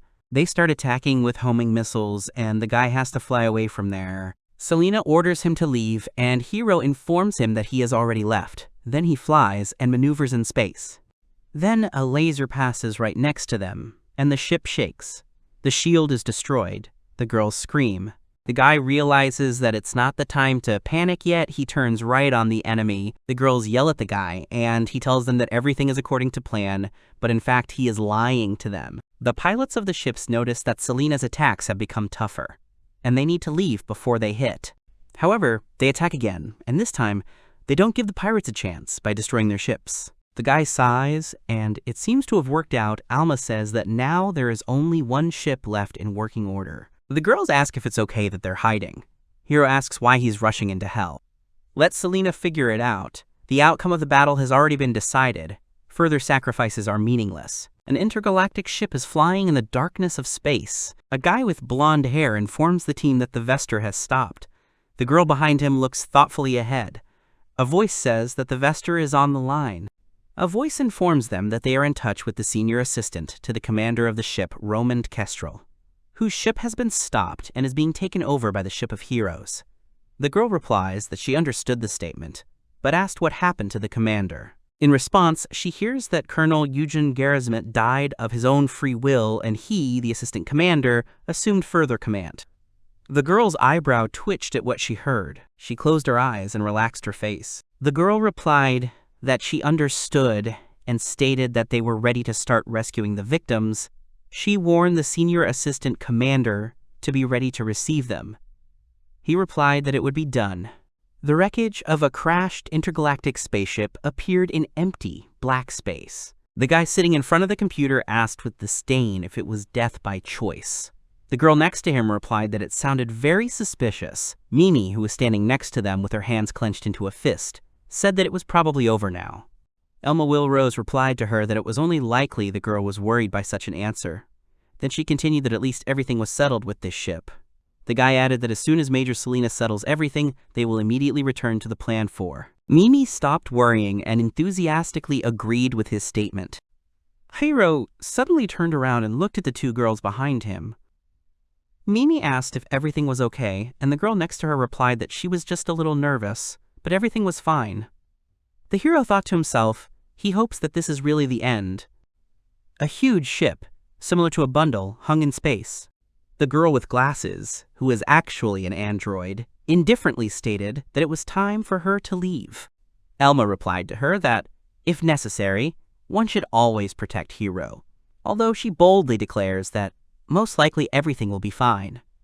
Android May bowed to them and said that they could trust her. Hiro, who was standing next to him, was surprised and asked, "It's not customized yet. Is it really okay?" She told him that a standard android was equally stronger and faster than him. Her physical abilities are currently 1.5 to 2 times more powerful than those of an ordinary person. At that moment, when Hiro and May were about to leave, they were told that there was a possibility that Uncle's henchmen were hiding there on the ship. The other girl asked Mr. Hiro to be careful. The guy didn't turn around, just waved and said he understood everything. He suddenly became serious and thought to himself that after the fight, Major Selena and her squad took the rebels to the Sierra Prime colony. The independent anti-pirate squad had their own business with formal procedures and resupply, so they were also released from work. Hiro continued to think about the reward in his mind, but he was abruptly interrupted. Major Selena warned Hiro that there were no space pirates in the ship. Then the hero screamed in surprise, throwing up his hands. He concluded to himself that this was why they had not been paid a bonus, and had only been given the standard 240,000 eners for 3 days of work. He mentally exclaimed, protesting that they should not think that victory was theirs. Hiro continued to describe the order of his and May's actions. They thought that Grandpa Chris was about to contact them, so they decided to stay in the Sierra Prime colony as well. And then Hiro decided that since they had already arrived, why not upgrade May? For this reason, the two of them went to the office of Orient Industry. They found themselves in a large city with many tall buildings. Outside, something caught Hiro's attention so much that he winced in embarrassment. There were a lot of people walking in front of Hiro and May with girls on their arms who looked too open and defiant. The hero thought it was a complete nightmare. Women in revealing outfits flaunted all over the street. They were smiling and laughing. Even the showcase featured similar models of android women in revealing clothing. All the passers-by were looking at them. Looking at the people around him, Hiro thought to himself that, judging by the development of the mechanical intelligence that Miro had told him about, doing such things was, so to speak, the beginning of the beginning for androids, and this place is considered for them as a real homeland. But still, Hiro has determined for himself that the more he looks at what is happening around him, the more he is surprised. May didn't pay much attention to the people around her. The android turned to the hero asking if everything was okay. Hiro only replied that everything was not normal, she should not pay attention to him. The heroes continued walking. Hiro suddenly asked if the office was right here, but May told him that he needed to go a little further. They reached a huge building with the inscription Orient Industry on the wall. May had already gone inside the building while Hiro stood outside and admired the huge structure in front of him. The android had told him that Orient Industries was the largest manufacturer in the Sierra star system. Hiro followed May. He was greeted at the entrance. In front of him stood a cute android girl of giant height, with her eyes closed and a wide smile. She addressed the heroes, showing kindness and welcoming them to Orient Industry. Hiro stared in front of him in surprise. He stared at the android in front of him, thinking that the level of the official workshop was immediately apparent, since even the android was receiving guests. Hiro wanted to introduce himself, but the android instantly interrupted him. The girl announced that they had been waiting for him for a long time and asked if they had come to upgrade the android maid. Takahiro was a little upset and drooped. The android winked at them and pointed in the direction, asking them to pass. The guy was confused and asked out loud how this android girl knew who he was and why he had come. Mei calmly replied that she did not understand each other, even without words. The hero replied that he understood her answer and began to think to himself, guessing that it looked like Mei had just shared the data with another android. He was surprised that voice conversations were really a waste of time for robots. The android led them to the cafeteria, indicating to Hiro that he could wait here while Mrs. Mei was being upgraded. Mei informed me that she was going for the procedure. Mrs. Mei bowed to the other android and politely asked her to take care of Mr. Takahiro. The girl replied that she would definitely take care of him. Hiro got himself a drink and decided to start a dialogue. He was looking at the android in front of him, asking how long it would take to upgrade Mei. The girl, after a moment's thought, replied that in the case of Mrs. Mei, it was more likely not modernization. She went on to explain that Mei's body was being replaced, so it wouldn't take long. Hiro looked at her quizzically, asking her what body replacement meant.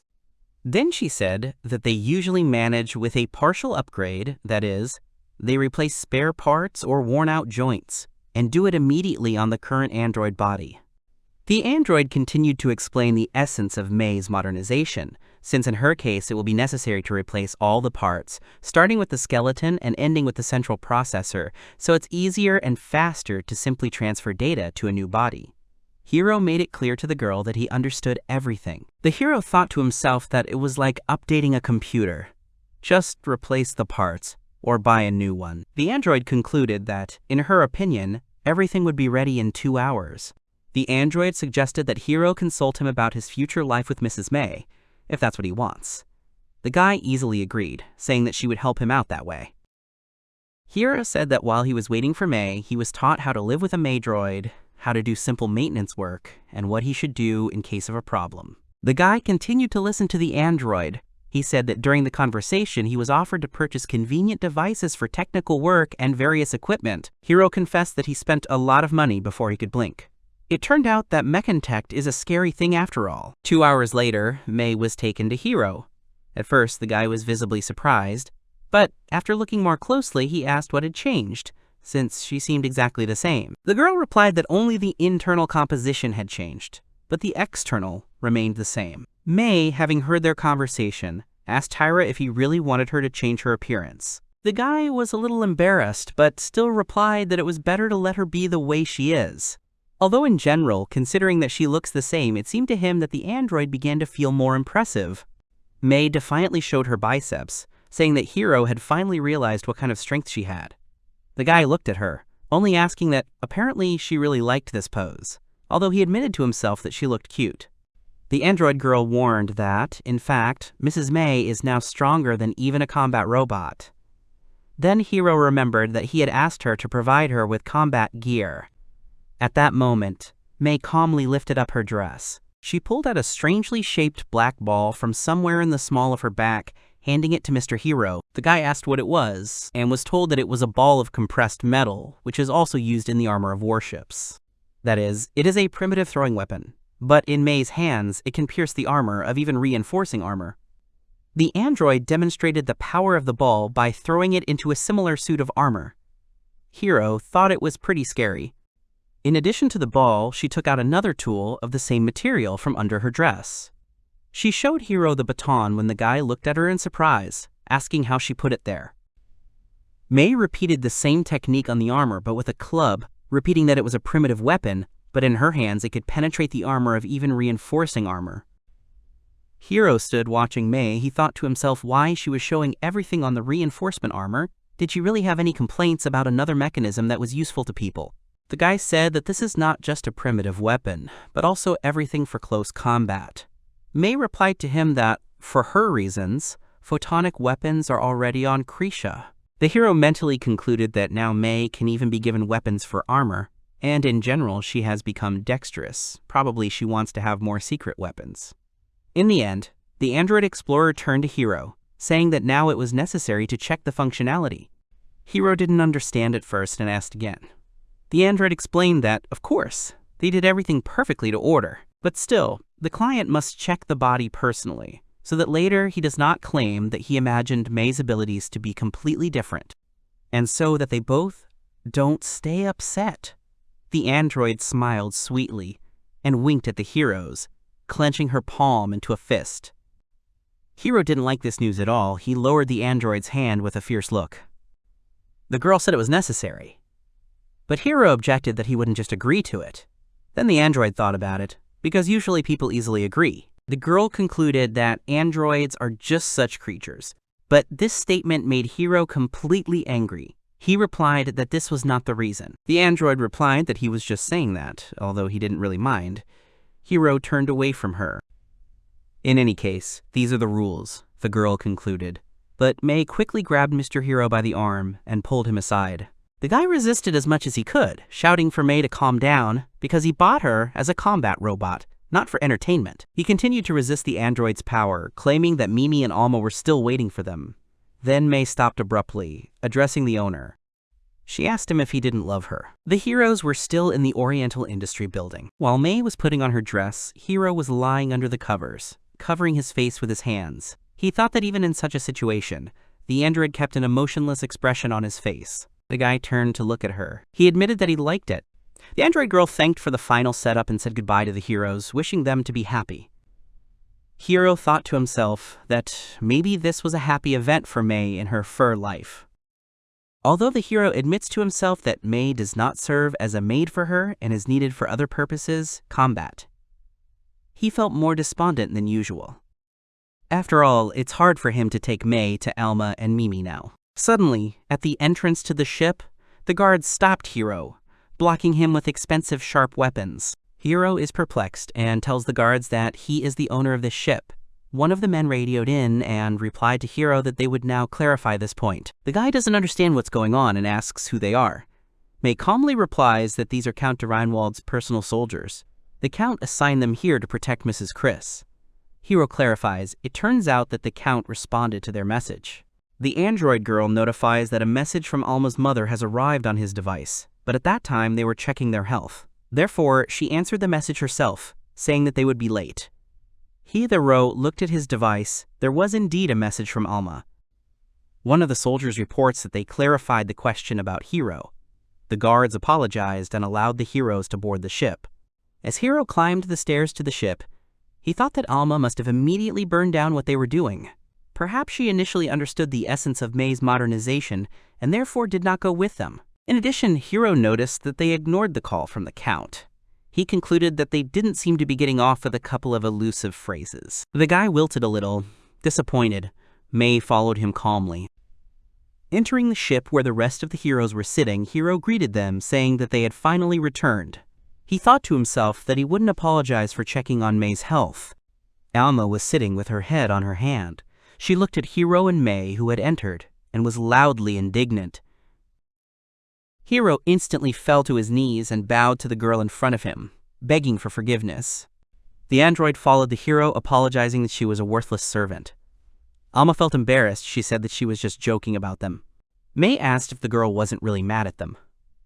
Alma asked them to stand up and replied that she was not angry at all, and moreover, she had nothing to blame the android for. The guy happily raised his head, glad that everything was in order. But at the same moment, Alma hit him on the back of the head and ordered him to think about his behavior. The girl told the hero that he had kept the aristocrat waiting. The guy rubbed his head and was embarrassed. He actually did so. But something suddenly caught his attention. Mimi and Chris were sitting on the couch hugging each other with sad faces. Hiro finally got up from his knees and asked what happened to them. To which Alma, putting her hands on her hips, replied that the Count's call meant that Chris should return to him. And since Mimi and Chris lived in the same room, it's hard for them to break up with each other. The guy thought to himself that they really spent a lot of time together. He turned to Alma, asking what the Count had told them.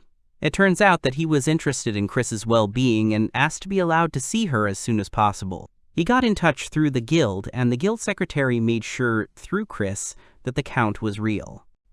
However, Alma admitted that she thinks the final decision should be Hiro's. He agreed. The girl ordered him to answer the count as soon as possible, because he had already kept him waiting. The guy left the room and replied that he would do it. An armored car with a weapon on top passed along the road in the city. All the heroes were sitting inside this car.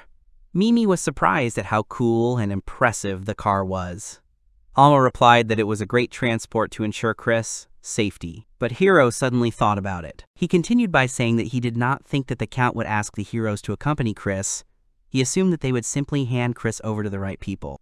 Alma replied to the hero that, probably, the Count did not want their acquaintance to be limited to a phone call. Chris added that she hoped this wasn't another trap of her uncle's, but at least she was sure that the secretary was definitely one of her grandfather's confidants.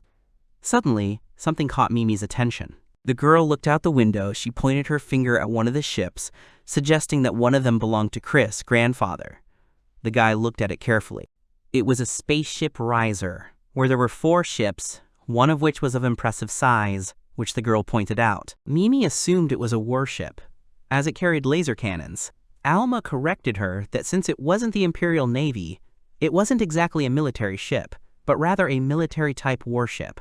Hiro said that such a ship immediately shows that the owner is a count. Alma noted that he was probably just afraid of Balthazar. The hero's car pulled into the spaceship parking lot. One by one, they all got off the transport. A man approached Mrs. Christina, announcing that they were waiting for her. The man put his hand on his heart, smiled, and said he was glad to see her alive. Chris turned to the heroes, declaring that she was alive thanks to her father, mother, and Mr. Hero's team. The girl turned to the man, asking where her grandfather was. He replied that he was waiting for her in the room. He would show her out. Turning to the other heroes, he said that he would take Mr. Hero and his team to the guest room. The guy started to worry. Looking at Chris, Hiro wondered if it was safe to let her go alone. The girl understood his look and, turning to the hero, said that everything was in perfect order. Hiro thought that there didn't seem to be anything to worry about. Takahiro said goodbye to Chris. The heroes were taken to a guest room. Mimi looked at the room alone while the others relaxed on the couch. The girl clarified that they were on a warship. It seemed to her that they were more likely to be in a luxury hotel, even if there was a garden, albeit a holographic one. Alma replied that it was probably not only a ship from the Count's personal combat squad, but also his residence, the guest house. Hiro noticed that he now understood why they had seen maids and butlers on the ship. The guy was delighted with the Count's fantasy. Alma replied that, in her opinion, Krishna is the same, since you can live on a ship, and an automatic food cook is no worse than in a restaurant, and there is also a maidroid. She concluded that this ship was an improved version of Krishna.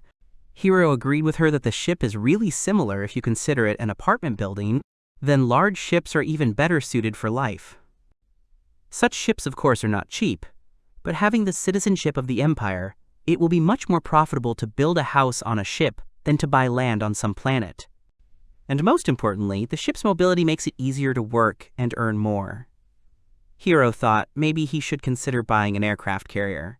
The hero, watching his team, continues to reflect that Krishna has become a little crowded lately, although he did not plan to expand the crew. He's pretty sure that more people would be an overkill. Suddenly, there is a knock on the door. A maid came into the room. She apologized and announced that the master was already here. All the heroes stood up to meet the Count, except Hiro. Then Alma grabbed his elbow and forced him to get up from the couch, because this is a sign of respect for the master of the ship.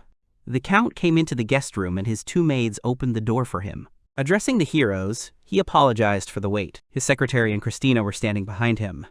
The man passed away, saying that he was Count Abraham de Reinwald. Christina was standing next to her grandfather. The heroes said they were very happy to meet him. Hiro also introduced himself, saying that he was a captain, a member of the Mercenary Guild.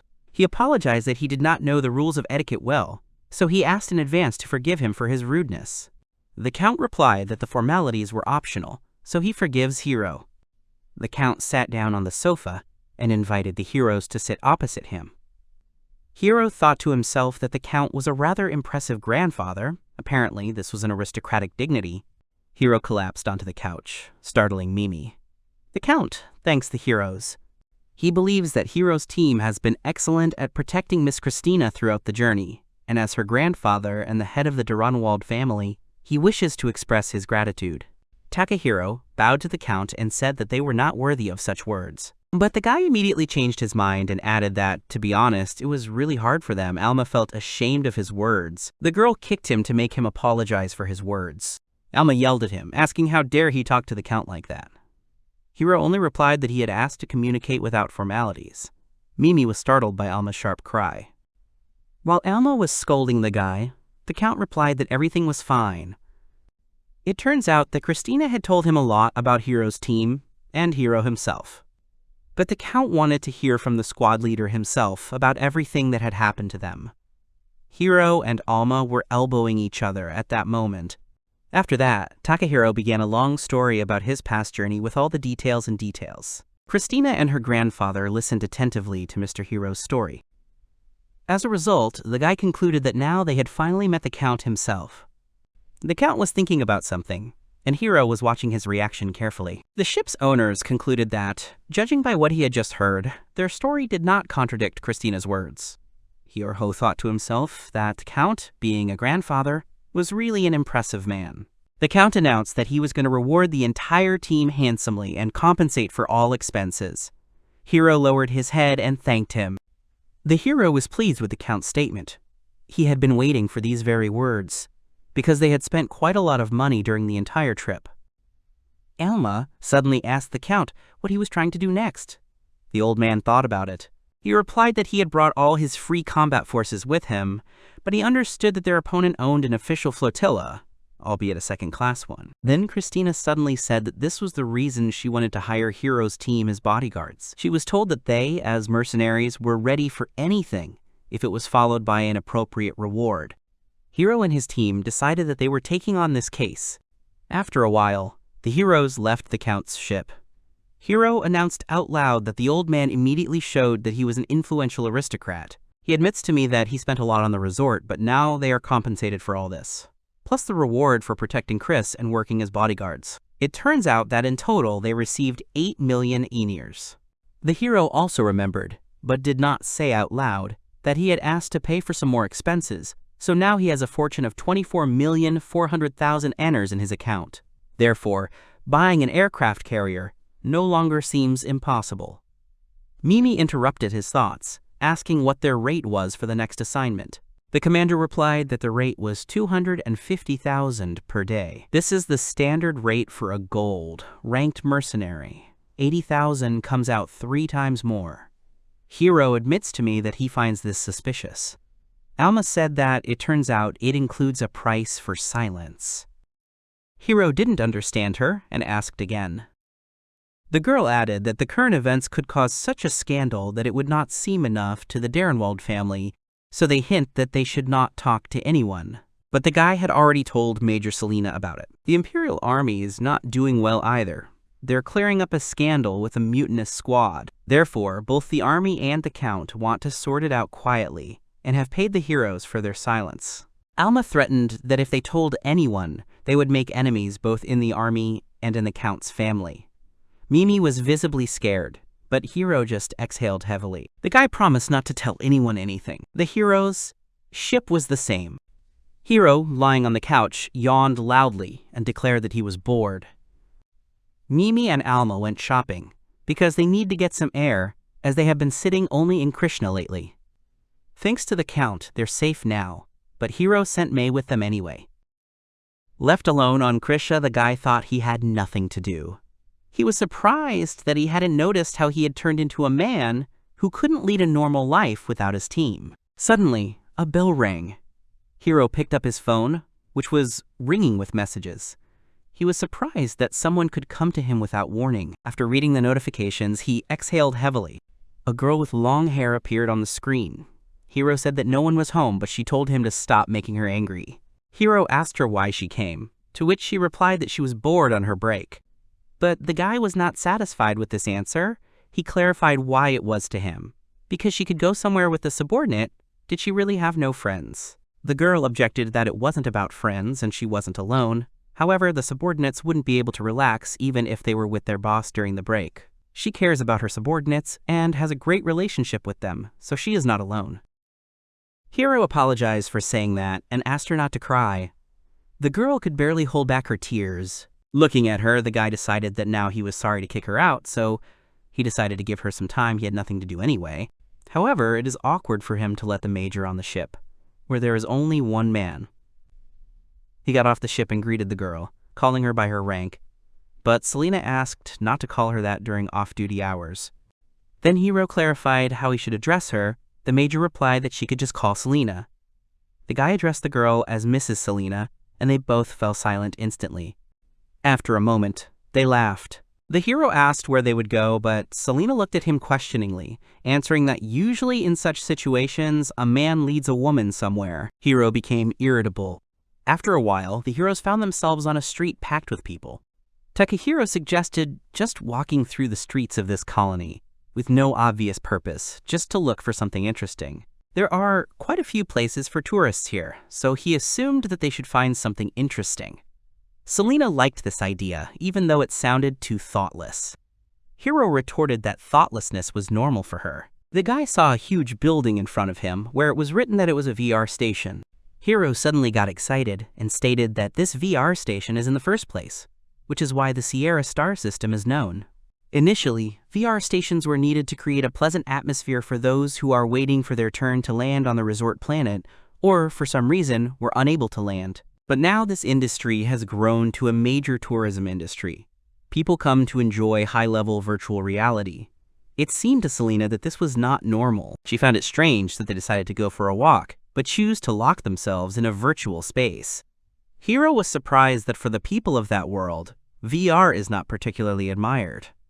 Then the girl suggested going to a restaurant with an insect chef. Sierra is one of the rare resort star systems in the entire galaxy, where the best dishes and alcohol are collected, both imperial and alien. And this restaurant is famous for its dishes and alcohol for every taste and color. She showed that that's exactly what it says in the article.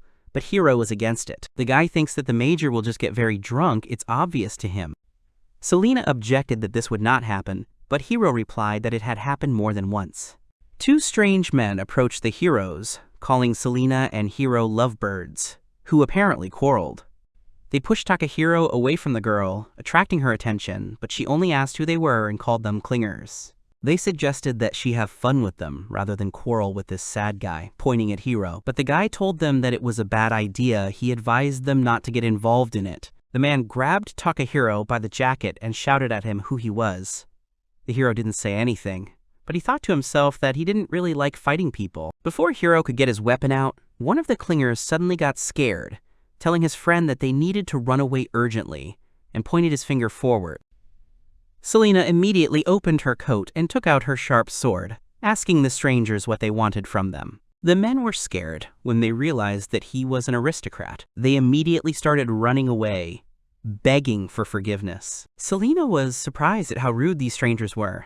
Hiro mentally concluded that the commoners were really afraid of the nobility. The girl assumed that at this rate, some weirdos would stick to them again. Therefore, deciding for Hiro, they went to the restaurant. The guy was very unhappy that they were here after all. But Serena was happy, not understanding what he didn't like. The heroes clinked glasses. Takahiro watched as the girl tasted her drink. The major said that it was not for nothing that this place was called an entertainment paradise. Serena highly appreciated the wine. Hiro took the phone to send the girls a signal for help, because he can't handle an intoxicated Serena alone. But the girl easily guessed that the hero had secretly invited his friends. Hiro replied that these were necessary measures for their benefit. The girl noticed that he was too cold to her, as if he was building a wall between them. She confessed to him that she would be glad if he would open his soul to her at least a little. But it seemed too burdensome for Hiro. Serena got angry. She is a major in the Imperial Navy, the daughter of a marquis, and it seems quite difficult for Takahiro. He advised her not to cling to him, because there are a lot of other guys around. But Serena considered this response to be a template. The hero is sure that if she is the daughter of a marquis, then she definitely has a potential suitor. But the girl asked if it really bothered him, to which Hiro replied that he didn't care. Serena got angry again, because he could have agreed at least out of politeness. The guy called her a heavy person again, which made her droop. The major agreed that she was a troubled woman, and would probably remain alone until old age.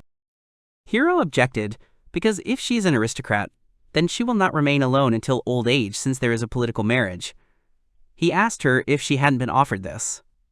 Serena agreed at first, but in fact, when meeting in person, the groom turned out to be either a boy who did not own a sword or even a pistol, or a jock who was unable to defeat a man with a sword or pistol, or a good swordsman but a ruthless murderer with a bad temper. Hiro sympathized with her. He mentally agreed that men weren't perfect and weren't her type, and he continued aloud that, in that case, he was also not suitable for her, since he did not own a sword. Celine replied that she would be surprised if he wielded a sword as a commoner. She suddenly added that Hiro is brave and daring enough to defeat abnormal creatures in a single reinforcing armor. He has incredible talent, that he was able to come up with a unique plan himself and fight the entire fleet of the Berber Federation, that he took part in the formation of an independent anti-pirate squad without being an expert, and turned out to be an excellent strategist. All of this more than makes up for his lack of mastery of the sword. Hiro was very embarrassed. He was embarrassed by such praise, he was pleased. The guy replied that it was unlikely to work anyway. After all, even if they had mutual feelings, an aristocrat and a commoner would not be together. Serena replied that she understood that. She advised him to upgrade his rank to at least platinum rank, and if possible, get a gold star. But Hiro never listened to the golden star. It turns out that this is just the name of the Order of the Starry Cross of the First Degree. It is given only for outstanding services to the Empire. That is, it is the highest award a soldier can receive. Along with the order, they can grant Viscount-level privileges, but in a limited manner. Serena thinks that Hiro will only need a suitable battlefield to get it. The hero admitted that even if he receives this order, he does not guarantee that he will date her. The girl loudly called him heartless and grabbed his hand. She thought he should feel sorry for her, but Takahiro just groaned. In his mind, he begged his friends to come as soon as possible. Serena stuck to him until the very arrival of the girls. Mimi turned to Mr. Hiro, saying that the group of ships had been given permission to depart. The hero replied that they were already flying after them. He ordered to keep track of the time, so as not to disrupt the formation. 3 days after Chris met with the Count, the heroes finally left the Sierra Prime colony. During these 3 days, unwanted guests broke into them, so they did not have time to complete all the preparations for the event, including installing a capsule for those. May's work. This time, their mission is to escort and protect a group of Chris and Graf ships. Almost all the ships are armed as well as the military, so it may not be Krishna's turn. The heroes are on their way to the Dexter Metropolitan Star System, which is quite far away. They will have to cross several hypercrossings and gateways. Hiro said it would be nice if no one attacked them, then it would be an easy job. Mimi agreed, because 250,000 enters per day is an impressive amount. Elma added that it was immediately obvious that the aristocrat was paying. He probably wanted to show off. After all, if the aristocracy hires a gold-ranked mercenary at the market price, then everyone will immediately find out about it and start saying that the family has fallen low. Alma continued to say that in this sense, merchants act like aristocrats. Merchants give 1.5 times the market price. Aristocrats give twice as much. This is the trend. Mimi was surprised at what the world of the rich is like. The sums are so large that she can't even believe it. The girl replied that for ordinary people, Mimi herself works for a high price. She confessed to Alma that she was afraid to look at her account balance. May approached Hiro to say that she had received a sync request, and the guy relayed the order to Mimi. She set up a synchronous mode between the Count's ships and theirs.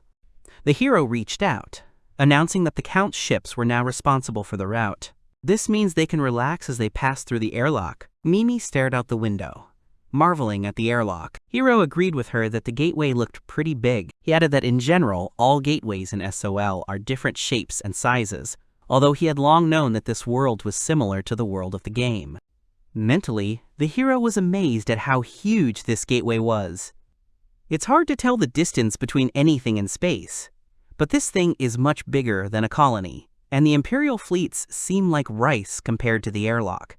The round part seems to be a gate. By distorting time and space, it allows you to move much faster. They say it's a masterpiece of the Empire's technology, but Hiro doesn't understand how it works, and even if they explained it to him, he probably wouldn't figure it out. Mimi noticed that they had not been attacked. She assumed that they might be waiting for them at the other end of the airlock. Hiro agreed that it was quite possible, but definitely not at the airlock exit. Alma confirmed his words. She explained that the gateway is capable of traveling several thousand light years away, which is why it is a particularly important facility for the Empire. If someone decides to damage it or take possession of it, it will cause enormous strategic and financial damage to the Empire. That's why there are especially many defensive units here. There are so many that there is no easy way to defeat them. According to Alma, they will turn even Krishna to ashes. Mimi was scared by this fact. Hiro noticed that the road after the lock would be dangerous for them. The Nipak and Melkit star systems are directly under the control of the Empire. Komat and, in fact, Dexer, their final destination, are already the personal territories of the Count. This means that you will need to strain yourself in the interval between Ziggle and Wellick. The girl added that if the Count is on friendly terms with the aristocrats from these systems, then they can provide them with protection. Takahiro asked his friend if the aristocrats were friends with each other, but Alma herself did not know the answer to this question. However, she noticed that there was no point in asking the Count about this. He was unlikely to share such information. The guy thought about it. Then he asked May's opinion, and she thought about it. The android replied that it was most likely that they would be attacked immediately after moving to the Komat star system. All the characters looked at her in surprise, not understanding how this was connected. The fact is that the territory of Count Darenwald is obviously his home, but at the same time, for his son Balthazar, and judging by his past actions. He is good at manipulating other people, although they do not know his exact methods, but given this, it will be easier for him to gather forces in his territory and ambush at the exit of the hyperpassage in the Komat star system. Therefore, May came to the conclusion that such a probability is high. Hiro agreed with her. The guy recalled that Balthazar had previously gathered more fighting forces than they expected and attacked in a variety of ways. The hero asked his team if it was worth telling the Count about it, just in case. Alma's response was ambiguous. After all, it's like pointing out to a Count that there are bad people in his territories. But Hiro didn't understand what she was driving at. He doesn't see anything wrong with that, since his son has already framed him more than once. Alma then added that the Count was also an aristocrat and would not like to be shamed by an outsider. Chris is in his room on the Count's ship, playing an online game with other heroes. Mimi says there's nothing to worry about. The girl agrees, because her grandfather is seriously preparing for a possible attack by her uncle. They tell her that everything will be fine. Player 2 wins. Mimi uses the comm to tell Chris that Hiro will figure something out. But Alma adds that even Hiro has boundless strength. However, Alma agrees that they have managed somehow so far. The guy and Mimi are happy that they have Ron. The characters, relaxing, fly through hyperspace. They play together, listing their combinations. Only Alma loses. The flight is automatic. No one will attack, so the whole crew is bored from idleness. That's why they're having fun with Mahjong. Hiro adds that he is surprised that Mahjong exists in this world. However, Chris is on the Count's ship, and he and May are in the cockpit just in case, so they play online. Elma is very upset that she is constantly losing. Mimi is playing for the first time, but she is doing the best. Chris is surprised that the girl mastered the game so quickly. Mimi plays without understanding the rules, but manages to avoid dangerous dice and draw weak sumo. Elma, on the contrary, acts cautiously, but for some reason she is constantly unlucky. Mimi's Ron will fall out again, while Alma's will fall out. Hiro admits that for the first time he sees in person the owner of extreme luck and the owner of terrible bad luck in one place. After crossing the gateway, the heroes calmly pass through Ziggle and Wellick. May approaches Hiro to inform him that they will soon make an exit to the Komat star system. We need to be ready. Judging by May's forecasts, and that there had been no previous attacks, they would be attacked immediately after leaving. Alma says this is their only chance, but Mimi isn't sure if they can really attack. After all, the Count already knows about their plans. They understand that there will be no turning back. Alma thinks that's why they'll attack. She turned to May to find out what it meant. May replied that Balthazar would not be able to avoid collapse if he attacked, but all his former ambitions would not allow him to escape and hide. The only way he has left is to get rid of the Count and Chris and take their place. He would take care of the rest later. Mimi realized that their enemy would not back down even with a death threat. Mimi's panel made a sound. She announced the beginning of the transition. Alma wondered what they were waiting for them with. Takahiro replied that he would have to act on the situation and react quickly. Many ships were flying through space. Hiro noticed something on the radar. Mimi ordered all ships to strengthen their defenses. Alma noticed that they were surrounded. They looked like ordinary warships, but their identity is unknown.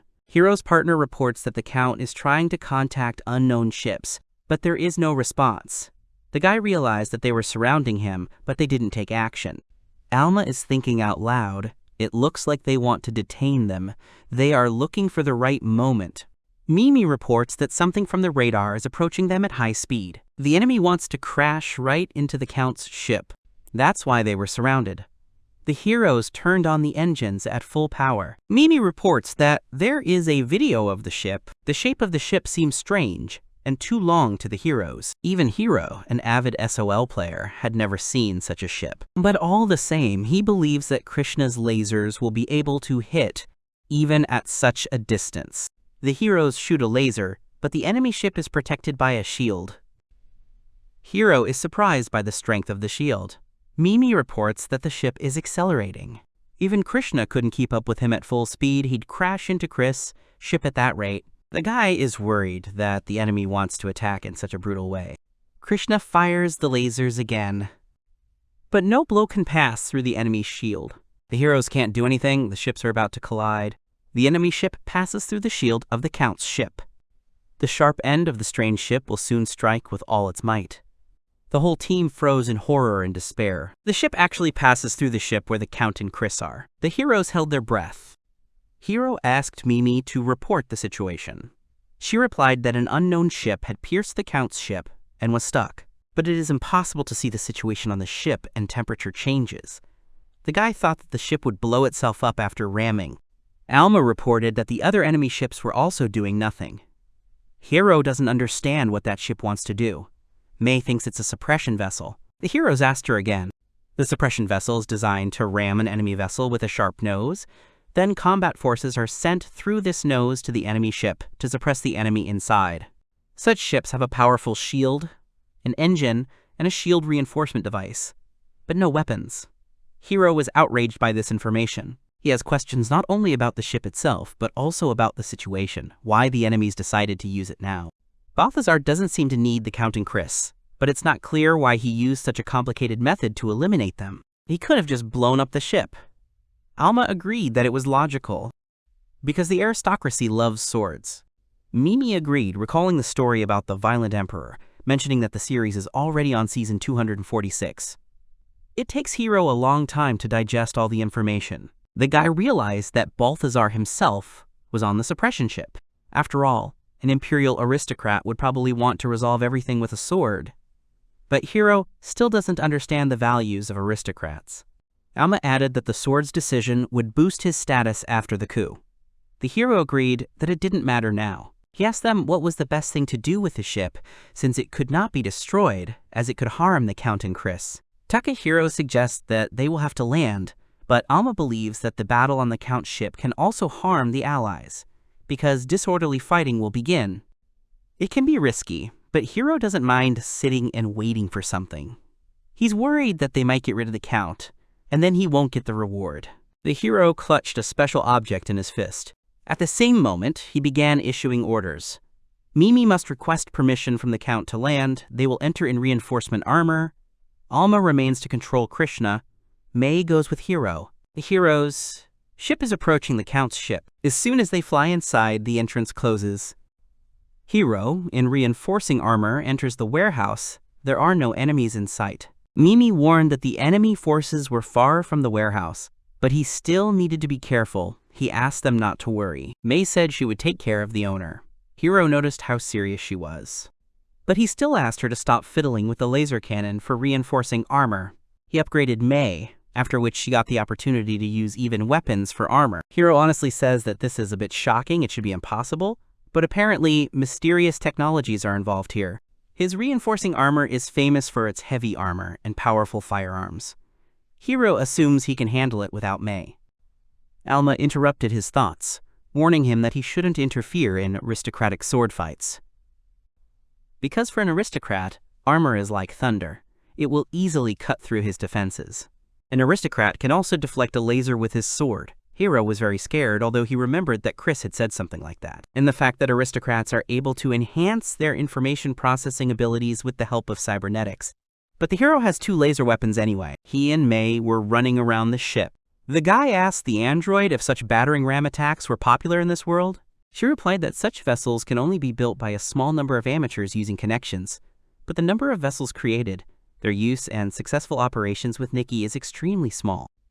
They call them expensive coffins in army courts. Hiro has determined that in any world there are people with strange inclinations. He was surprised that Balthazar had successfully rammed the ship. Mei replied that he was a good strategist. Perhaps if not for an unforeseen element, his plan would not have worked. Hiro noticed that they hadn't met anyone yet. Mimi reported that there was fighting going on around the left corner. Hiro and Mei entered the room, where there was a terrible struggle. People were shooting weapons while others were hiding behind the table. In this ship, all the crew members look like maids and butlers. Takahiro found it funny. However, he agreed that they were no better. The crew was delighted to see Hiro and Mei. The enemies were surprised by the reinforcing armor, which should not have been on the ship. Hiro ordered the crew to trust him, and Mei asked them to retreat. The guy jumped on the enemies. They shot at him unsuccessfully, but the bullets wouldn't go through. Takahiro stated that conventional weapons are not a hindrance to armor, and he himself used weapons against enemies. The enemies could hardly hold their own. Hiro moved on, but his path was blocked again. The hero was surprised that they also have a warrior in armor. Mei added that this is a medium-weight military model. The guy realized that they had relied on mobility in a battle with simple infantry. He attacked the enemy from a jump. The enemy tried to attack Hiro, but the shield wouldn't let the blows pass. Hiro approached the enemy, standing in front of him face to face. The guy pushed his opponent with all his might so that he flew away. The enemy's armor was badly dented after such a blow.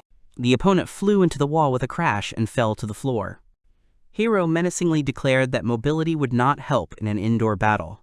Unlike his overwhelming strength and defense, the enemies cursed and pointed their weapons at Hiro.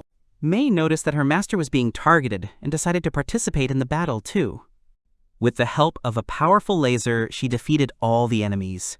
The guy ordered us to move on after everyone was defeated. The 2 of them fought in the Count's ship. Mei was supporting Hiro from behind. The guy pushed everyone around with his weight. The 2 of them moved further into the depths of the ship. Takahiro asked if anyone was still in the ship. Mimi replied that she was still in the large hall ahead along the corridor. The guy ordered the android to move faster. He didn't want to waste time, so he sent her ahead.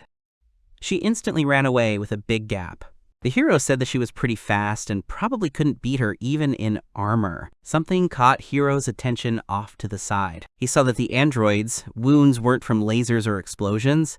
They looked more like cuts. The hero thought that it was about this power of the sword of the aristocrats that he was told even the armor does not save.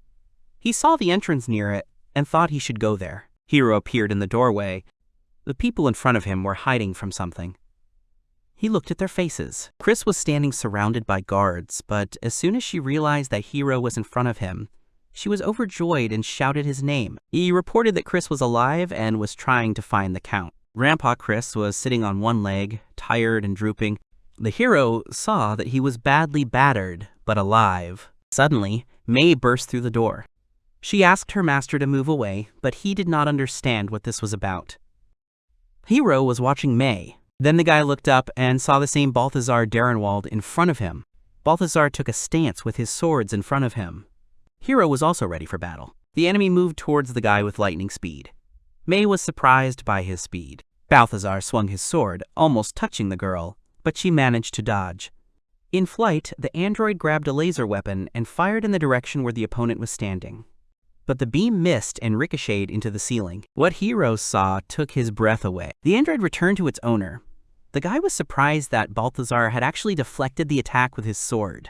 Uncle Chris swore at Mei, saying she was too slick. The android replied that she did not deny his statements, but he should have spoken more respectfully, given that he was a representative of the aristocracy. Balthazar realized that they were the ones who had thwarted his plan and intervened in the aristocrats' duel. Hiro realizes that he has cybernetic elements in his body, but fighting on equal terms with an armed Mei is too much. He realized that it wasn't going to be easy for them. The guy ordered her to get up from behind to hit him with crossfire.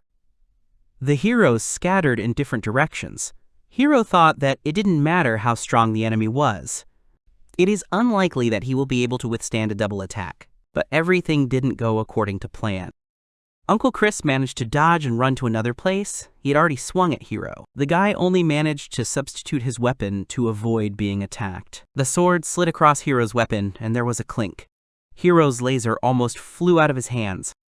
Balthazar cut the hero's weapon in half. The guy suddenly screamed in surprise and anger. He got angry and shouted how the enemy dared to break his weapon.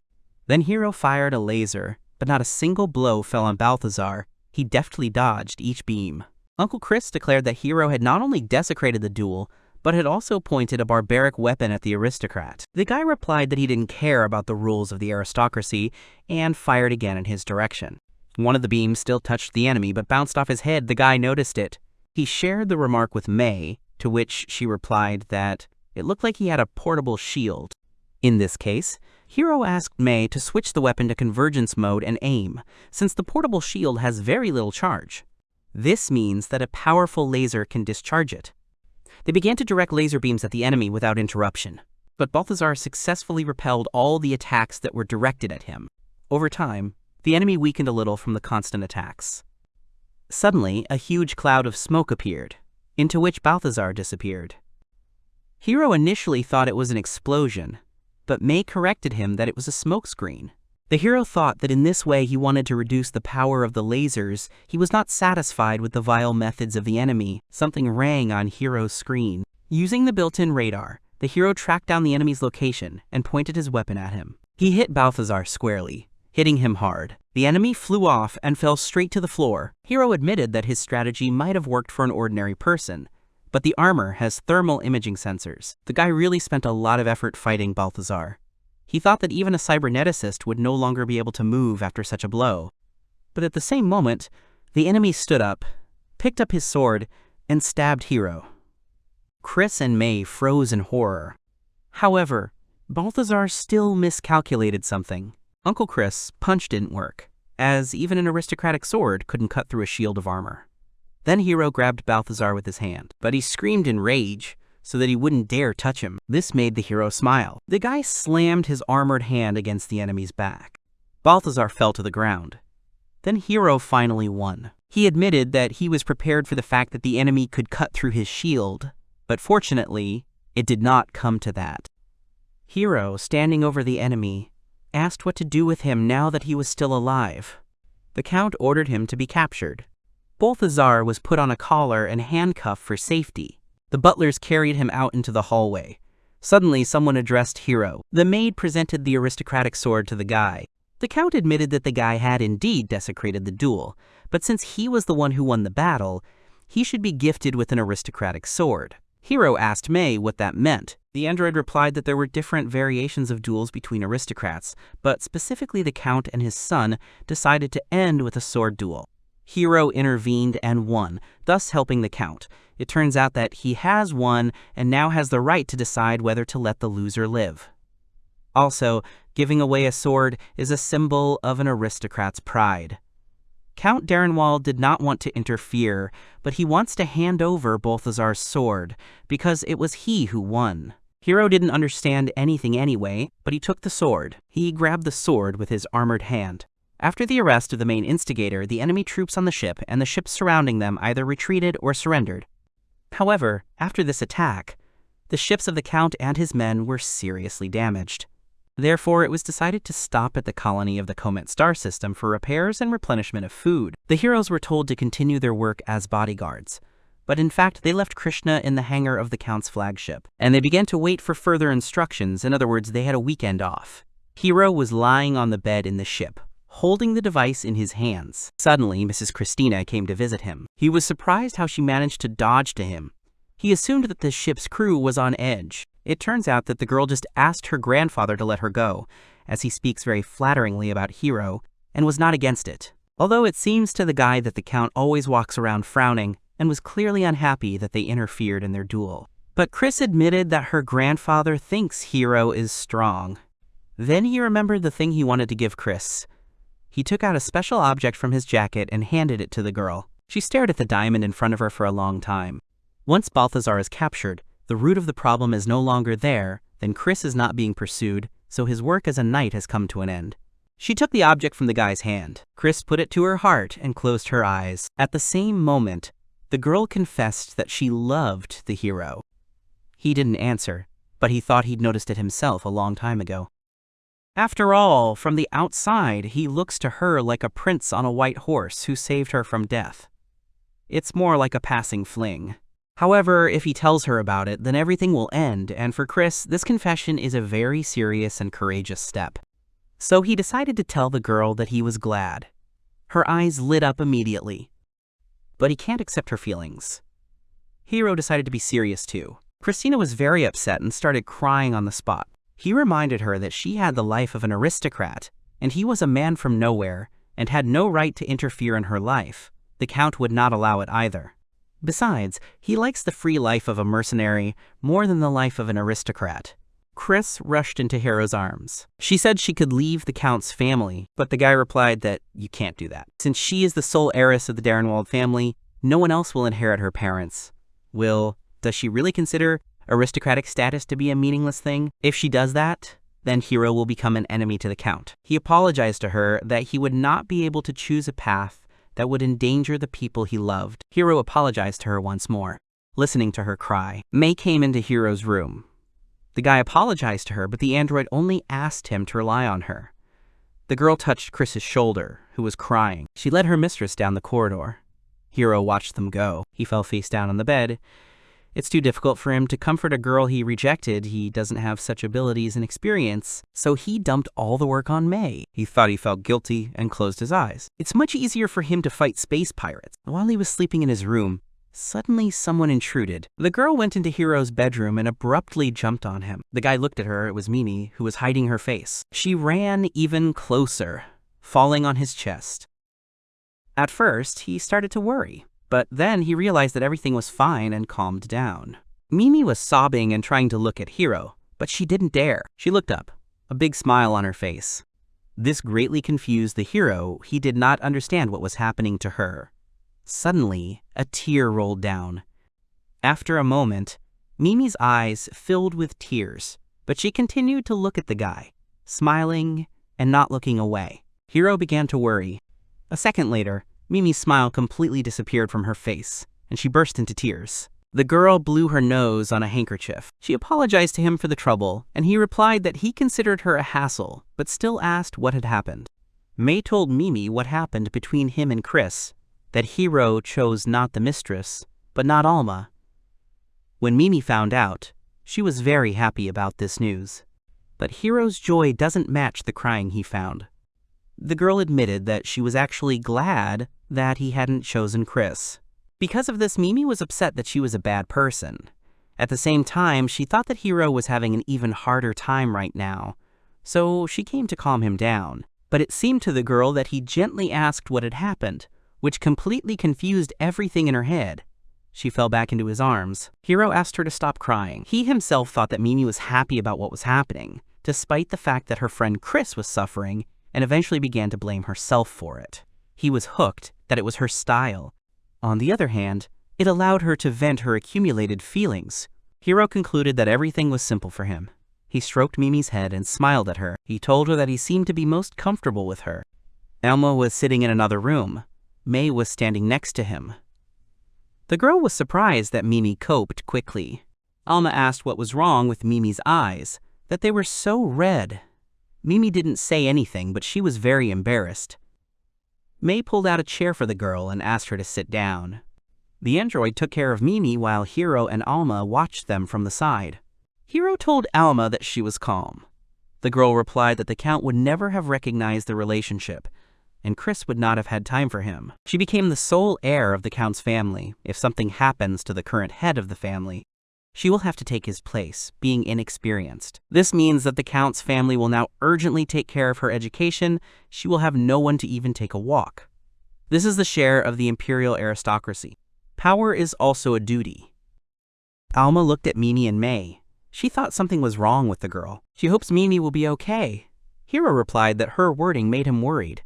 Alma added that for the Imperial Mech intellect, happy love is something like the greatest goal, the main desire, regardless of the established character. May suddenly declared that love saves the galaxy. The android was looking straight into Hiro's eyes, and it began to bother him. The guy realized something and shouted, asking what May had said to Chris. The android replied that it was nothing special, but after all, Chris is an aristocrat. She must devote herself to her studies and grow physically and spiritually. Once she gets the full power of the Countess of Darrenwald, she can take the master under her wing. Upset, Chris instantly transformed and sparkled with happiness. No one would dare to contradict her. May replied that she was just giving Chris some advice. But Hiro was not satisfied with this, since he does not want to become an aristocrat. The android replied that she knew. However, something can always be done about it. May's creepy smile scared Hiro. The Count's ship was under repair. Hiro was looking for something in the pan in front of him. Alma came up to him from behind and asked what he was thinking about. Hiro was worried about the reward he received. It seemed to him that now was the time to buy a carrier ship. The girl was surprised that he finally decided to do it. Everyone crowded around him. The guy decided to show the options for ships that he is considering for purchase. The first is the Nighthawk, which is the fastest high-speed ship in its class. At the same time, it is inferior to other ships in terms of shield strength, armor, and storage capacity. Alma liked the streamlined shape, and the speed is also not bad. The second one is Skidblandir. Unlike the Hawk, he specializes in defense. He has a powerful shield and strong armor. The huge storage and the ship itself are designed so that it will be easy to customize. But because of the heavy weight, I had to sacrifice speed and mobility. May agreed that the speed of control is indeed a weak point, but it is quite suitable for using all the abilities of Krishna. Hiro is thinking about which of the two ships he should choose. Alma scored for the Night Rage, as she believed that speed was important. She was very attracted to the ability to dodge attacks and, if necessary, quickly leave the battlefield. Hiro agreed with her. May votes for Skidblandir, since the main purpose of buying a carrier ship is to increase storage, but the Nighthawk is not able to meet this request. In addition, in the event of a battle, Krishna will take over all military duties. Therefore, it is better for the carrier ship to be reliably protected than dexterous. The guy replied that, in a practical sense, the android was right, but he was concerned about the safety of the crew, and the ability to quickly leave the battle if necessary was very important. And the main thing is that Alma will manage it. A slow ship is not for her. She agreed. May asked if Mrs. Alma would really manage the ship, because she thought that this duty would be given to her. Both heroes were surprised by her answer. Messrs. Alma and Messrs. Mimi are Krishna's irreplaceable crew, so by way of elimination, May is the only option. As an artificial life form, she will be able to take more risks than ordinary people if necessary. In the moment of danger, they can always rely on her and escape to Krishna. Even if, in the worst-case scenario, the carrier ship is defeated, May can handle the problem on her own. The heroes looked at her strangely, saying nothing. In that case, they decided to choose Skidbladnir. In the parking lot of the Count's ships, the heroes were sitting opposite the man and Chris. He called them without warning, but informed them that they had nothing to worry about. He's not going to burden them with anything, he just wanted to thank them, albeit belatedly, as they've been dealing with the aftermath of the battle for a long time. The Count is very annoyed by the sight of what happened. He knew that the man was quite ambitious, but he could not figure out his intentions in time. It seems he has aged too much. Anyway, without the help of the heroes, he might have lost Christina. He sincerely thanked the heroes for their efforts, and decided that now was the time to reward them handsomely. The Count wanted to appoint Hiro as a knight of his family, but he learned from Chris that he was not interested in such a thing. Hiro repeated his words. In this case, the Graf's capabilities are limited. He offered to add a bonus to the initial monetary reward, and asked Takahiro's opinion. He was not against it. The guy said he would be happy if the Count would buy them a carrier ship. Chris did not understand his offer. Hiro added that in order to use Krishna's abilities to the maximum, and most importantly to earn even more, they need another ship. The guy asked if it was inappropriate to speak so familiarly to the lady in the presence of the Count. She asked him not to say that. Chris informed me that she would pay. In this situation, the Count was not going to tell Hiro off for being familiar. After all, he also has friends from other classes. However, there was one but. Chris wants changes in their relationship, but the Count did not want to allow this, although he sees that he knows this very well, so they will do with one warning. Hiro was scared. The Count asked what? It turns out, the hero wants to buy a carrier ship. The Brad star system is nearby, and there is a shipbuilding company there. Elma added that they were just heading there. In that case, the Count said he had something they could use. He took out a black coin, but Hiro didn't quite understand what it was. It was the coat of arms of the Darenwald family. A person with such a medal is under the protection of the Count. They export minerals to the Brad star system, so the medal will be useful to the heroes in negotiations.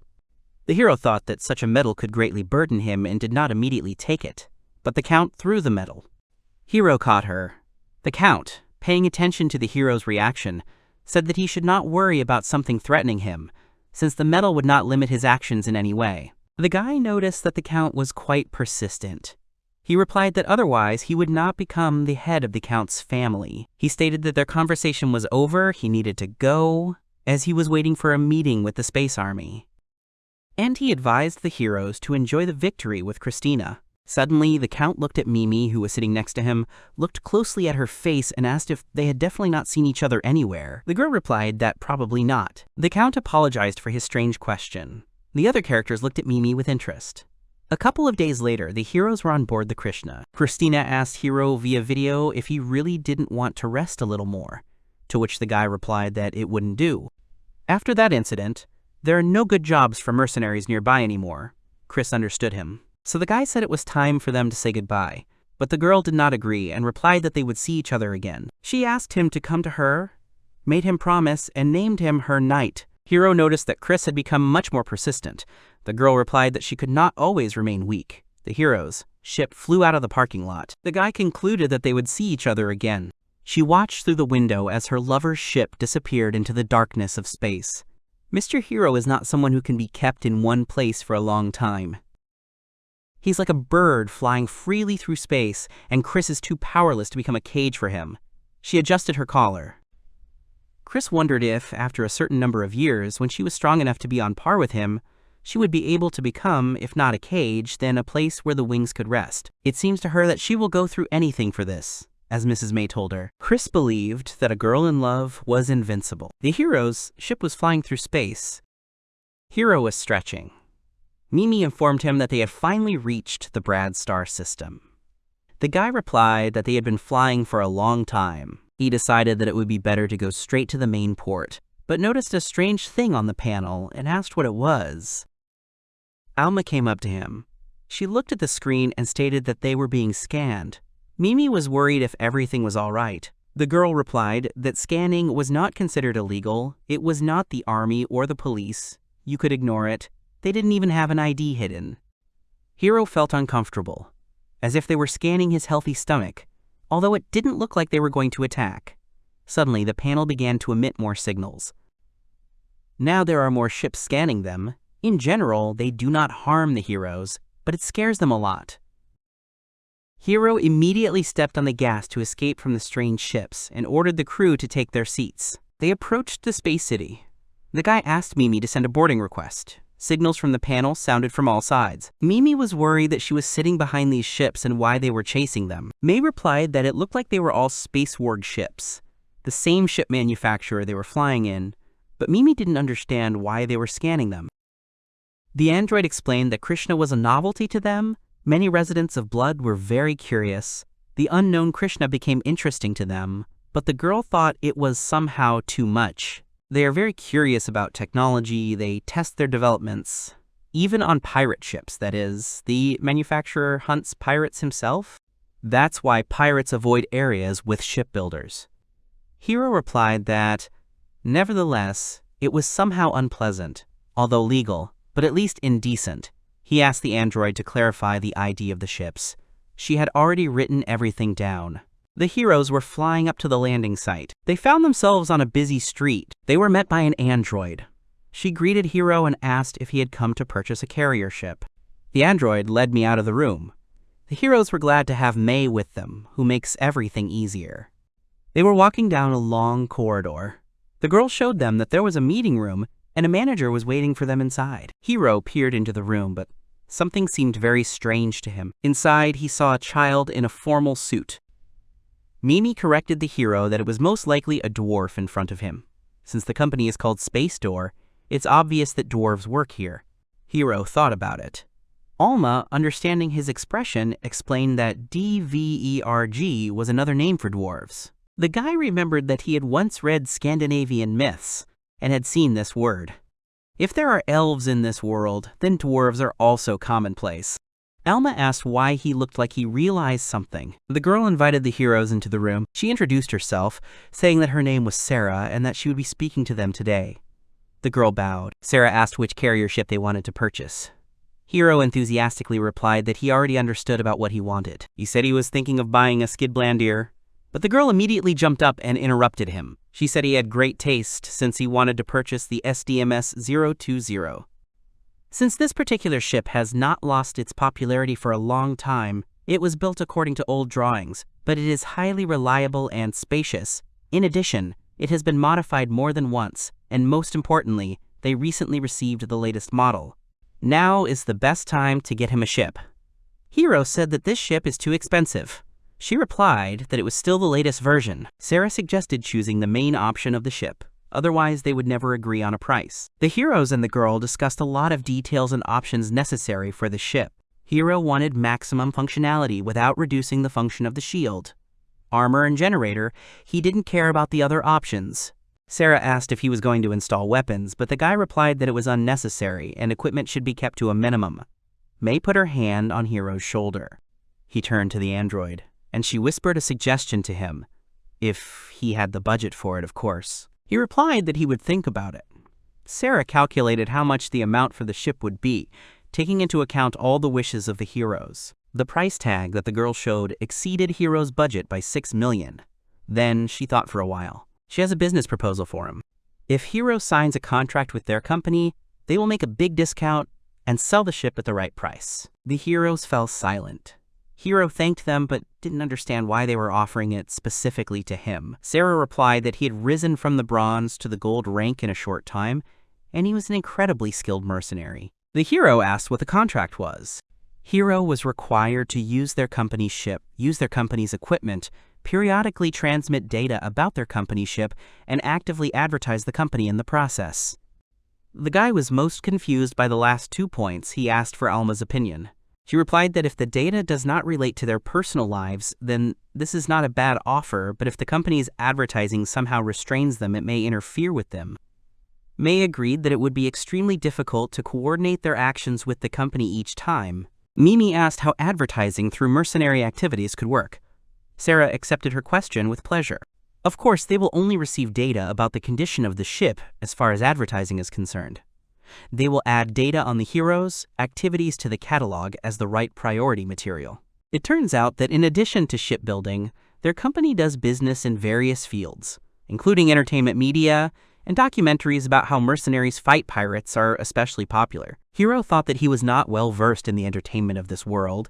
Usually citizens are interested in this. Hiro looked at Mimi, who was beaming with joy. She said that when she lived in the colony, she often watched programs about traders, hunters, and mercenaries. It would be great if their activities were shown on that program. But Hiro wasn't thrilled about it.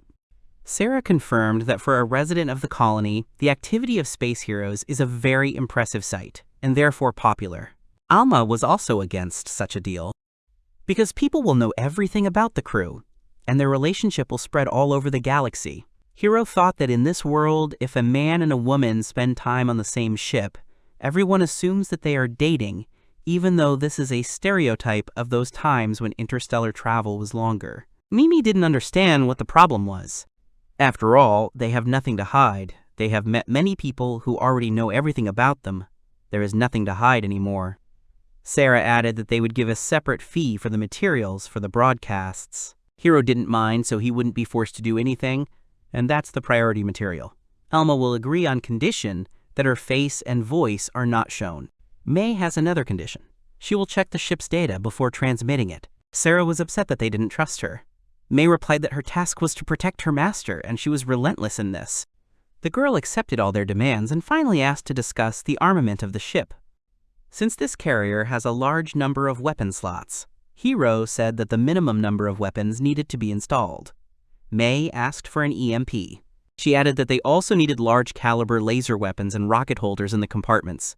Hiro was worried why they needed a huge EMF. He explained that this rail weapon, unlike a laser, uses large projectiles and slow ones, so it's difficult to shoot them at a moving target, but if hit, the impact power exceeds the laser. Sarah left to discuss everything with the management and asked them to wait. Hiro asked if Mei had planned to install the weapon from the very beginning, even at the selection stage.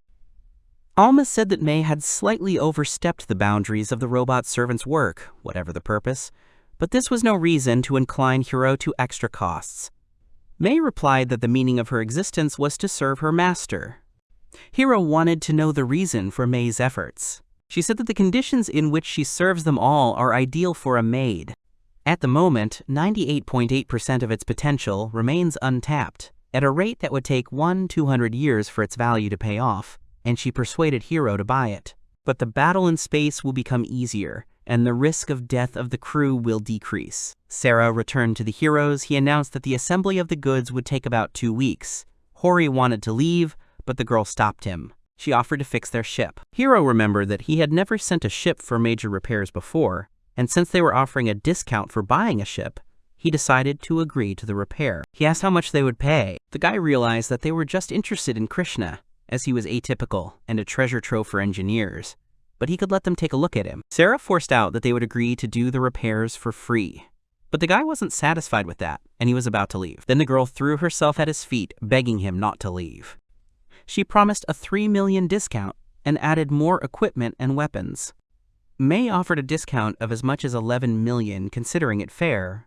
But for Sarah, a 30% discount sounds too much. Hiro agreed with her. Then Mei offered her a bonus. The flask contained all the working data about Krishna. Sarah instantly agreed to Mei's suggestion.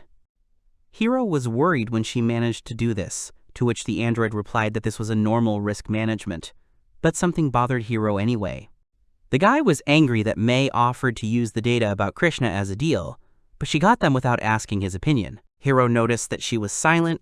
He wanted to put her down a little, that she stopped complaining. The hero said that Mei was being punished. After the words of the owner, the android began to look joyful. The other girls were afraid of Hiro's severity. Mimi asked where they would stay while their ship was under repair, and Alma replied that they would stay at a hotel.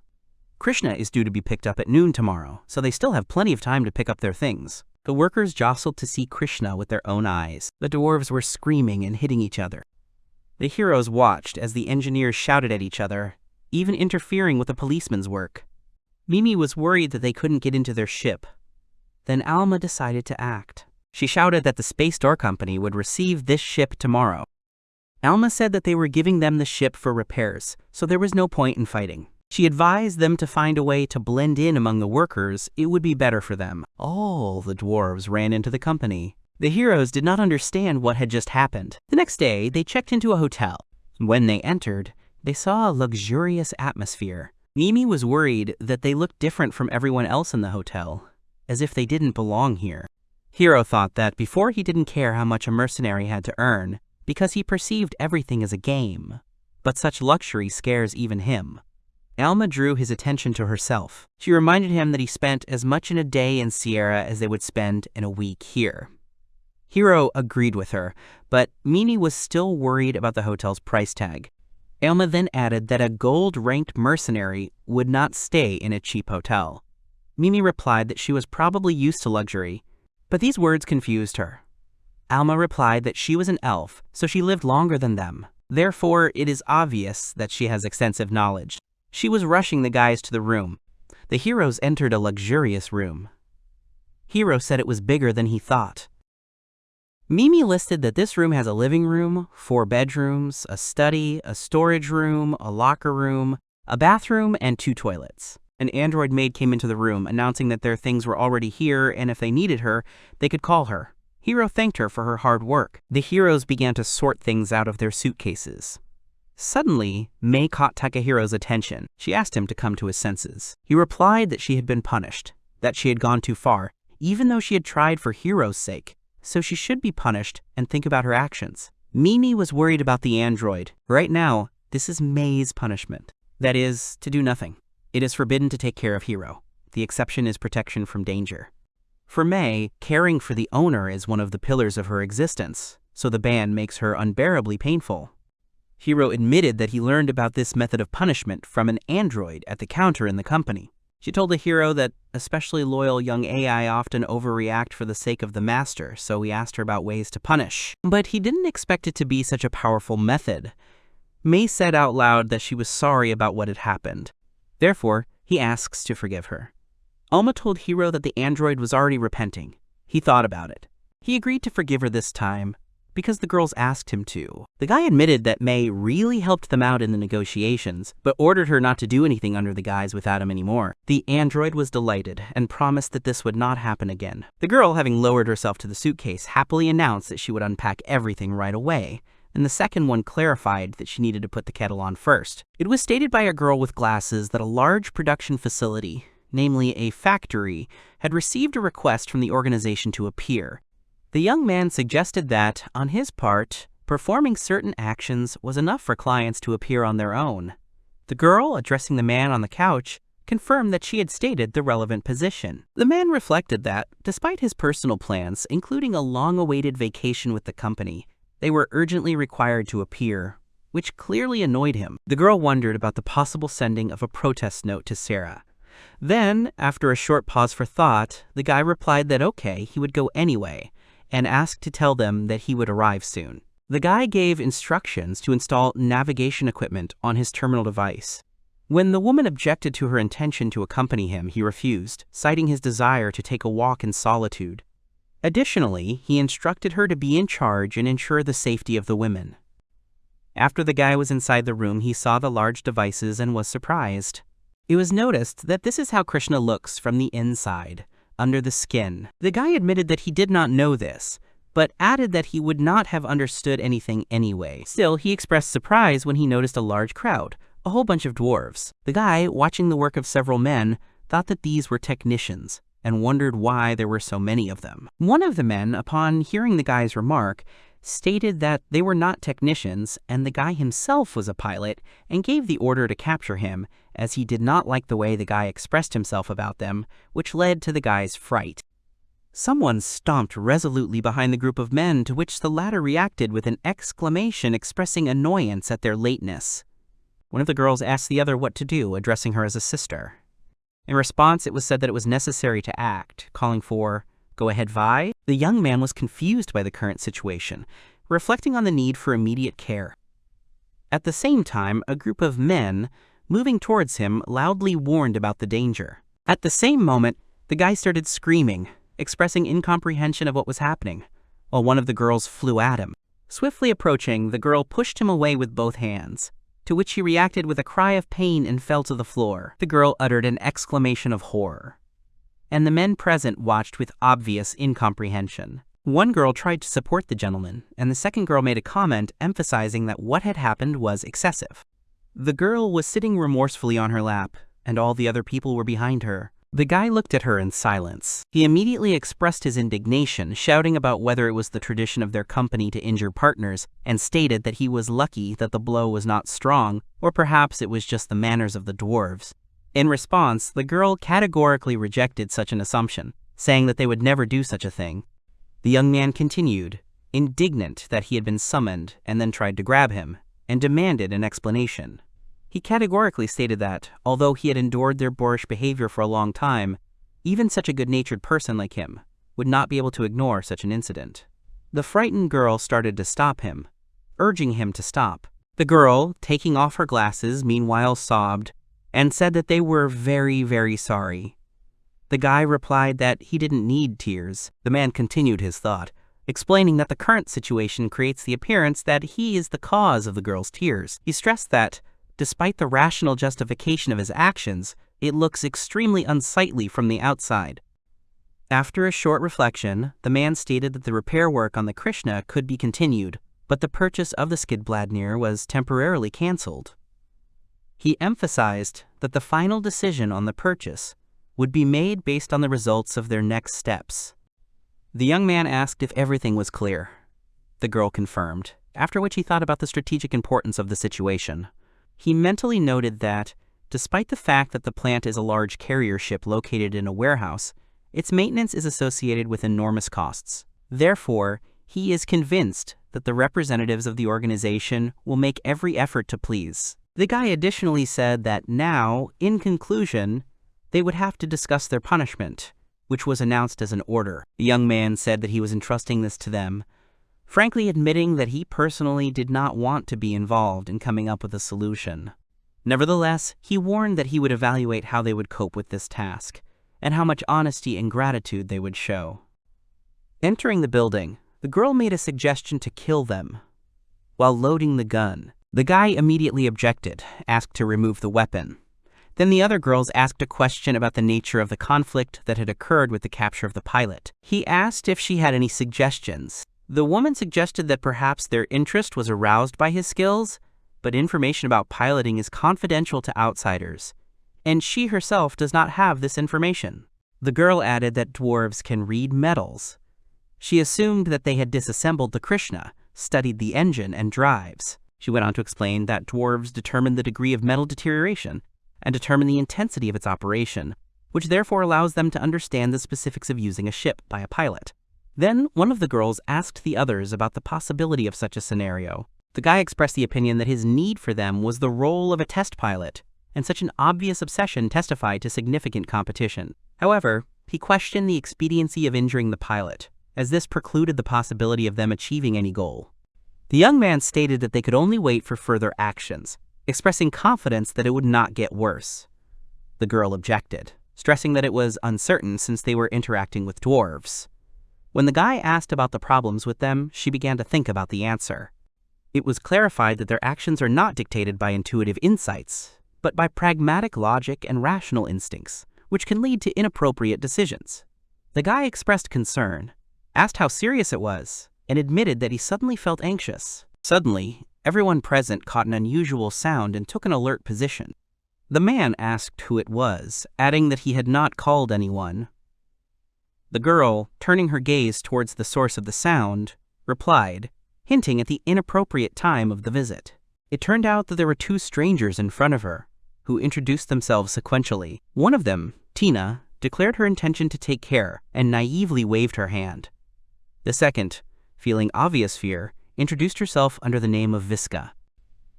Next, the girls were strongly asked to show them tenderness during the upcoming night.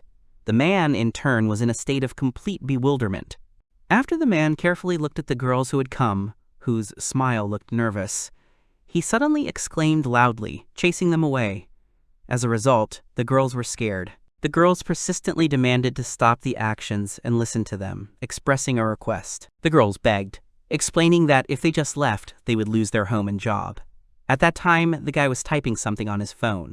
There were words in the corridor about the undesirability of calling security because of the noise. Someone timidly approached Mr. Hero with an offer to listen. The girls, in a panic, loudly begged him to let them in and promised to do whatever was needed. The young man expressed his doubts about the expediency of listening, asking about further consequences. He stressed that although he had requested expressions of gratitude and honesty, this way of expressing them was unacceptable. He suggested that they might have mistakenly concluded about his penchant for women, based on the presence of two girls on the ship, and decided to add more to him, believing that this would calm him down. He also expressed indignation, asking if this was an attempt at bullying. The girls with a smile persistently asked the guy if he confirms his love for women. The man gave a short, affirmative answer. He also noted that despite their guilt in the incident, he was not satisfied with the impression that the company was taking steps to eliminate them. The guy asked the woman the reason for her so active protection of others. The lady stated that it was absolutely clear to her what feelings a person feels after losing financial resources and housing. He turned his gaze to them, noticing that they were on their knees and were absorbed in crying. The guy asked the girls if it was true that their names were Tina and Visca. The guy announced his intention to listen to them, but clarified that this was done solely for Mimi's sake. He stressed that the true reason for their arrival was already clear to him. The company had sent them using threats of dismissal or eviction from the dormitory. They smiled slightly and explained that the reason was not because of the above, but because of their own decision, believing that such a course of action was necessary. The young man held out his hand and asked for attention. He clarified whether it was their own decision and not the company's initiative. The girl confirmed it. The man, in turn, looked questioningly at the girls, making a short question. The guy let go of his head in his hands. The girls, not understanding what was going on, replied when he asked if they understood why he was angry. They said it was because they had wounded him. He agreed that the injury was a problem, but stressed that the issue was different. He stated that in this case, the problem lies in the sole actions of the company's employees, which resulted in his injury. He summarized that his indignation was caused by the irresponsible management of the space door company, as its employees have freedom of action, which leads to problems for customers. The guy continued, demanding that they report on their actions. The girls, with wide open eyes, listened attentively to him. Then they plunged into thought, trying to realize their actions, and as a result they experienced great horror. He gestured at them, informing Mimi of their hopelessness. The woman objected, stressing in their defense that they had made an attempt to take responsibility. It was suggested that praise should be given for the diligence shown. The girl commented on this as some kind of offensive interpretation. The man, in turn, sighed. The main character stated that his anger towards them had faded. The girls asked if this meant that they had been granted forgiveness. The guy explained his position, saying that he did not want to be perceived as a heartless person. He also stated that he had no further questions. He asked May about the waiting time, to which he received an answer that this would happen in the near future. Hearing a certain sound, the man turned his head in the appropriate direction. There were two men in the indicated place, accompanied by a woman carrying a basket filled with fruits and gifts. After offering sincere apologies for the incident, the man exclaimed in surprise, identifying one of the arrivals as the sales manager of the Blade Hotel. Then he asked a clarifying question about the presence of the plant manager. The guy expressed surprise, noting that he did not expect such important people to visit some mercenary, and admitted that he felt awkward. The man sitting opposite said comforting words in response. It was stated that mercenaries represent an extremely valuable category of clients for their company, and Mr. Hero, being a gold-ranked mercenary, is particularly significant. However, the man responded by expressing the opinion that, judging by his feelings, the attitude towards his person leaves much to be desired. He continued, expressing outrage that the staff had arrived on their own initiative for a purpose bordering on prostitution. He asked a direct question about the normality of such a state of affairs and about the state of management in their company. The man sitting across from them replied that they had certainly issued warnings to their employees, but they had ignored their instructions. The guy countered this, wondering if the management thereby absolves itself of responsibility. The man abruptly interrupted him, disagreeing. He also stressed his need for the accurate and prompt performance of their duties and the absence of additional difficulties to be important to him. In response, the seated man confirmed his readiness. The young man exhaled and turned to his interlocutor, stating that a major conflict had been avoided. He stated that he was not inclined to pettiness, so he would not be offended by such a thing, and this time perhaps he was ready to forgive them. It was important to him that they did their job quickly and did not cause unnecessary problems. The guy added that, however, if they really want to express their sincerity, he would gladly accept it. After the man's promise, the guy mentally wondered, what's so wrong with requesting compensation? The guy who was called suddenly remembered that he had not asked a clarifying question about the purpose of his invitation. In response, the company's representative explained that their engineers, while repairing his ship, had shown considerable interest in his polishing technology. He further clarified that they currently have a shortage of test pilots to develop the next generation of ships, which is why there is an urgent need to turn to him for assistance. They came to the conclusion that the process of individual invitation to each development team is irrational and costly. It was decided that a more effective approach would be to gather all the key managers and then make a proposal for cooperation. He showed indignation, retorting that the proposed efficiency serves solely their convenience, ignoring his interests. This was followed by worship from the other man, accompanied by expressions of deep regret. Then the man asked the girl about her thoughts on the matter. The guy stated that they would not be able to leave the colony until the repair work was completed. He explained that it was originally planned for them to stay here until the time of collecting the carrier, while time is not a limiting factor. Therefore, in his opinion, the whole issue boils down to the amount of remuneration. The main character demanded to send the task through the guild, specifying that his consent to become a probationer would depend on whether the conditions met his requirements. The interlocutor expressed his deep gratitude to him. The man then turned to the two women, emphasizing the need to make a decision on further actions in relation to them. He stated that he had already forgiven them for the incident, and therefore they should not be severely punished. The women looked at him in surprise. The two women exchanged glances and looked at each other speechlessly. Hiro continued, expressing his concern that if they hurt their lives because of such absurdity, it would be difficult for him to find peace. The next day, the man expressed the hope that he would be able to make purchases without incident during the current day. The girl, smiling, asked him about his intention to make purchases and offered to give him a tour of the colony. After a pause, the guy asked the reason for their presence. The woman started to give an explanation, but was interrupted. Another girl grabbed her by the head and apologized for the morning noise. One of the girls explained that the two intended to personally apologize. She also added that, anticipating the possible inconveniences they might cause, she decided to accompany them. The girl said that, in case of his displeasure, she would immediately take them away and put them in cages. The man objected, urging her to let go, and added that he was completely satisfied. He then asked to clarify how they themselves intend to resolve this situation. She explained that, as punishment, a serious reprimand was announced, a 2-week alcohol ban was imposed, and wages were reduced for a 3-month period. She clarified that she and the entire leadership were also punished by taking responsibility.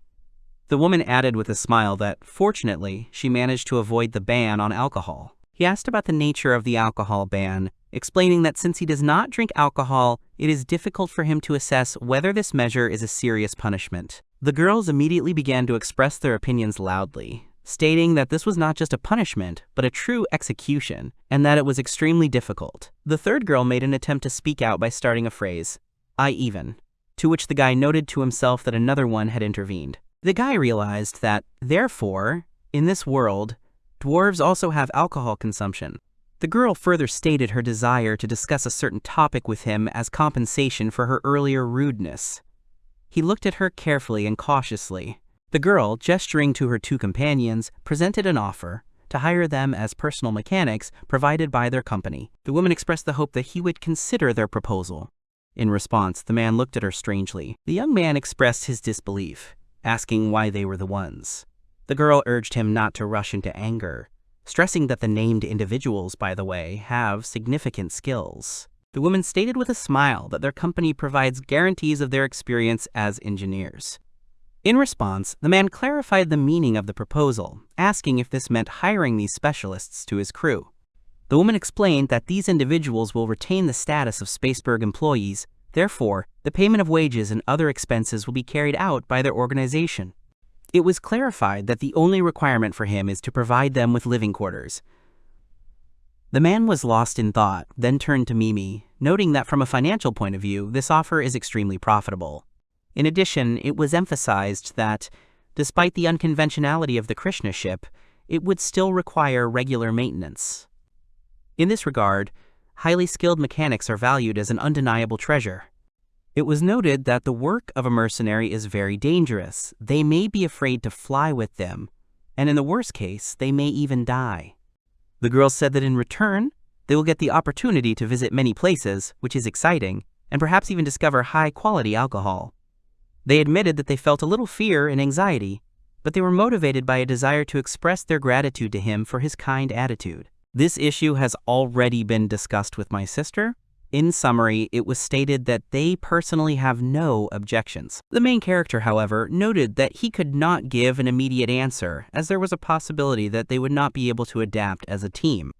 To this, one of the girls confirmed his correctness, and the other exclaimed in full agreement. One of the girls happily gave a thumbs up, announcing that she had an excellent idea. Turning around, the girl asked a clarifying question, implying the need for reinforcement armor equipment. She informed me that she had in mind an excellent old store specializing in laser weapons, and suggested that we go there first. The man expressed his agreement.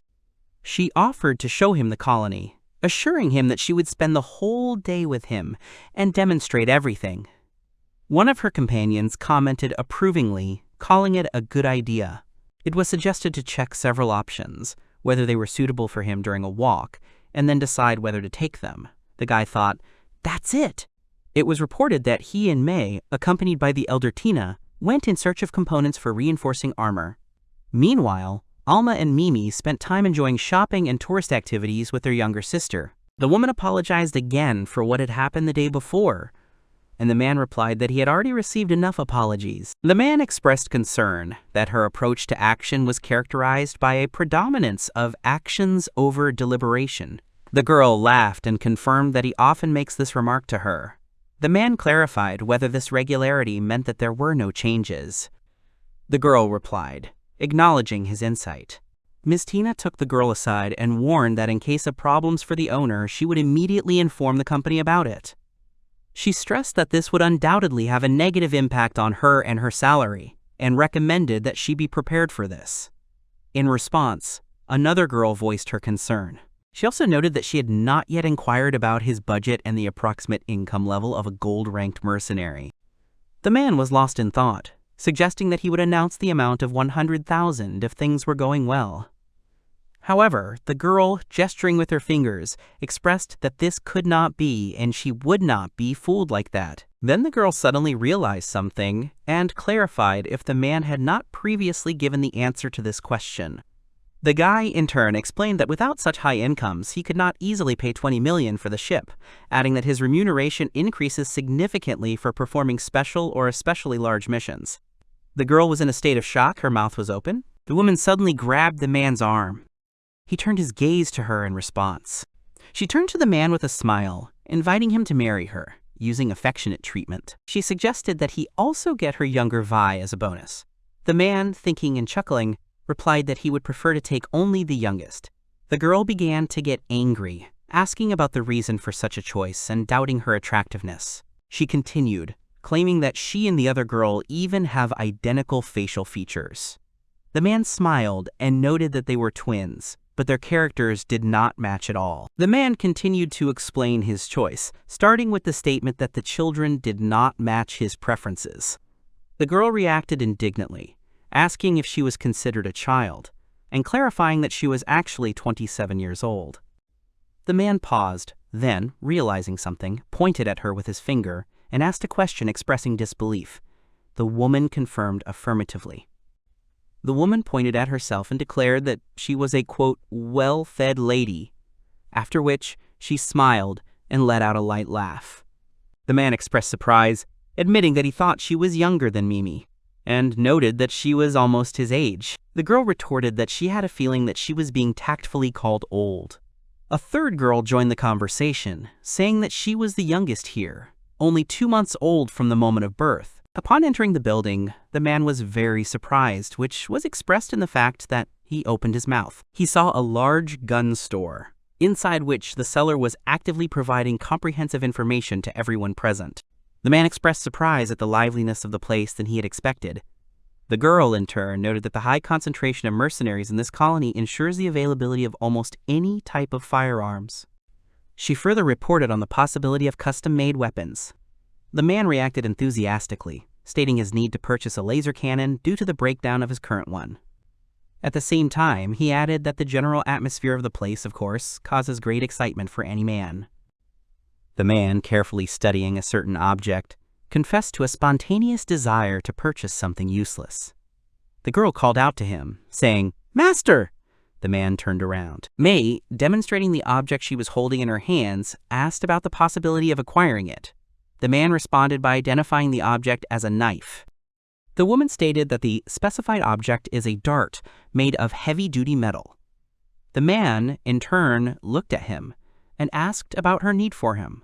The girl gave an affirmative answer. She explained that these items can be used as effective throwing weapons even in battles, dealing damage to the enemy that can overcome his armor. It was also pointed out that they are extremely convenient for concealed carrying of several units at the same time. The young man asked if such a simple weapon was suitable for her. The woman gave a positive response, explaining that due to its simplicity, it is reliable and highly effective in dangerous situations.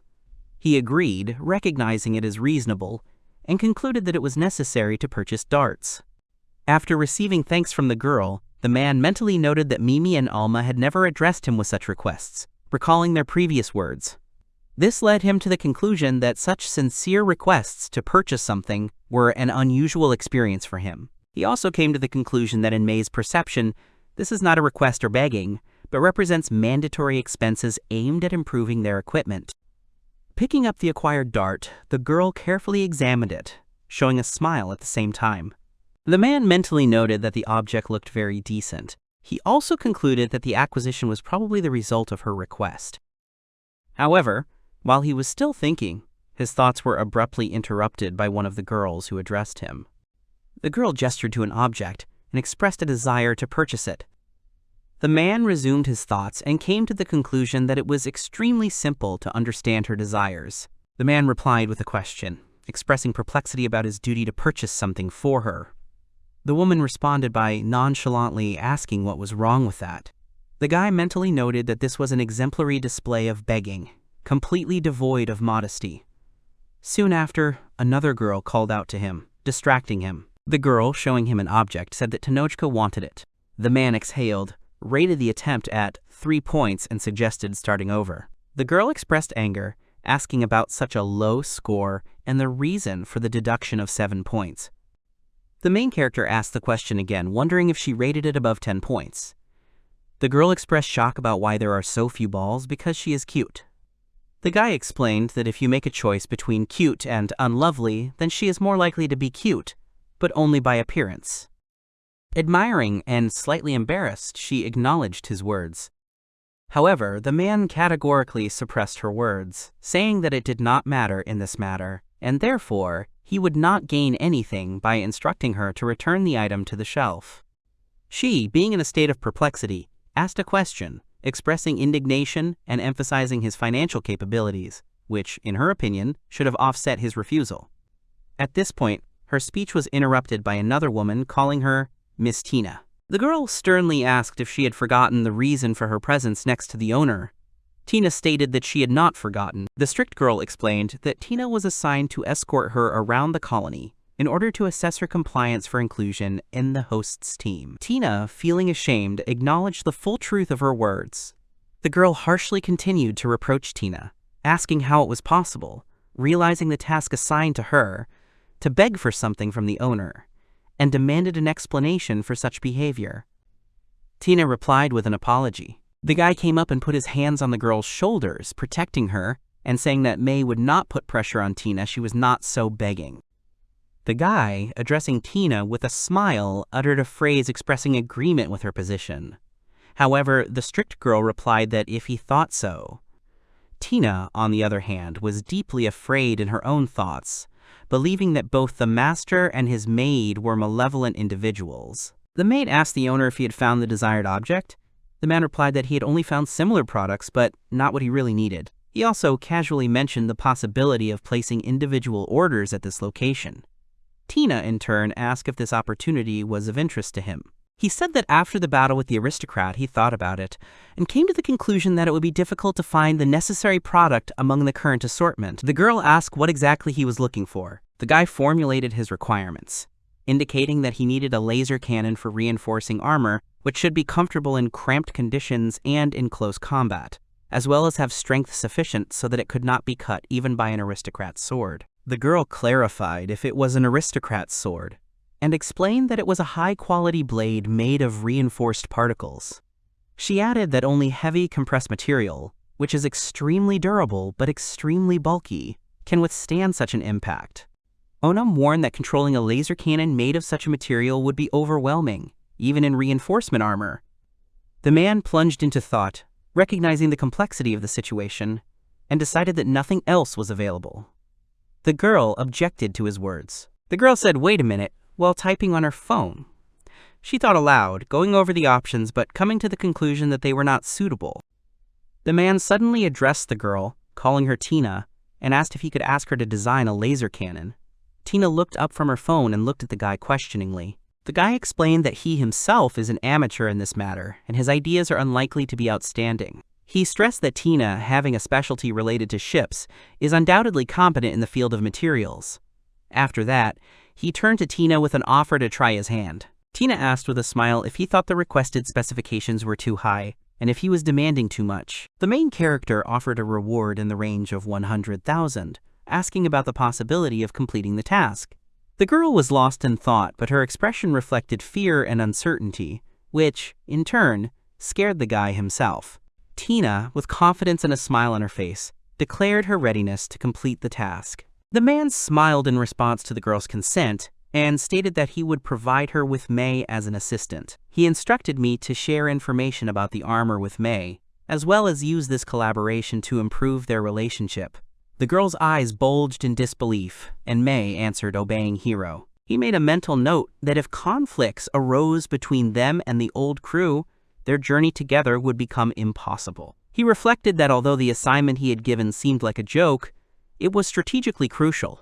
Hiro announced his intention to go to Mimi and Alma and instructed them to negotiate with the store staff, expressing his hope for their actions.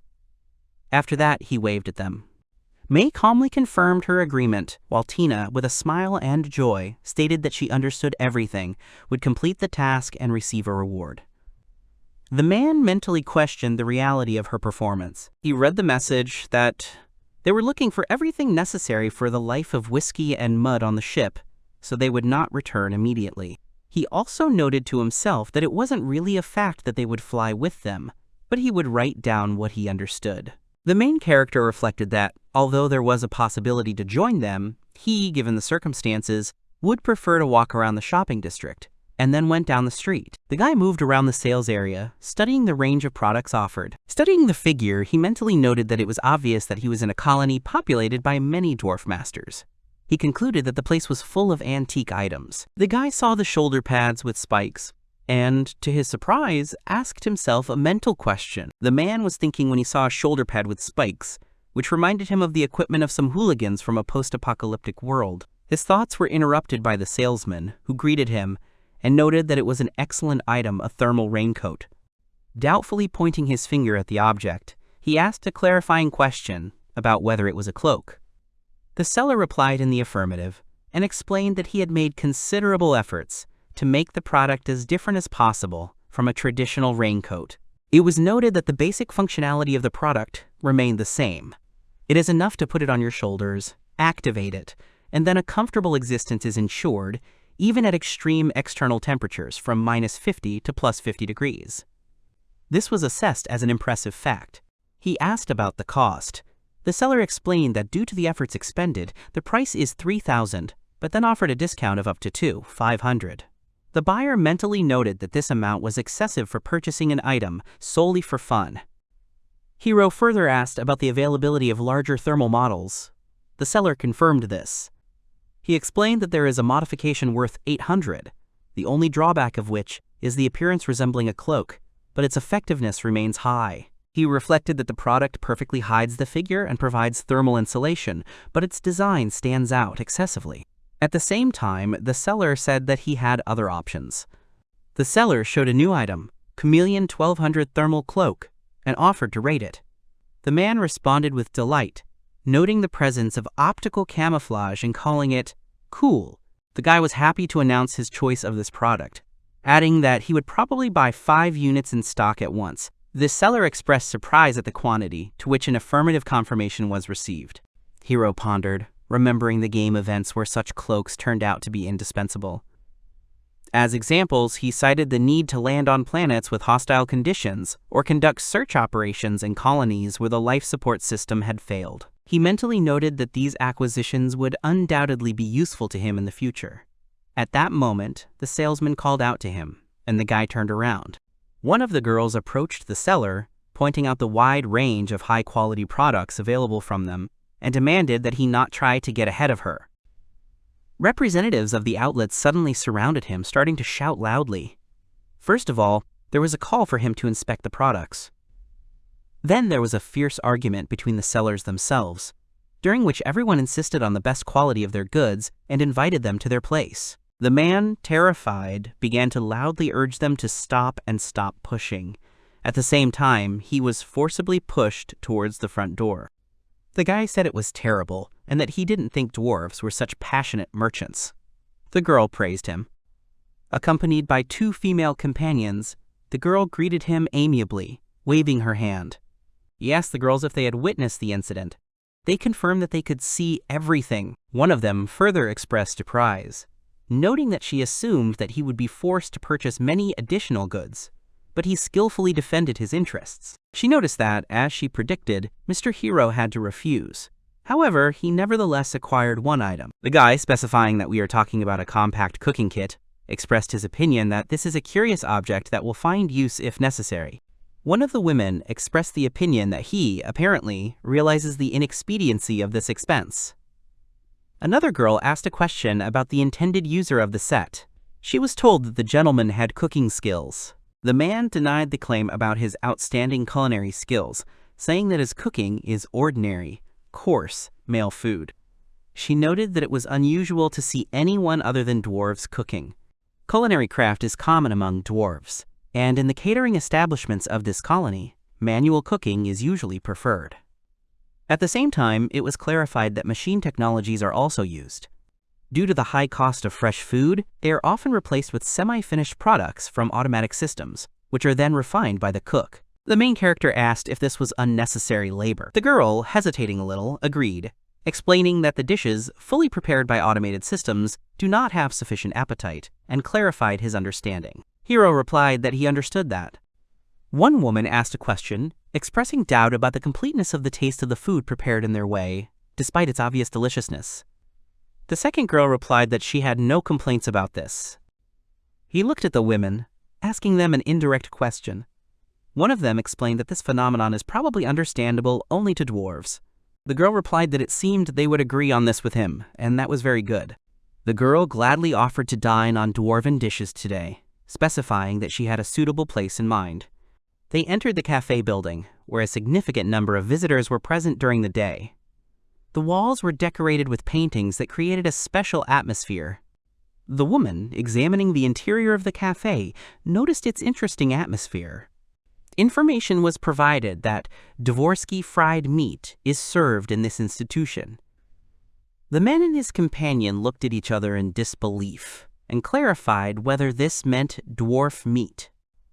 It was explained that this meat is immediately fried and consumed, which makes it very popular among tourists. After that, there was an exclamation expressing the impression of what he had heard. The young people asked about the appearance of the dish. The girl, looking forward to it, said that they would find out soon. Tina turned around as another girl called out to her, who announced her arrival and apologized for the delay. It was stated that, given the gentleman's dwarf-style meat, a more expensive establishment should have been chosen, since the current location is too low level. The other girl cut off any further speech by rebuking Tina. He suggested postponing this proposal for the future. One of the girls expressed her interest in their expensive dishes, arguing that she was competent in this matter. The man delegated the order to them, expressing his willingness to trust their choice. He stated his preference for water or tea as a drink. The girl, in turn, asked about the availability of alcoholic beverages suitable for meat.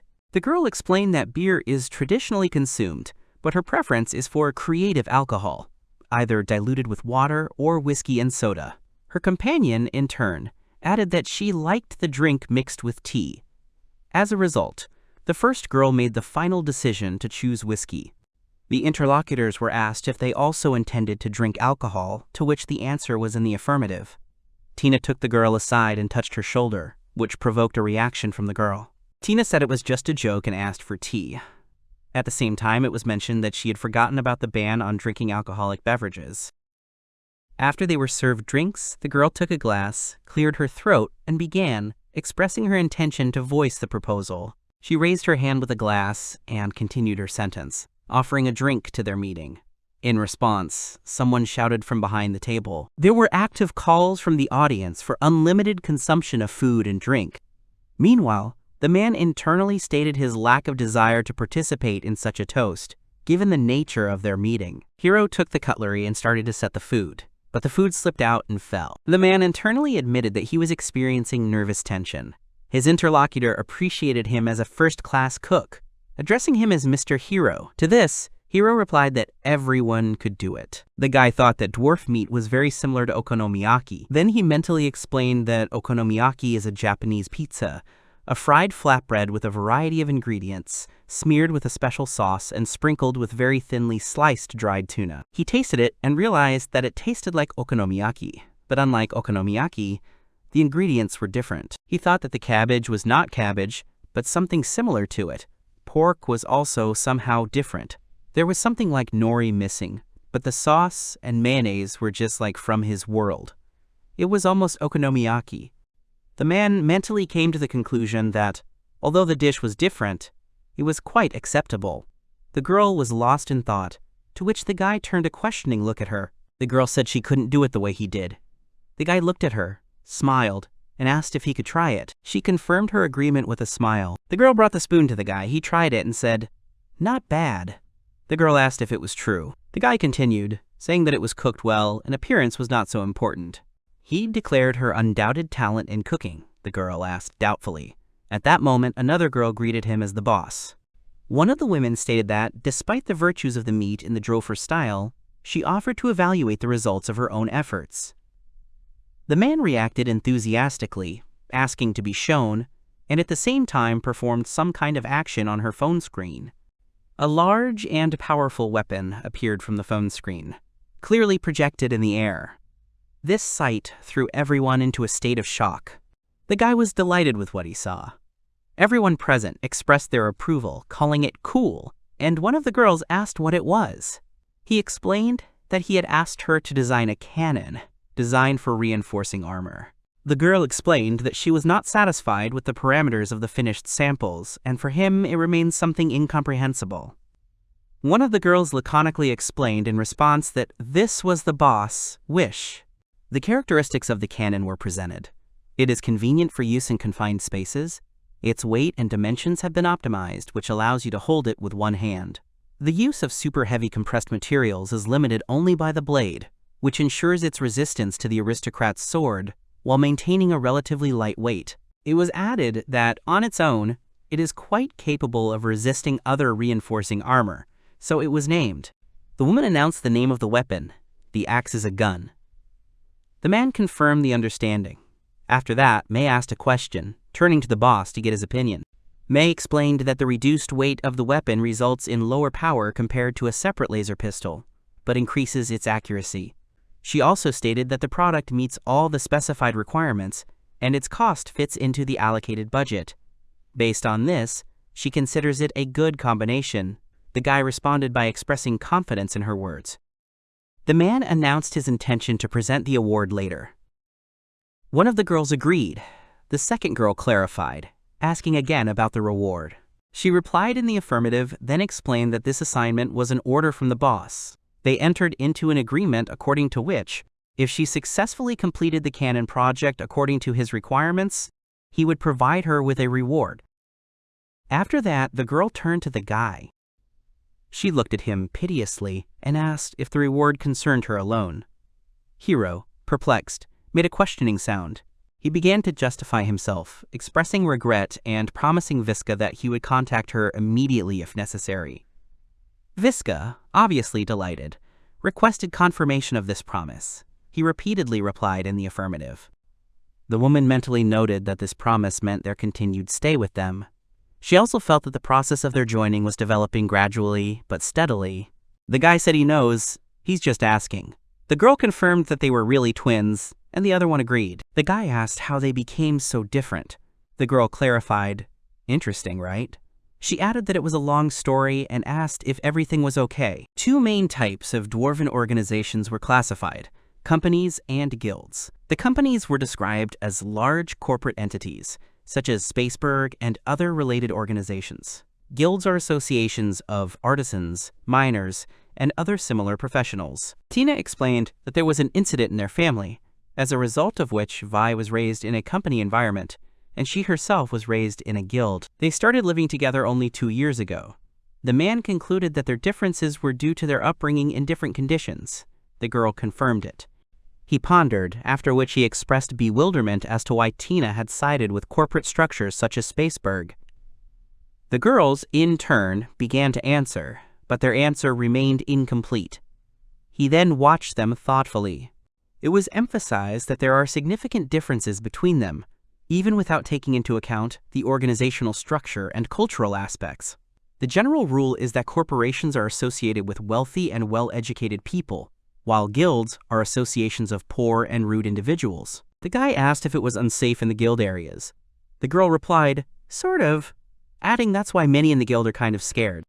She quoted information about herself, stating that, as a mechanic, she avoided direct involvement in bad actions, but at the same time was involved in shady matters. The woman noted that this memory does not cause her positive emotions. She further reported that she subsequently met with Vi again, who left the guild and ended up in this place. Hiro clarified whether her departure meant a complete lack of communication with them. The girl confirmed, stating that she had completely distanced herself from them, and added that it was one of the poor colonies located hundreds of light years away. The woman said they wouldn't be able to reach that far. The man clarified whether this was really the case. The girl explained that pirates pose a separate threat, but the inhabitants of the colonies usually do not leave their star system. She concluded her story by concluding that the events that had occurred explained their individual differences.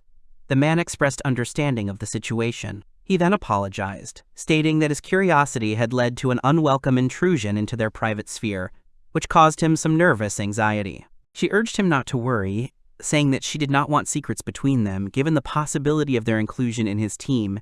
The girl uttered an exclamation that the squid was ready, after which the man looked in her direction, carefully watching her further actions. The guy turned his gaze to the side, focusing on the source of the sound. The girl said goodbye, waving to them. One of them expressed gratitude for the invitation, addressing the guys. They smiled back and waved at them as well. The guy asked what they thought of them after a day together. The girl said she wouldn't call them bad, although when someone is constantly distracted, it can make them mad, but they don't do it out of spite, so she thinks they'll get along. He agreed. He turned to Mei with a question about the assessment of Tina's work in the workshop in terms of mechanics. Mei replied, expressing her firm belief that her level of skills and knowledge corresponded to the status of a first-class mechanic. It was stated that their value is really very high, even according to Spaceberg. As for design, Tina tends to prefer reliable solutions over spontaneous creative ideas. The man expressed his amazement. The guy stated that they are absolute opposites. He noticed that, despite the exotic appearance of the axe gun, its performance characteristics are stable. He admitted that maybe Sarah was right about the usefulness of these two to them. He came to the conclusion that since the salary would be fully paid by the company and such a lucrative opportunity should not be rejected, they would probably have to be accepted into the team. However, when he started to say something, the girl interrupted him, asking urgently. The main character expressed his concern about their status as Spaceberg employees. One of the girls clarified whether it was true that he was afraid of a possible leak of information about them and Krishna to the company's management. The man confirmed, exactly. However, another girl then asked what the danger of such a leak was. The man was lost in thought. After that, he turned to the girl, expressing the assumption that there was probably no danger. The girl, picking up his thought, happily asked if this meant hurrah. It was noted that Sarah was already aware of the rumors concerning him and Krishna. This means that all information about their actions will be known as long as they have something unique, such as a special roof. Mei stated that the presence of the twins would not change the situation, but there was a risk of extracting Krishna's data or disrupting external relations. However, she also assured that she was able to monitor all their activities, both inside the Krishna and on the mothership, ensuring that there were no information leaks or unauthorized external access. One of the girls drew attention to the situation, expressing her belief that there was no particular cause for concern. Her companion agreed with this. The man replied that the main issues had been more or less resolved, and then he intended to tell something about himself. He voiced his belief that they should include Tina and Visca. The guy asked for an opinion. One girl saw no objections. The second agreed, thinking that they would become friends. The guy smiled and offered to prepare for their boarding. The next day, the guy was asked a clarifying question about whether he intended to give permission for their escort. He announced his decision to take them under his care. The girl on the screen replied that, in that case, she would take care of the entire organization and instructed them to prepare rooms for them near the hangar of the mothership. She also announced her intention to request additional living quarters in addition to the bedrooms and is sending the relevant data. The woman confirmed receipt and informed about sending the estimate. The man further explained that he had discussed the issue with the team, and they had jointly come to the conclusion that it was advisable to have several living quarters. The girl present stated that it was clear that repairs were necessary, and it was not difficult in itself, and it had to be done quickly. However, the guy looked at her seriously. He expressed his concern that it would cost a lot. The girl replied that she had given him a discount compared to the market price. The man reassured her, saying that everything was fine. The guy explained that although he has significant funds accumulated after the recent incident, repairs will still be a significant expense for him, and he seeks to avoid unjustified expenses. He expressed doubts about the inclusion of internal repairs in the list of mandatory expenses. After that, the girl rubbed her hands uncertainly, looked at the man, and said that she had a definite offer. Looking around with nervous eyes, the girls wanted to say something. Looking at their clothes, they said it was impressive. The man confirmed it with a smile. The girl, feeling ashamed, invited them to board. He expressed doubt, noting that it seemed excessively profitable to neglect the reconstruction costs of $1.5 million, while inviting him to pilot for only 5 days. The girl confirmed it. It was assumed that since we are talking about working with a classified prototype, payments for non-disclosure of information are also taken into account. This seems reasonable, given the likelihood of unforeseen incidents, even with the stated guarantees of complete security. The woman summed up that all this only demonstrates the exceptional value of this test and the high expectations placed on Mr. Hero. It was assumed that, regardless of the circumstances, Spaceberg needed data about the prototype and its personal expert opinion. The girl turned to the gentleman, clarifying the possibility of moving to the safety compartment. The man confirmed it. He warned about the need to be careful, as this place is significantly different from Krishna. The girl confirmed her understanding by putting on her helmet. Although its power is relatively lower than that of the Krishna, it has exceptional characteristics. This small ship is equipped with a generator whose power is comparable to that of a cruise ship. Apparently, even the Spaceberg specialists have not been able to fully explore it. The guy stated that after getting Krishna in the game, he made sure 3 times that it was not a software error or bug. The girl informed them that they would soon have to pass through the gate. The man gave an affirmative answer, simultaneously pressing the lever. The command was given to launch a prototype called Hammer 7. The girl asked the guy why he was. The guy turned to her. The girl asked why they hadn't assigned it to their test pilots. The guy replied that they had already conducted tests, but no matter how much they tried, they could not achieve half of the expected performance. The man noted that Spaceberg is known for creating reliable ships with high protection and firepower. However, he continued, this time the focus was on mobility to create a fast warship, and he clarified whether it was true that the development was not progressing very well. The girl said that it seemed that after a lot of trial and error, they were at their peak and eventually decided to hire the best pilot, Mr. Hero. It was suggested that, although the degree of optimality of the situation is unknown, the new pilot, unlike the regular one, is able to solve a specific problem. Then the control center gave the command to start testing with targets, ordering them to move into position and wait. The pilot of the Malot 7 confirmed receiving the order and taking up a position. The man, Mr. Hero, confirmed receiving the information. Yes, I understand. He also noted that for a long time he had not managed any other facility except Krishna. It was suggested that it was interesting to see what this brand new ship was capable of, and an offer was made to have fun.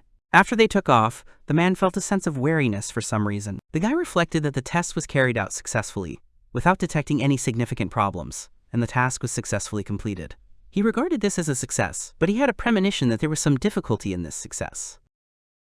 It was confirmed that this machine meets the stated performance parameters, and the difficulties encountered were caused by software control errors. The men, however, insisted on the ideality of the program, arguing that the real cause of the problems were flaws in the calculations of weight balance. He turned to the girl, asking about what was happening. Plunging into thought, he concluded that the test demonstrated values that strictly meet the specifications, and this is the main problem. He also noted that programmers and engineers seem to shift responsibility to each other. The girl clarified whether it is true that programmers and engineers at Spaceberg do not get along with each other. The man replied in the affirmative, prompting him to wonder if this was the cause of their development problems. Giving his assessment to the Hammer 7, he noted that despite the emphasis on mobility, and as a result, good acceleration, the massive armor makes the ship unnecessarily heavy, which leads to skidding. He added that the cause of the problems is unclear, and there is a slight delay in management. It has been confirmed that this is possible, which explains their inability so far to demonstrate their full potential. At the same time, it seemed that the ship had a significant number of unresolved problems. The woman drew attention to his calm management, expressing surprise at this. Hiro replied that it was just a result of skills. The girl was in a state of bewilderment. He explained that, despite the ship's drifts, the control system has sufficient power. His piloting style made it possible to effectively capture targets even in orbit, where gliding was felt. He added that the delay can be compensated if all actions are performed in advance. The guy said with a smile that it was difficult to get used to, but the ship's characteristics were excellent. One of the girls asked if it was really that simple. The second confirmed it. The first one then clarified that, of course not, and that it was just Hiro who was crazy. He, in turn, noticed that this was rather rude, pointing out her words. Those present looked at the group of men, coming to the conclusion that this ordeal had only exacerbated their difficulties. The man replied by saying, "Well, that's fine," emphasizing that he had completed his task. The next day, the twins greeted him with a smile, saying that they had been waiting for him. The guy turned around and asked in amazement about their origin. The girls replied with perplexity that their presence here was mandatory. The women said that today he will pilot the prototype number 13, in the development of which they were directly involved. Terrified, he stated his understanding, recognizing the design as stylish enough for Spaceberg. After that, he asked if this prototype was a high-speed and maneuverable modification. The girls gave an affirmative answer, clarifying that, unlike the previous model, which was equipped with heavy armor and weapons, this one was created with an emphasis on high speed and maneuverable characteristics. He confirmed the understanding of the situation.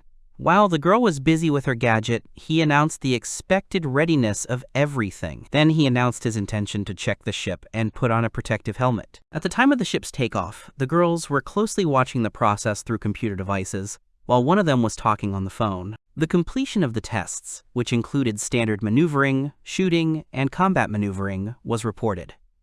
After that, a question was asked about the results achieved by the Prototype 13.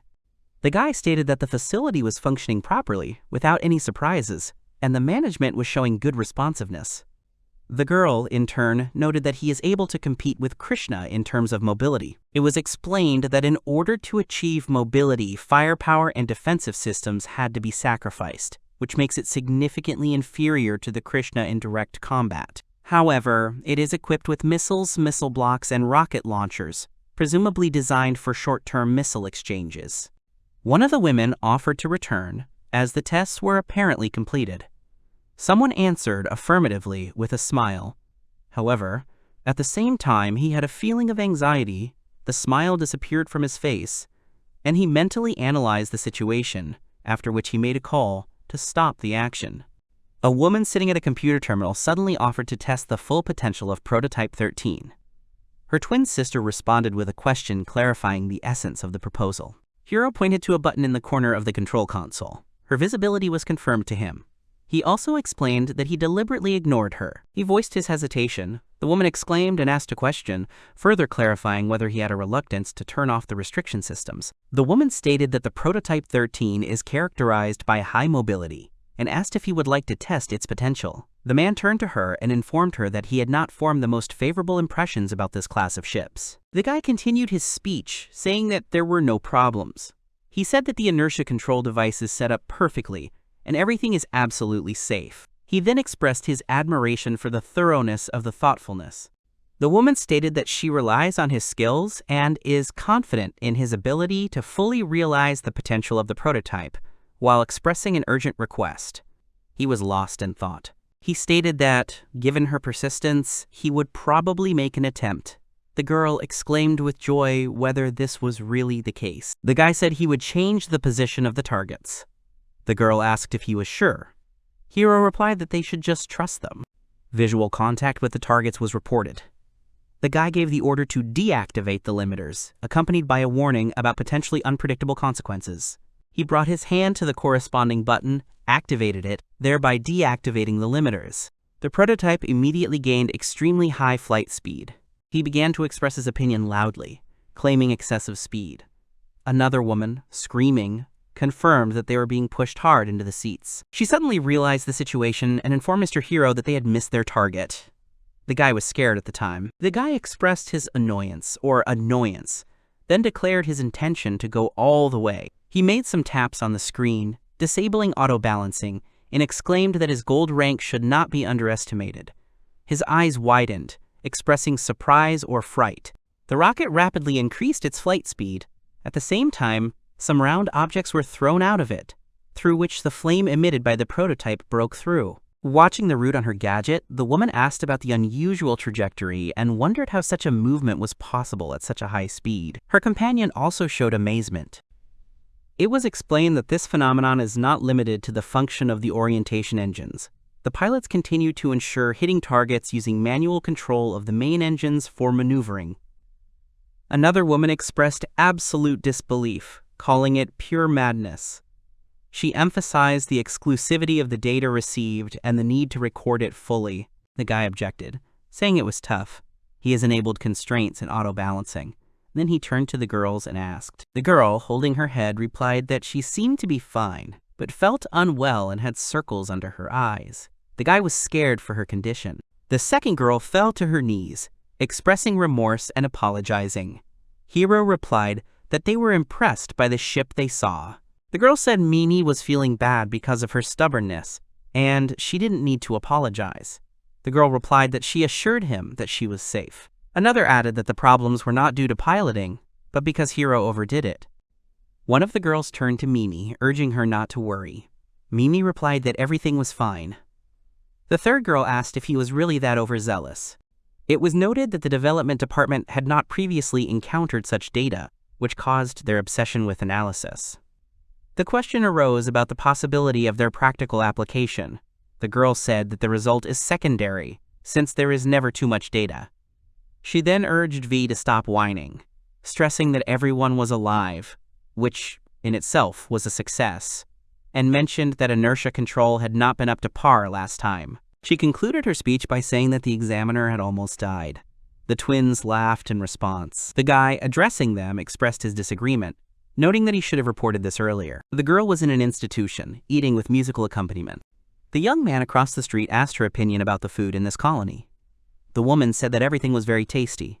The man agreed with a nod. In his thoughts, he then noted that after the recent incident, all events had developed without incident. He continued his reflections, noting that on the fifth day the tests were completed successfully, and subsequently their services became unclaimed, which led to their inactivity.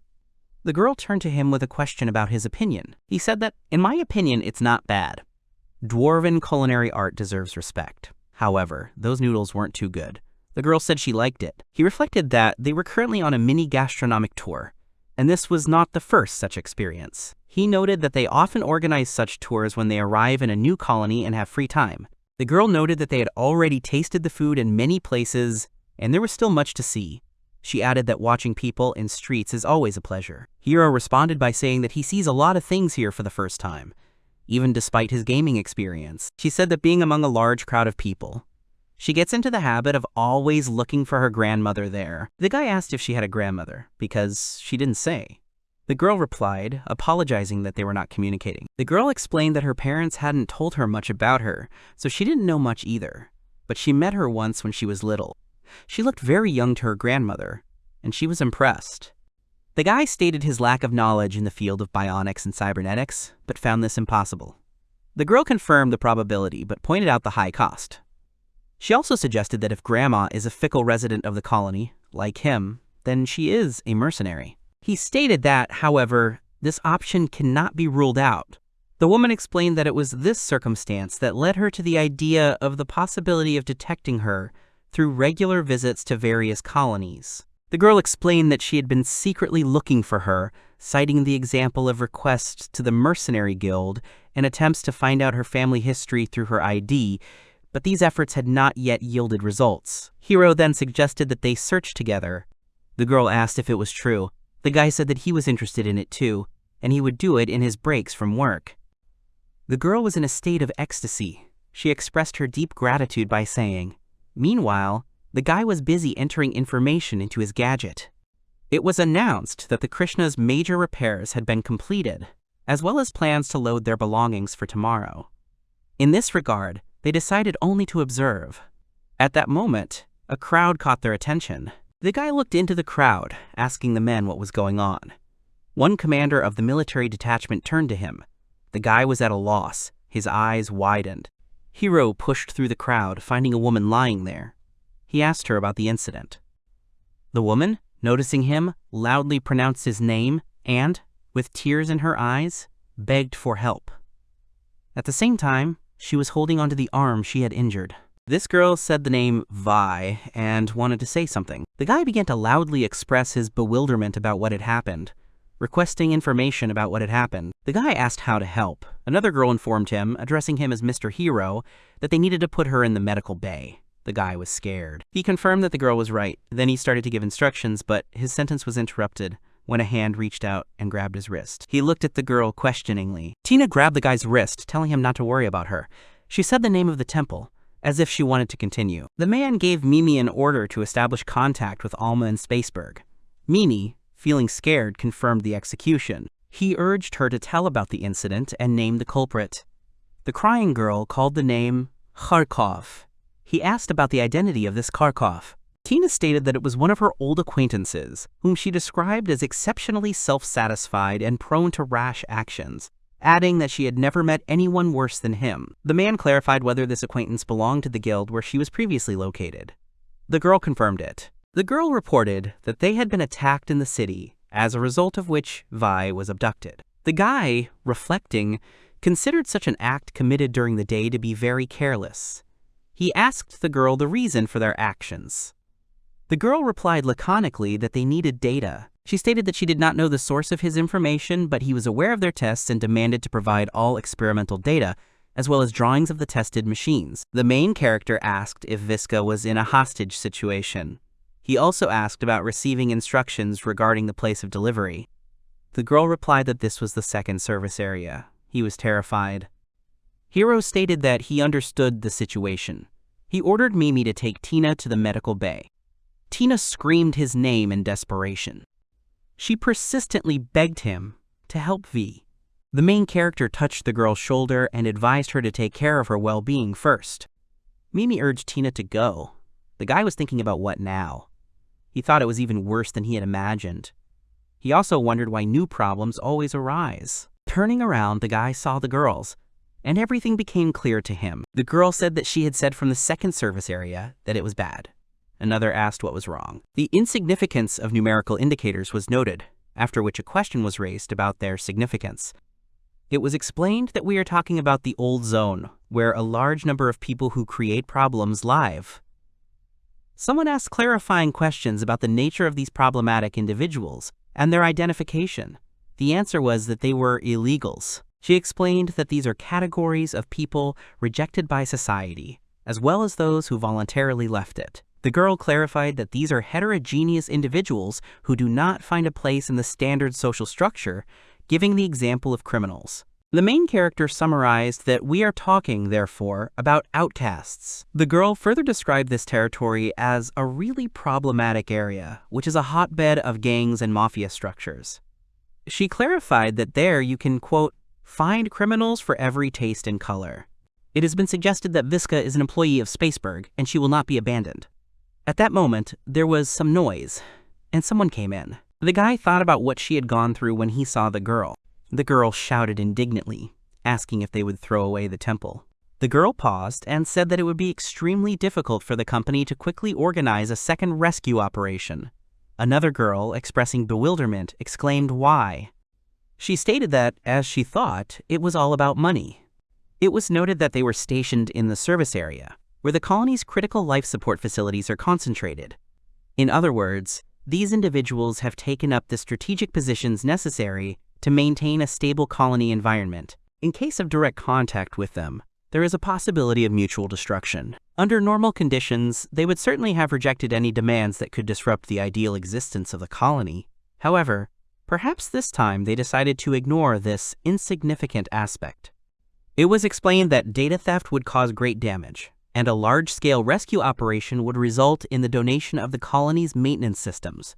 On the other hand, introducing a small team into the bandits' lair would just result in a lot of casualties. The young man noticed that when the life of one employee was in the balance, the company's losses The main character realized that things were going badly and linked it to Kharkov, given what Tina was saying. He suggested that he was unlikely to be able to create such a plan, and therefore there was someone pulling the strings, perhaps a competitor of Diverg. The main character claimed that they would become richer if the data was transferred to them, and if they tried to solve this problem by force and damage was caused, then the responsibility would fall entirely on the door. He suggested that if the hostage was abandoned, rumors would spread, and then the company's reputation would suffer, expressing admiration for their cunning. The young man realized that they had missed one important detail. The young man smiled slyly and asked Sarah what her willingness to pay was. The men were talking to each other about how the new guy had already started work, and one of them added that he had abducted a girl from a doorway. The guy asked if he was talking about the one with the blue hair, and the interlocutor said that she was a hostage and could not be touched. A stranger approached the men and asked if they would tell them more about this blue-haired girl. It turned out that this stranger was Hiro and Mei. The men started asking who he was, where he came from, and whether he had come to negotiate for a hostage, one of them asked. The young man noticed how the man started talking, and at that moment the sun began to burn him, and the man jumped up and said that he did not have time for this. Hiro pointed the gun at the man and ordered him to respond, warning that otherwise the next shots would be aimed at his ear. The man started to get indignant, but suddenly there was a click behind his back. It turned out that the girl had put a gun to his head, and the man wondered when she could do it. The main character, showing the maps on the gadget, pointed out that they were here, asked the girl to mark this place, to which she responded, saying that it was ready. She said that in gratitude for the information provided, they would simply leave if the men did not want to contact them, to which the men remained silent. The main character heard the men start to run away, and one of them shouted to the other, offering to call for help, but his interlocutor called him names in response. The man continued to ask if he had seen their equipment. The maid had items for power armor, they were abnormal, and hurried the interlocutor if he did not want to die. The girl said it was a good thing they hadn't brought power armor because it was a little cramped, and it was a transition but at a fairly low level, and asked them to be careful since the maintenance area was used exclusively by dwarves, and the guy replied that now it was clear and it was finally getting more spacious. Hiro and Mei were walking through some streets, and the girl said it was a bad place, and the guy confirmed her words. The guy noticed that people were looking out of the windows and counters. He stated that this was apparently a residential area, and therefore there were settlements even in such a place, and it seemed that some people were struggling to survive, regardless of whether they were right or wrong. The guy talked about unwanted people, said that he had mixed feelings when he thought about what could have been waiting for Mimi. The girl stated that Termine Prime was a new colony, so they most likely had countermeasures, and she doubted that lawlessness had reached such an extent. But Mimi could get into a similar situation, and the guy speculated that this was a new colony. They learned from others and put their unwanted people in certain areas, and they have appropriate measures so that they cannot stay in important areas. That's why even mafia-type organizations and bandits don't get too big. The girl says that if she does, then there is also some kind of elimination, and she would never have fallen to such a level. The main character assumes that some kind of elimination is nothing more than the use of military might, without the slightest concern for other people's lives. He found out that in general, this work is also done by mercenaries, some of whom do it specifically to test new power armor. The guy said that the sight alone unsettled him. Then he got scared when he stepped on something, and the girl looked at him carefully. The girl told the guy that this job was not suitable for him. The main character heard a squeaking sound near the door. The guy said it was over there, and the girl confirmed that it looked like it. He said that they would explore everything first and took the cube, and the girl said that she was taking control of the balls, and at that moment the balls all began to fly apart with a crash. The balls first rolled on the floor, and then abruptly began to hit the walls. The guy asked to display the image, the girl replied in the affirmative, and video surveillance images hung in the air from her gadget, after which the guy said he hoped his temple was fine. The girl said that she had found where she was. The guy asked her to enlarge the image, and she clicked on the screen, after which an image appeared with her temple sitting on the floor, pressing her legs to her chest. The guy reacted sharply to the image, after which the girl tried to calm him down. She explained that she was not injured at all, and there was no evidence that she had been harmed. The guy apologized for his lack of restraint, and mentally noted that since Whiskey's life was at stake, he needed to concentrate. The main character asked his companion for information about the possibility of imperceptible movement, but was refused. In response, he announced the decision to follow the previously set plan, emphasizing the need for rapid execution. As he moved along the corridor, he quietly expressed his wish for the task to be completed flawlessly. The main character and Mei are standing near the door, and Hiro asks her if everything is ready. The location of the targets has been detected using drones, to which the girl gives a positive answer. Hiro orders the girl to act, and after that she swings her foot and makes a kick. She hits the door, causing it to fly out, and everyone inside is shocked by this turn. Someone asks about the noise and what's going on. The main character presses a button on the device and throws it forward on the floor. The device stops right in front of the people, and they look at it in horror and disbelief, while Hiro and Mei hid behind the doorway. After the explosion, they hold their hands over their eyes and scream. They don't see anything and don't understand what it was. Hiro and Mei go inside. The main character orders the girl to figure it out, and she points guns at the enemies and fires shots, killing everyone who stands in her way. The remaining ones point their weapons at her, hoping to kill her. The main character runs forward at this time. He thinks that while Mei is taking them away, he should go after the temple. The device on the guy's cheek beeps, and he realizes that there is someone in front of him.